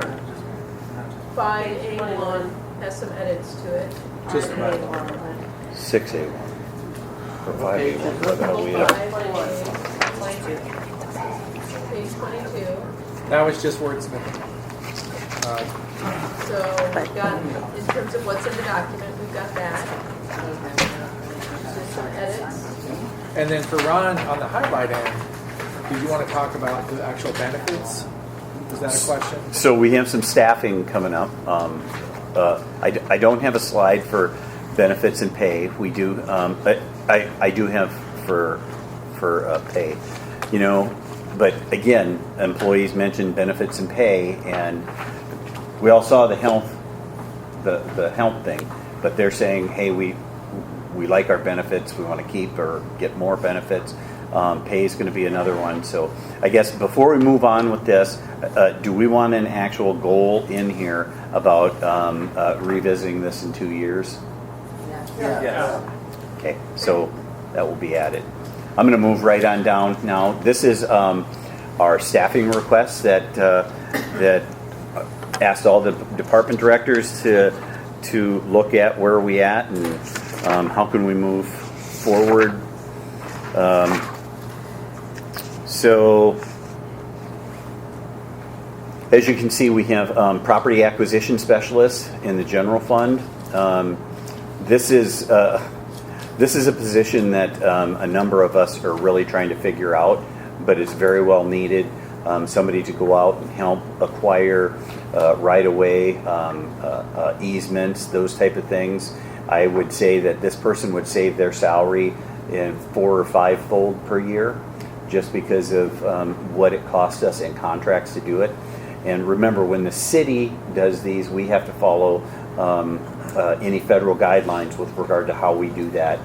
And they work very closely with our legal department. So the question is this somebody of a legal perspective that we look at? Is this somebody that would be stationed in engineering or potentially planning? So we haven't quite ironed that out, but a number of these will come back to you probably for a job classification, and that would all be ironed out. But we're guessing that that's right around where the salary would be for that particular. What do you mean? What sort of qualifications? Maybe a paralegal that would. So is that a competitive wage for Mr. Rogers? Is that a competitive wage for a paralegal? Yeah, in that range. Again, we're looking at when these come back, they would actually have a job classification that would have their pay range and some of those things in them. So these, obviously, like anything else, are just estimates. We talked about these positions last year. If you remember, the Kelly at the library wanted to take 3 part-time positions and move to full-time. And so this, she's done that with 1 position. This would be and we talked about doing that over 3 years. This would be the 2nd year of moving that up to full-time. She asked for 3 part-time last year, and we gave them 1 full-time. So she had 3 part-times that she wanted to go to full-time. Right, and we gave her 1, so now we're giving her a second one. And so what she's asking for is, and she's going to ask for the next one next year as well. Library assistant, is that an additional, Jen? Yeah, that's a new one. An additional library assistant class.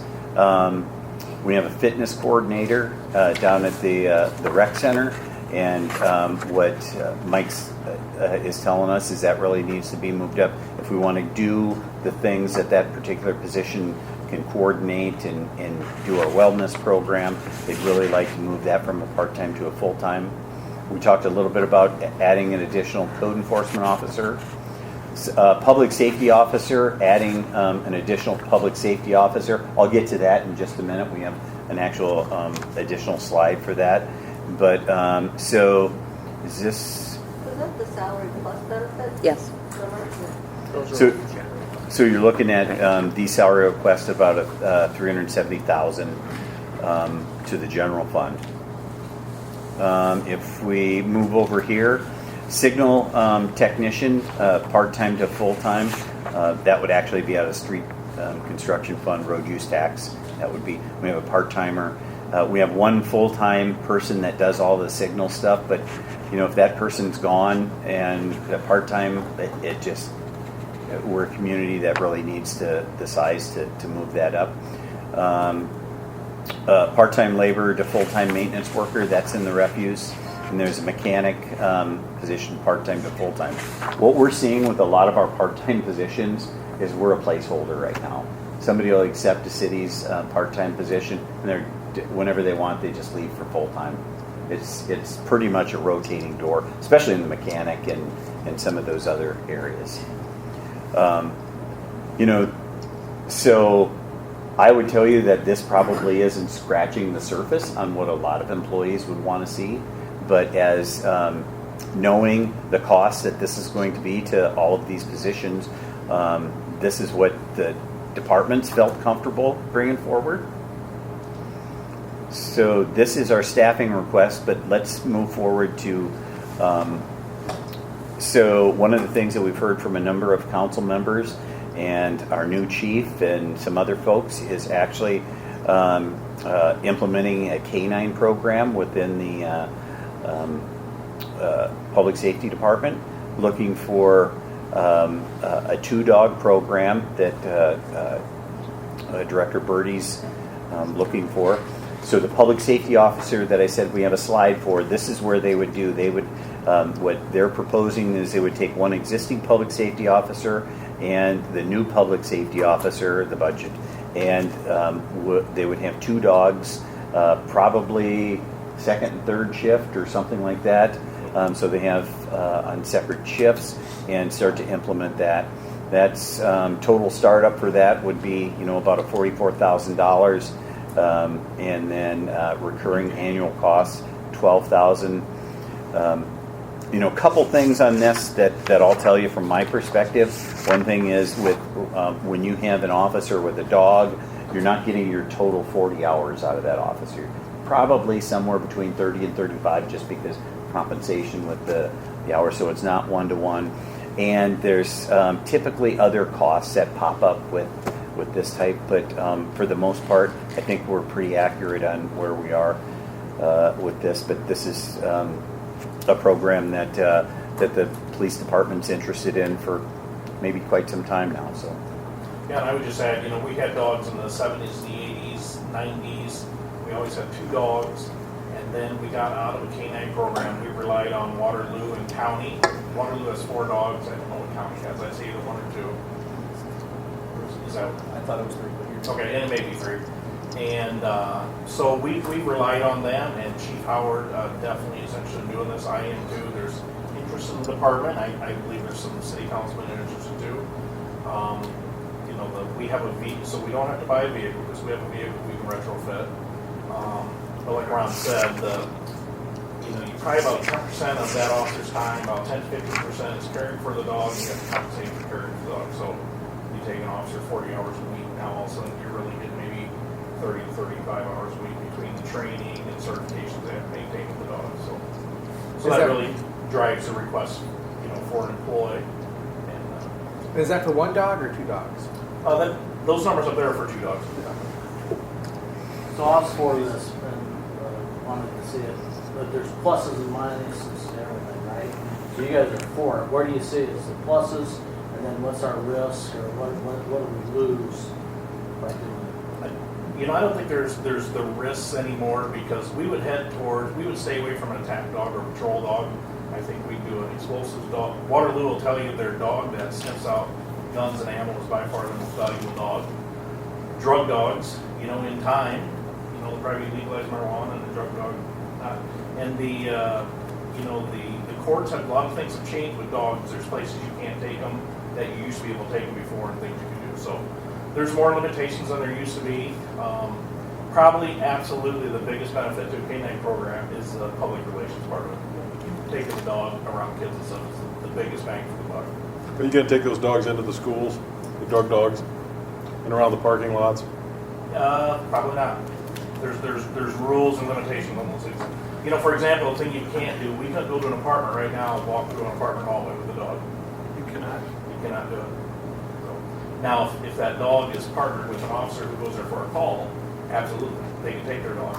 But a lot of the proactive things that you think of or you see on TV and stuff, you can't do. So, what about walking into a bar? Well, you want to take a dog to the bar. That's not trouble. Never been in Lansing. So you're talking a bomb dog and a drug dog?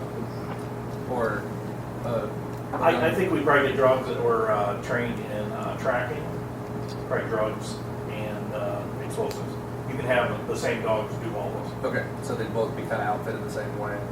And just stay away from attack, because in the old days, you know, you used to push a button and the dog, in theory, would run, attack the bad guy. Well, you know what happened last time. The dog would just attack somebody, you know. Are these, how like long your does it dog. take to get a dog? My dog hates you. It doesn't take long at all. Nope, when you There's train 'em some that places way. all over that have the dogs, you know, at a certain Just to age. judge your character. Sometimes trains them for a few weeks, and brings the dog back. And the ongoing weekly training is what makes a dog valuable. You know, they just train with them every single week. So that's one officer's with that dog their entire life. Yes. Of the dog. And in the So- past, you know, Ron might remember me or Jen, when Officer Harlow Hill, he had his dog Bodie, I think it was Bodie, and Yep. And he got the to take dog it. went with him, I think. Right, because there wasn't any value to the dog Yeah. if we kept So, him. so That would be the situation. those are some of the downsides. So let's say you have an officer and they train and they're here for 3 years and decide to move on. The dog is not of value to the city then. So typically they're going to take the dog. And we would ideally structure it that we have an officer probably on second and third shift, and you want officers, but, you know, people get promoted, people have opportunities to go to detective unit. You know, we could say that you have to be assigned to police, you can't go to fire.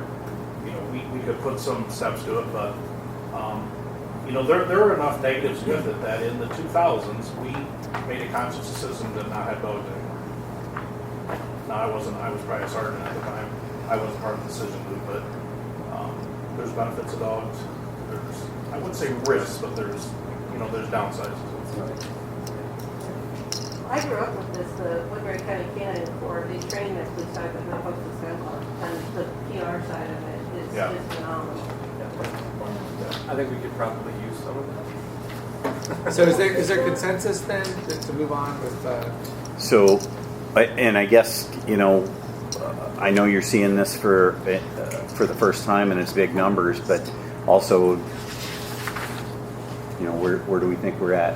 Is it appropriate for the library to get someone last year and then another 2 people this year, or is there that much need there that they're getting 3 where other departments didn't get anybody? Well, I would tell you that I'm not going to say that the library shouldn't or should or shouldn't get those positions. I know Kelly knows her staff more than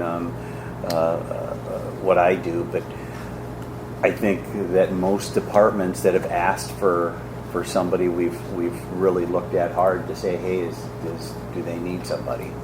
I think the department directors will look at those before they ever bring them forward to myself. So, How hard, is it harder to, well, you kind of said it earlier, is it hard to get even a part-time position filled? And it sounds like part-time's it's hard different. to- Right now, it's very cyclical. You know, so years ago, maybe 5, 7, 8 years ago, we went to a lot of part-time staff, and because that last 11 hours that you have, we have 29-hour employees, but that last 11 hours is the most expensive that we pay when you move up to a full-time, because then you go into benefits. But there was a larger force out there that wanted, hey, I want part-time. Now it's to the point where we can't keep a part-time person very long. They're rotating out, unfortunately. Chase hired 2 one day. So one guy quit on Tuesday. The next day, he lasted a whole day, and the second guy lasted a whole month. Both part-time maintenance workers. And so, Wasn't it changed to all the part-time due to when Obamacare came through and the requirement if they got over 28 hours of having to give benefits? so kind of. So we always had part-time, but the part-time was... They went from 32 down to 29. Yeah, 32 down to 29. Yeah. So that's what really happened and when you started looking at that. So again, you know, we're telling you this because there's some significant costs that are going along with this, not to mention when we go back and we start talking about property taxes and we're going to start talking about wage increases and some of those things, we already know that with that CPI, because of the way the union contracts are structured, that they're going to be at 5%. There's no way that the CPI is going to drop where those union contracts aren't going to have 5%. And, you know, I still don't know that that's keeping up with some of the other workplaces. So put a pin in this for a second and let me move on to just another thing that we've really been struggling with here. So employee wages and benefits. So one of the things that I did here recently is I sat down with all of the department directors and we looked at, so in your, which one is it, Jen? Right here, 5A1. It's right behind the employee survey. Yeah, so looks like this. It's the city pay grades. So one of the reasons we put that in there is we are looking at employees' salaries. So one of the things that happens is when you have a long-term employee for the city, maybe an employee that's been here 10, 15, 20 years, and the way the market's gone right now is we can't hire people that would fit in under them. So there may be somebody with 5 to 10 years of experience and you have a 20-year employee. Well, we have to pay that person $2 an hour more than the person that's been here a long time. And that's not sitting well with a lot of employees. Just give you some examples here. We're losing maintenance workers. So maintenance workers in public works are kind of on the lower end of the scale. We've lost several maintenance workers to go to truck driving jobs this year.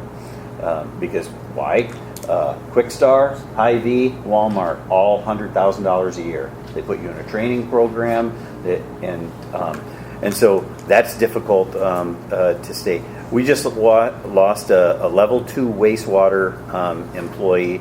She was making $22 an hour. She went to the Des Moines area and similar position, $36 an hour. I mean, it's hard. We'll never make that up. So finance clerk is very similar to the example that I just told you. Is we've got some long-term employees, but we can't hire people into the 2 people turned us down before the third one accepted, but accepted at a higher rate than other employees were. So what I've done is went through with all the department directors and we looked at everything from pay band 12 down. So this isn't, we're not trying to get into management or anything here. This is going from pay band 12 down and surgically looking at each individual person and saying, okay, where are they in comparison? Do they need a raise, and how much would that be? So one of the things that the first exercise we did is say, okay, let's take those folks and just say, we're going to give a 3% raise and see what happens. Well, a 3% raise wasn't even moving the needle for some of the, it ends up being 25, 30, 60 cents. So then do we actually go in and say, okay, this person actually needs $2 to get up to, or are we just going to lose them? Or are we prepared to lose them? So that's one of the things that we've been looking at. Right now, we have, again, pay band 12 and under. We're looking at, it would cost probably about $150,000, but as of January 12th, what I would like to do is make those adjustments to those pay band and under to get them what we think is in a more compatible market right now. If we don't, I think we're going to continue to lose them. I'll use one other example. Chase had a surveyor position open for about 18 months. Just couldn't get somebody here, and it stayed open. So again, I know it's we believe that can be absorbed in each of the budgets for this year, so we wouldn't necessarily have to move forward on that. But that surveyor position, was that one? I feel like during one of our discussions we talked about so what did we do did somebody else cover that in the city, or did we have to contract that to an outside person? So we contracted that to outside people, and I mean it's not even close. You wouldn't even want to know. Right. We're paying somebody about $100,000, and that probably cost us $500,000. Right. So that sounds very smart. What did the last column of FLSA either here? Hourly or salary, exempt or non-exempt. What is our another good point here? What is, because I feel like when we did the audit report, it says, what do we have, like one of the lowest rates per capita for like? we're real Employees low, per right? capita, Per thousand. compared to the 20 largest cities in Iowa, yeah.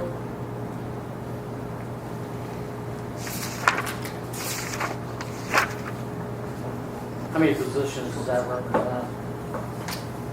I couldn't tell you how many we actually looked, because there are some when we went through there and looked at that they were in line with the market, but there were others that were, you're way low. So, or maybe you're just $1 or $2 low. So we looked at adjustments from anywhere from like 50 cents an hour to probably, I think the high would have been $2. Wasn't that what the pay band people were supposed to do when they developed that new system? Well, when they did this, remember it's 3-4 years ago now, maybe even longer. 2018. 2018. When So, I got on council. and you start thinking about what's happened to the job market since then is incredible. So Ron, when you talk about being surgical in those pay bands, can you get to a differentiation and call it a merit-based adjustment? I mean, in every business, 10% of your people are doing 50% of your workload. Do you know those people that you cannot lose and you're willing to give them a better raise than others in the same pay band? And can you do that legally? So we do that annually when we do the performance reviews, because those are merit-based. Right. And so if you'll get a better letter score and your raise will reflect that. But I think what's happened over time is when you get in municipal government is you get, your 3 to 5% or 2 to 4%, whatever it is, and it's just not keeping up with the market. If we go back to, what was I just popped in my head there? It'll come back, but. The only thing I'm pointing out is, there may be people that are long tenured that you have the hard discussions of, we'd be okay with losing them. I know it stinks from an attrition standpoint of having to put people in, but I just wondered if you can get that granular. And Well, I think we really tried to when we got in there. I think what we're talking about here with these specific or targeted is this is more of an equity thing. This is really, okay, are we paying under the market? And for that position. And along with retention. Yes. Well, there could be two people with the same position, but one you're saying might have the appropriate pay and the other's not. Correct. Or, Right. and that doesn't have anything to do with what the maximum is listed as. Right, because they may be a 20-year employee that's down at towards the minimum of the pay band right now. Because as we move forward, we only get you only get the 3 to 7%. So recently in Public Works, we just had an individual because of some of our policies. Our policy is when you get a promotion, we bring you up to the minimum of the pay band, and then you get a 3 to 7% pay raise. Well, they turned it down because they said, here's what's happening. If you hire somebody from the outside, you're going to hire them more than the 3 than some. So even our own policies have held us back over the years on some of this. Can I do a check now? We've got 3 things that are in front of us, correct? You've got the positions, you've got the police K-9 program, and then you've got this adjusting for compression at $150,000. 3 things that you need council to respond to, is that correct? Yes. Okay, how do y'all want to approach that? Can I ask one thing about the canine thing? How often are we using the dog?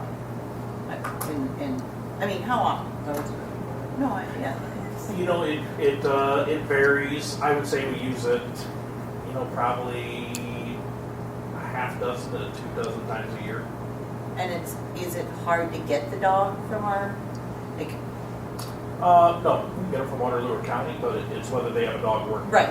So, even with us, if we got 2 dogs and not accounting for vacation, all that, 168 days a week or 160 hours a week, still at best, we only have dogs out 80 hours a week, Yeah. Or something, so. With Not that, necessarily how often they go out, but also does the bad guy know when they got them. Yeah. But those dogs- Having the pride of, those dogs will always be on duty with those cops. Yes. Those cops won't go out by themselves. They'll always have their dogs. Okay. it's a value add, there Yeah. are things to mitigate. So let's take that one, canine consensus that we're for it. Absolutely. So I'm assuming with that is the additional officer as well. Of course. Yeah. We had a question about the librarian. Well, my question is with all these different positions, whether it be the dogs or the all these different employees, is when do we find out then, like, within the budget, how that's going to affect us? If I agree to $450,000 or whatever in new employee costs, when do I find out, how is that gonna impact my tax rate? Or more projects, I mean. Well, that's our other touch point on this topic when we come to budgeting. But at least this consensus would say, proceed and get us numbers that we can vote on. Because I'm just kind of sitting there thinking, well, if it comes down to saying, well, okay, what do I got to cut out of the budget again? Yeah. You know, I'm going to look at, well, okay, I gave just as an example, if I gave a librarian one full-time person last year and then 2 full-time people this year, I gave them 3 people. Yeah, but they're open until 9 p.m. They're still open right now. Yeah. And they don't have that many. I mean, they're working they have 2 shifts to cover, and they only have. No, I'm just saying. I get what you're saying. Budget, Yeah. where am I going to look? Yeah. Do I need? What do we need to keep the city running, I think is what, Yeah. so, I think, we're just looking for consensus to move forward, and we have to review the budget later anyway, right? Right. I'm okay with it because we need more people, and I would rather cut money somewhere else from another project than cut people Oh, I and money agree. to the people. And So I'd rather cut a project and not add tax. So is As there long as it's not agreement one of my projects, I'm fine. It sounds like agreement on these on positions. staffing requests? I'm We're good. good. We're good. Agreement, all right. Need some buy. K-9, yes, staffing request, yes, and then the 150 for compression. Well, didn't you say you could absorb that into the budget this year already? So you don't. Do you need a consensus from us? Well, I'd like a consensus because if that's the case, I'll move forward and we'll make those changes at the I'm first of good the with year. it. I was just curious. Did you call it compression? That's the word you used? That's what the issue is. Compression. It's called The salary compression. is- So what's happening in the marketplace when you've People are got making somebody who's the same. long-term and their 2% raise every Yeah. year is not matching. I just the hadn't heard the term. Didn't Deers compression fix this before. by firing all their long tenured people a while back? You don't want to do that. Let's not. So we've got agreement on all 3 of those. Yeah. All right, Ron, what next? So, I think the last item that I have for the night is, this was brought up by several council people to look at the city council pay. And so this is really going to be a political or policy decision that, but this is, I think staff was asked to do this back in 2020. And so these are numbers that came from 2020, and maybe, I don't know how to zoom in on it. So that's Notice you didn't include Janesville. That's $25 a meeting. But I think they meet every Monday. I think Sioux City meets every Monday. Cedar Don't Rapids. put extra qualifications on it. Well, they don't. I just wanted to go on record and say this was Gil's suggestion. It's You know, something that I brought went up into as this well. business. I didn't even know you got paid until I got elected. So, look at there's one issue, just for the council to know. When it started out, was it 2000 was when the last pay adjustment was, or the pay was set, and then it was CPI after that. So, looking at the CPI today, I think also is kind of a compression thing where, based on the annual CPIs, the little step ladder that got you to now, it's at what, about $6,400, and it was somewhere around $4,600 to start with. That's actually in the council ordinance of what that dollar figure was. If you look at the CPI overall, the cost of inflation from then to now by the Bureau of Labor, if you put in the little website that says what is X amount of money worth from then to now, you should be theoretically making about $7,500, I think, $7,400. So you're under what your expectation was from 2000. So I think that's worth a look at an adjustment. And then also just seeing, comparison to other cities, what some of the responsibilities are of the council. I fully appreciate from being a council member, it was a part-time job. It wasn't an honorarium. I wasn't just showing up to the council meetings. There's a lot of outside work. And I just want to make sure that for those council members who this actually is taking the place of a part-time job or something else you could be doing with your time to earn money, that you're actually being compensated for it. Certainly shouldn't get rich in government service, but on the other hand, I question our ability to attract people in the workforce with $6,000 a year. Why are most of them nice round numbers and ours is like? Because of the CPI. Right. Because of the Right. CPI. So they don't Right. take the This was CPI? done They'll go No. in there in in just a second. January of 2020. Wow. I should have wrote down when I did this, but like Cedar Rapids right now is 20,700 per year. Des Moines is not included in this list, but it's 28.8. Council Bluffs is 13.3. So these numbers are way outdated. compared to That's what's only out 2 years. I know. Yeah. I'm saying, don't like so. It is something that needs to be looked at. It's hard to quantify though because those don't add up to population size. Those were all 7-person councils that I put on my list. I don't know about these. I don't know about this list, but No. I know, for example, Muscatine, a friend of mine is on their council. It's a 5-person council, and they have to go out and recruit people to fill spots at times. So, you know, part of the pay may be part of it as well. You know, so if you're looking at attracting working class people, one of the things that I think the council's salary should include is it shouldn't be punitive to be on the council. So if I'm gonna work and I have to take an afternoon off because I'm doing a council activity, and so do you have to take vacation to do that, or can you take it unpaid? And if you take it unpaid, your council salary over the course of the year should say, hey, this is what that's for. If you start to take your vacation, what happens is now all of a sudden it's being a little bit punitive to your family because that's things that don't attract in there. Now, sometimes when you're self-employed or some of those, it doesn't matter as much, but it depends on really who you want to attract, I think. It does matter. I'm self-employed, but I still have to make up that time because I still have to work on that horn. I just have to do it at a different time. Exactly. You know what I mean? Like I have to do it. I get what you mean. I do have more flexibility in my schedule, but the workload still has to get done, and it shifts the workload to another day. I think the point is, at least in my point, is I don't want anybody to not be able to serve because of financial whatever. Oh, I agree. You know, because if you aren't, even if you aren't lucky enough to get PTO or whatever, you shouldn't suffer because of your service because you had it, you know. Well, not only that, the cost it takes to campaign and get elected. Be 1 year. Some of these communities, 1 year salary.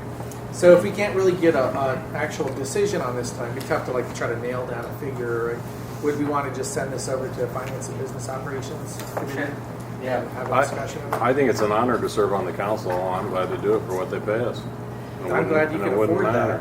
I'm Well, not I've worked saying, hard my whole life to afford that, and I'm glad to do it, and that's my point. I don't think any of us are saying, I didn't expect I to think get it's a paid when I great got honor to elected be either. on this But the point council. is as a citizen, I want the best to be able to serve and Well, want that's, financial. we just have a difference of opinion, that's all. Okay. So do you want this to be something that the committee looks at salaries, responsibilities, and makes some recommendation? I think that makes sense. We're not going to do it right here. All right. Be nice if you could get this list to us. We're not making a recommendation. I mean, we'll come up with We'll update the do numbers. research, but really, this is a political decision on what you guys want to pay yourselves. You're saying you're going to update? Well, Yeah, we'll go through and. some of these communities don't compare to us. You know, if you could probably pick apart every one of those communities and say, oh, this one's got a mayor, this one doesn't, this one elects their mayor from here. You know, there's a million different things. It's really, what do you feel as a community that your time's worth? Take the politics out of it. If you make pay fair for the time, you're going to attract more people that could do a possible good job. You're losing tons of candidates that are like, I can't even do that because the pay's too low and I have to support my family. There are plenty of people in this city that would do a fantastic job on council if the job paid and would want to do it if the job paid. And it doesn't have to, like Rob said, it doesn't mean they get rich. It just means you get compensated for your time that you are going to be taking off from your regular job. You know, right now, in a lot of ways, our council is limited. A lot of councils, not just ours, are limited to retirees or people that don't, that are self-employed or just have a passion for government. I talk to tons of people all the time that are like, I wouldn't do that because I can't do it. Can't make any money. But yeah, we just heard two of them that just said they didn't even know there was a pay. Yeah, Well, exactly. but are you working full time, Gil, all the time, supporting 2 little kids? Do we have anything? I'm supporting 10 kids. Yeah. That you never stop. See one But no, seriously, I just had a So- passion to serve. I didn't know it paid. Yeah, so I think that this is something in order to get out. We have a reasonable couple time. of things we need to cover. So we definitely will That's cover fine. this in an FBO committee meeting. That's fine. So, that was just. You can have it. Thank you. Yeah, so Help if the we look budget. at Yeah, 'cause I'm page grateful 22, you're- Save Save the quarter. We already talked about the workplace climate assessment. Hopefully council's okay with that, just continuing on.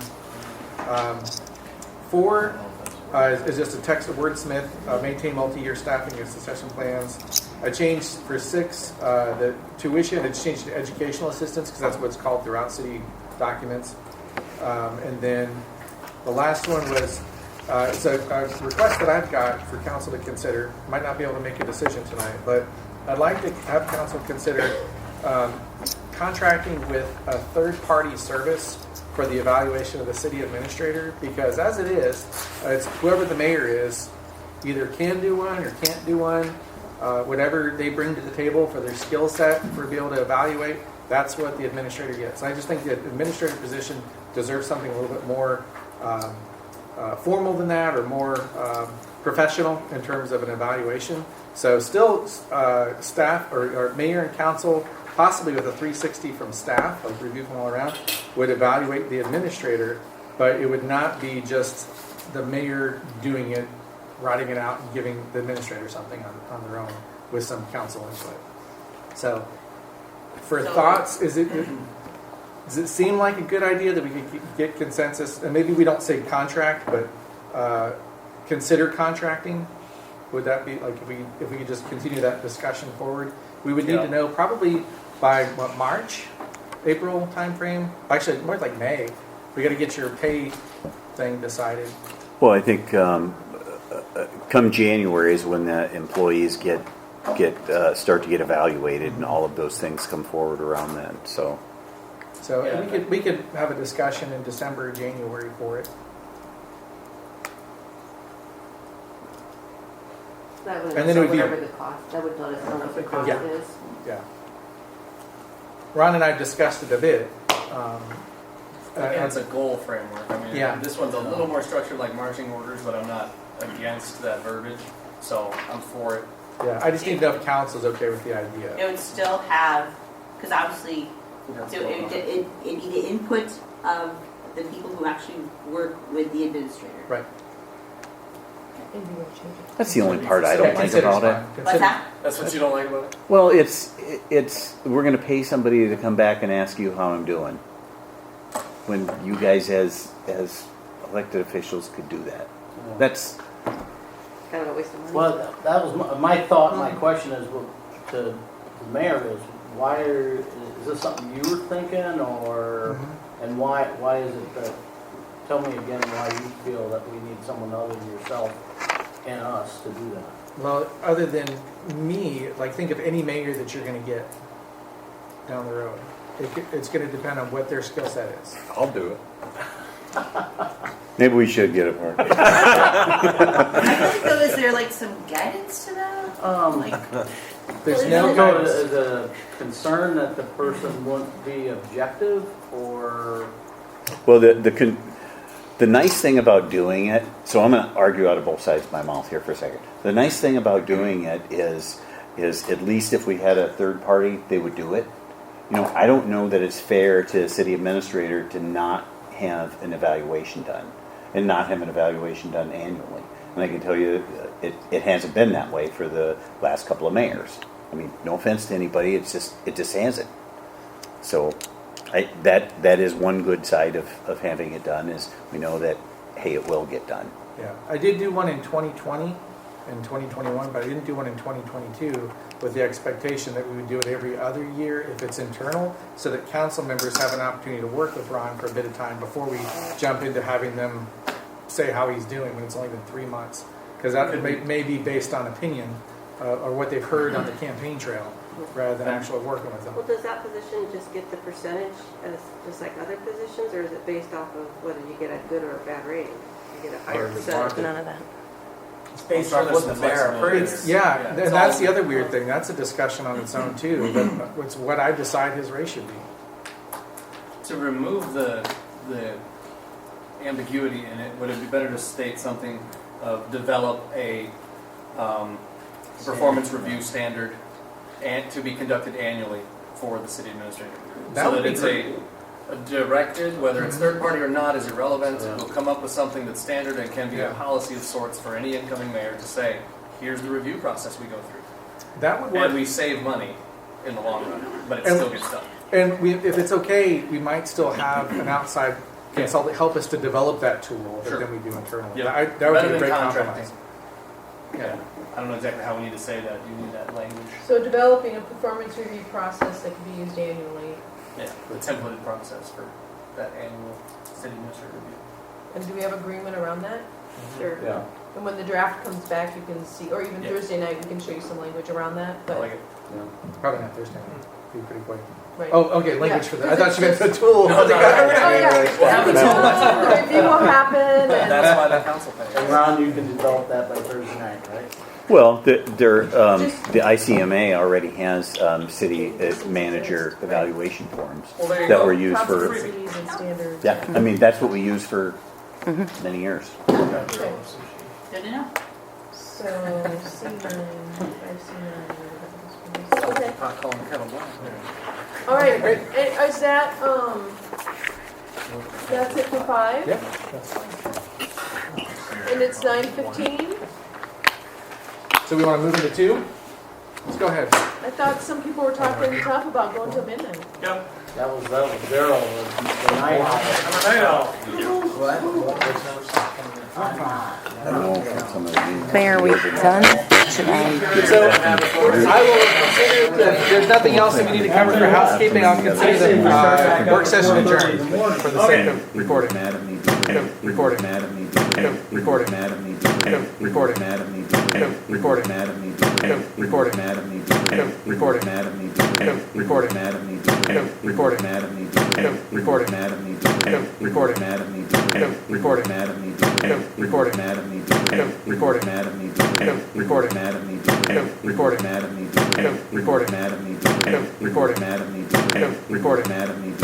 Recording.